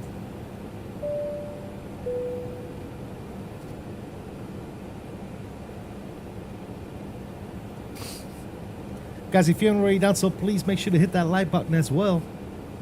We're almost done here. We're gonna land. We're gonna take a look at some replay. Hopefully we don't smash the shit out of it like we did last time. That'd be amazing if we don't smash it. But hey, it's the MD-11, baby. You know it's smashing. Smashy, smashy. Turbo, thanks, brother. Appreciate you, man. Absolutely. Thank you for the continued support, my brother, from another mother. All right, we're all set up for the arrival here. Get closer, we'll start setting up for the approach. Altitude is looking good. Speed is looking good. We're taking down to 6,000, and then we'll descend once we get a little closer here. We'll take it down to 3,000 for the arrival here.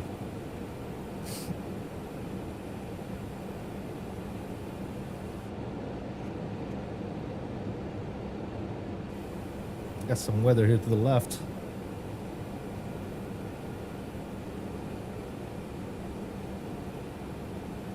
Let's do a like check. How many likes did we get today? We're up at 33 likes and 10 new members on the channel, man.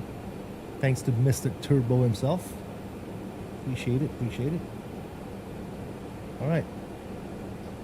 11,000. We're going to switch to CTAF. Louisville traffic. UPS 779 Navy 11,500. We are about to cross Soda, and coming in from the south here, about 30 miles out, 40 ILS runway 17 left for Louisville traffic.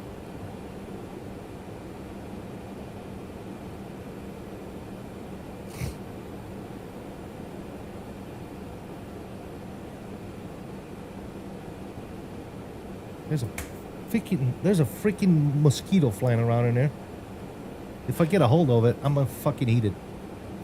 I'm gonna eat it. If I catch it, I'm gonna eat it. All right, Turbo, sounds good, brother. Thank you for the gift, brother. Really do appreciate you.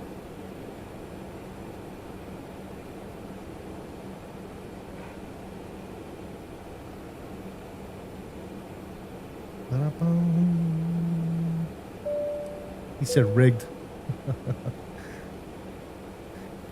Captain V1, thank you for that subscription. Welcome aboard, man. Welcome, welcome, welcome. 10,000 lights are on. Seat belts and signs are on. We're looking good. We do need to slow this bird down just a little bit. Let's give it some spoilers.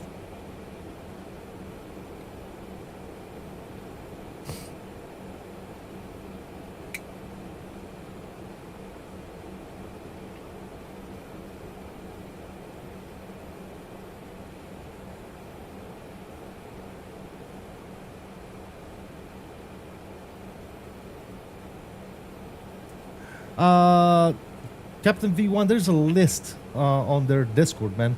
There's a lot of stuff, man. They updated a bunch of stuff on this plane. Captain Go Around, thank you for saying thank you in the chat for Turbo, man. Appreciate it. Appreciate it. He stepped away, but thank you. Appreciate it. Yeah, on their Discord, man, there's a bunch of stuff. They adjusted and did a bunch of... Dude, it's a long list. If you go under, I think it's dev update or update dev or dev update or something like that. I would show it, but I'm descending right now for final, man. So, and we got some rain up ahead. Well, the weather radar works, guys. You can clearly see out the window we have rain in front of us, and you can see in the radar we have rain up ahead. So that's a plus. All right, we're gonna go medium on the brakes. Good. We're doing flaps 25 for this landing. Speed 247. As far as speed restrictions is concerned, we're probably gonna be slowing down to 210 here soon. Soon, not quite yet. Yeah, we're above 6,000 right now. We're gonna stay at 6,000. Looking good.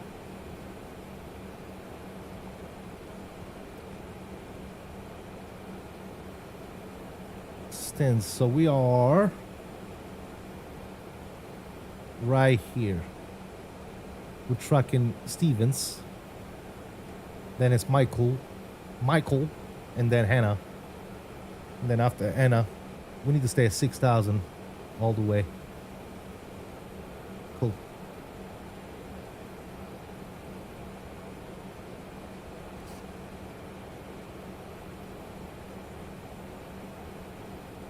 Guys, if you haven't already done so, please be sure to smack that like for me. Appreciate you guys stopping in today. Thank you for the new subscribers. Thank you to the new members. Appreciate you. Appreciate it. See, there's the rain, guys. Told you. There's the rain.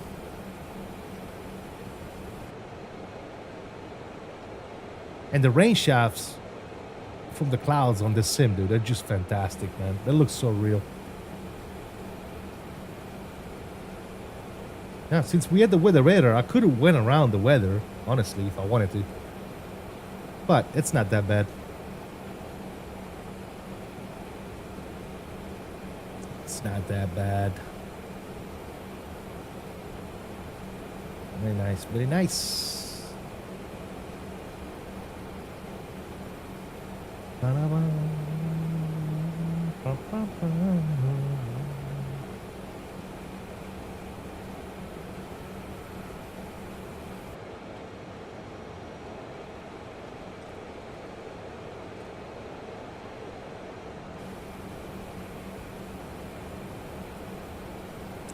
We should be popping out of the clouds here on this side.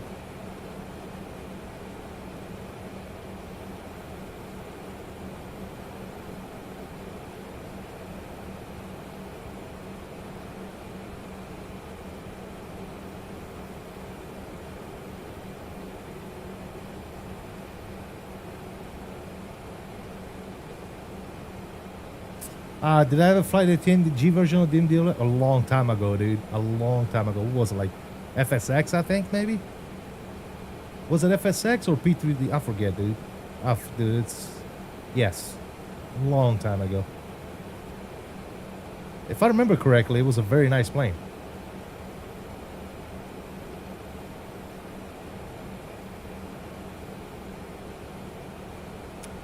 What is that in front of us? That's rain, dude. That's what that is.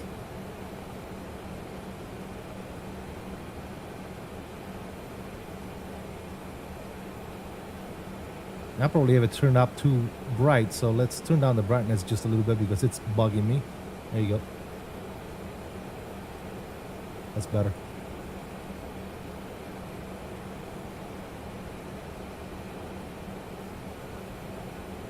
The clouds actually cloud and rain. Yes, dude.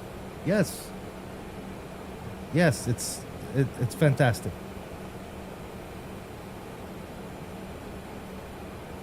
It's fantastical. It looks really good, man.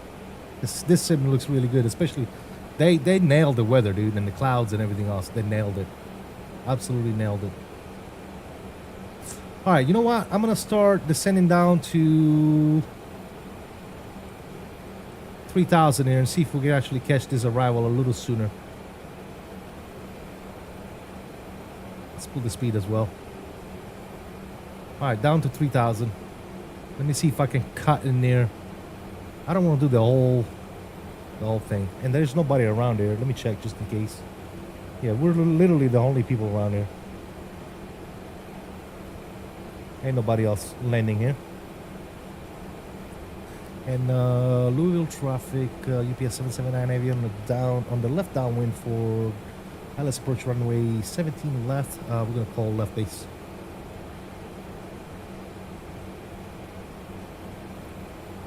I'm telling you, brother. That's why every time I see somebody, every time I hear somebody talk like, oh, you know, the sim is not ready, it's not good, it doesn't look, this 2020 still looks great, and I'm like, bro, get a life, my dude. Get a life. Like, miss me with the nonsense. That's what I tell them. Just miss me completely with the nonsense. All right, slots are out.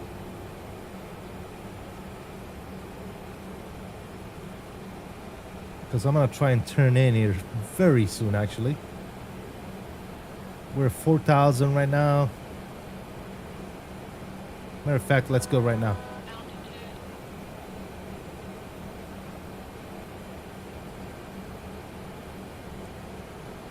Little traffic, UPS 779 Heavy, turning left base for 17 left.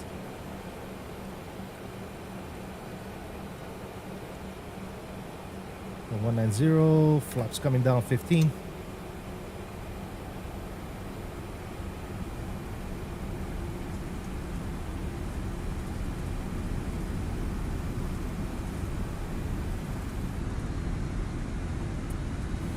That's beautiful, dude. It's beautiful. Let me get the recording software out, because if not, I'm gonna forget. And I'm probably gonna start recording right now because I'm gonna forget. So I'm gonna get invested and I'm gonna forget to start the recording. So start the recording now. Perfect. We'll just trim it. No big deal. 3,000 right there. Let's go 2,500 and Perfecto Mundo.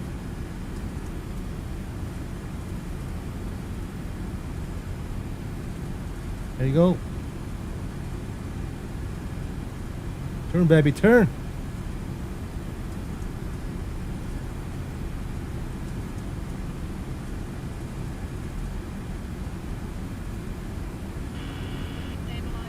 Stabilizer in motion.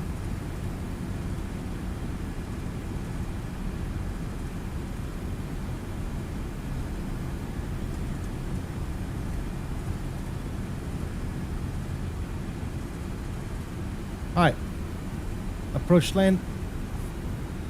Let's capture that localizer.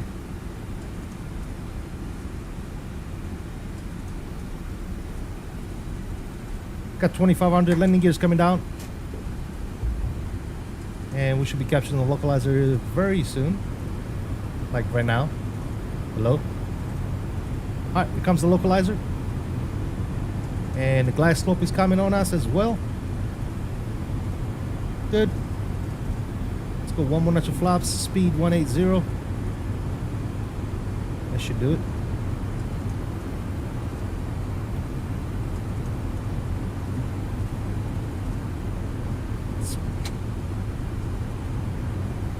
They armed? No. Now they're armed. Alright, cool. Ladies and gentle people, glide slope is in. Cool. Let's go FMS speeds. And flaps 3.5.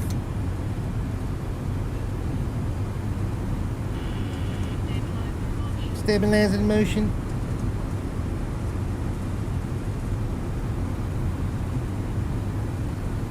Waiting for that 1000 call. Yeah, it's recording right now, Bill. Thank you for reminding me. Am I utilizing the FMS with the MD-11? Yes, I have the PU Air Courier CDU V2. You're gonna be able to see it as soon as I go into my control cam. As a matter of fact, let's go to control cam. Sounds is up. Enjoy the landing, guys. Here you go. About to come up on 1,000 feet. 60 more feet to go. 1,000. My plane.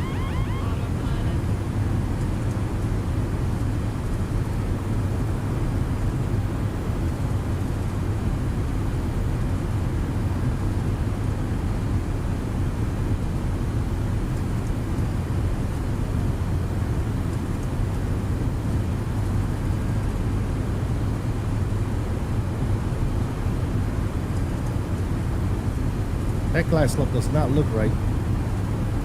It's either the glide slope or the poppies that are wrong. Let's go with the poppies.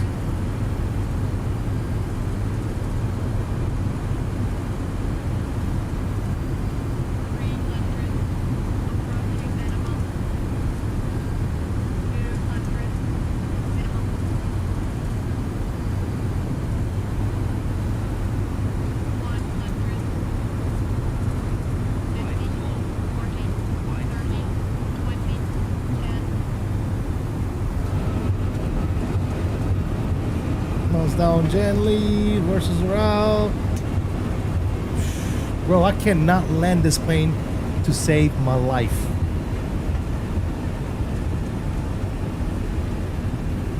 This plane is just, dude, I gotta fly it a lot more to be able to land this plane, dude, because it's that complicated for me. Eye on the brakes, let's vacate to the right. And we can actually park straight ahead over here. Flaps, spoilers, lights. You can go ahead and come off.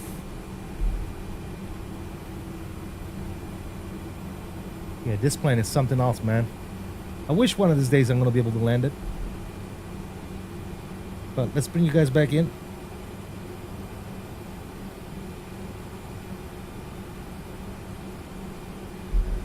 He said, "Hell yeah, dude! That was a slammer, right? That was a slammer." I don't know if I wanted to really park here. I think I made the wrong turn, didn't I? Can we squeeze it through here? Oh yeah. Look at that. That's made for us right there. Because we need to be on this side. It's on pallets. Yeah. Yeah. The old dreaded butters. We will never be able to get butters on this plane, dude. I'm sorry. It's just that simple. Alright, taxi light is out. Let's park this bad boy. Butters is one thing that I will not be able to deliver with the MD-11. I'm sorry. I haven't mastered it yet. I can't. I just can't do it. And it flies a lot differently on 24 for some reason it does on 2020. because I remember being able to get some decent landings on 2020, but on 2024, man, this plane just, you gotta fly this bad boy down, dude, to the ground. It's just not, you know, it's not on rails like it's not on rails like the Phoenix. You know, the Phoenix is like, you just point that thing on the runway, it just lands itself, dude. So yeah. Yes, sir. All right, that's off. You're off. Weather radar is still on, guys. I don't think we're gonna shut it down. I think we're just gonna go for the landing, the replay. What do you guys think?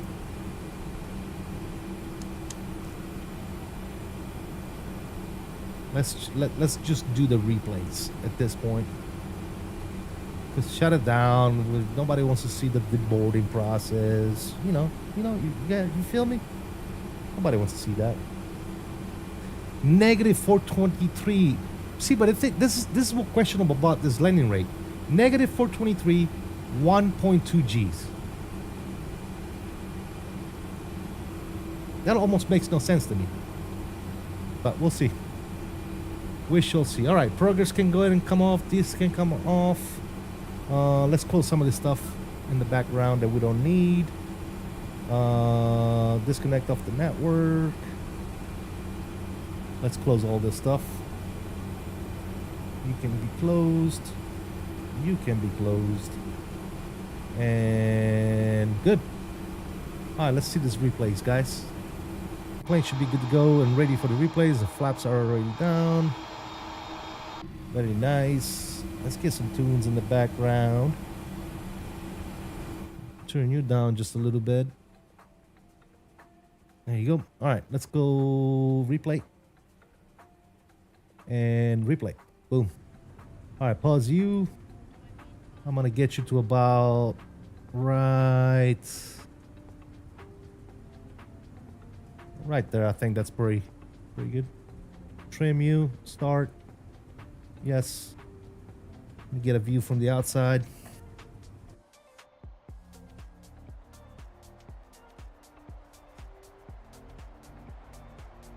Let's see what it looked like at least. Let's hope that it looked halfway decent.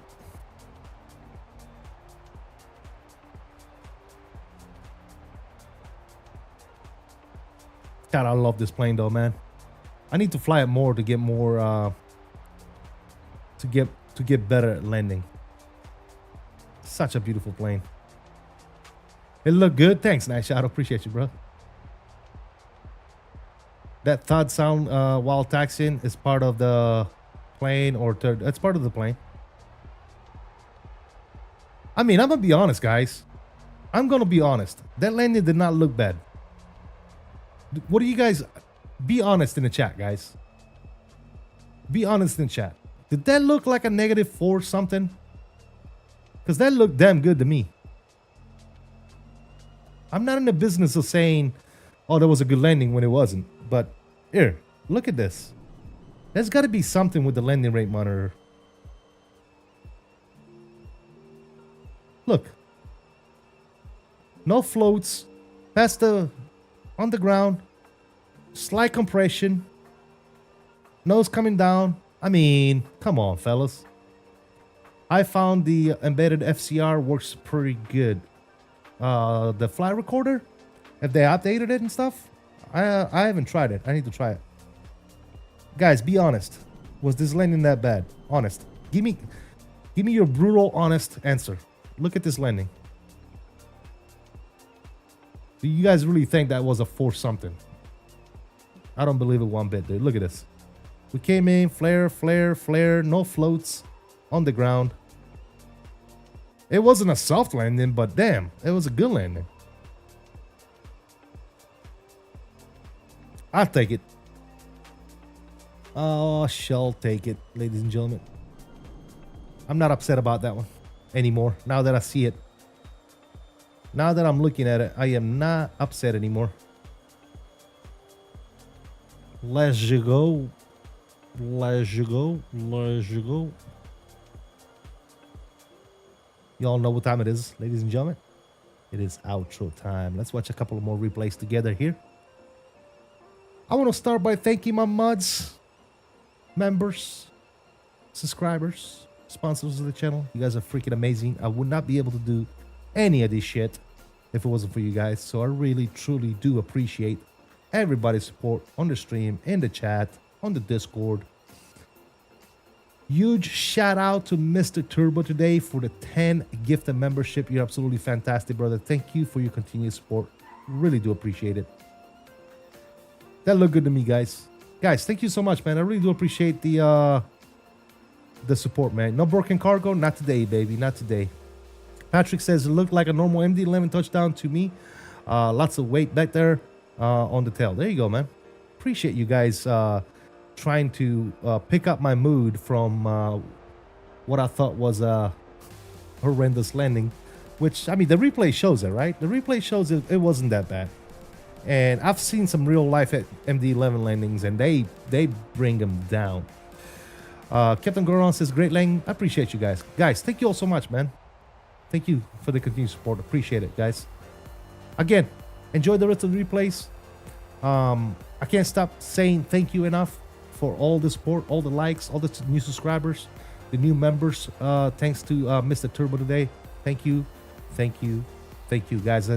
Enjoy the rest of the replays. Until next time, as I always say, I salute you all.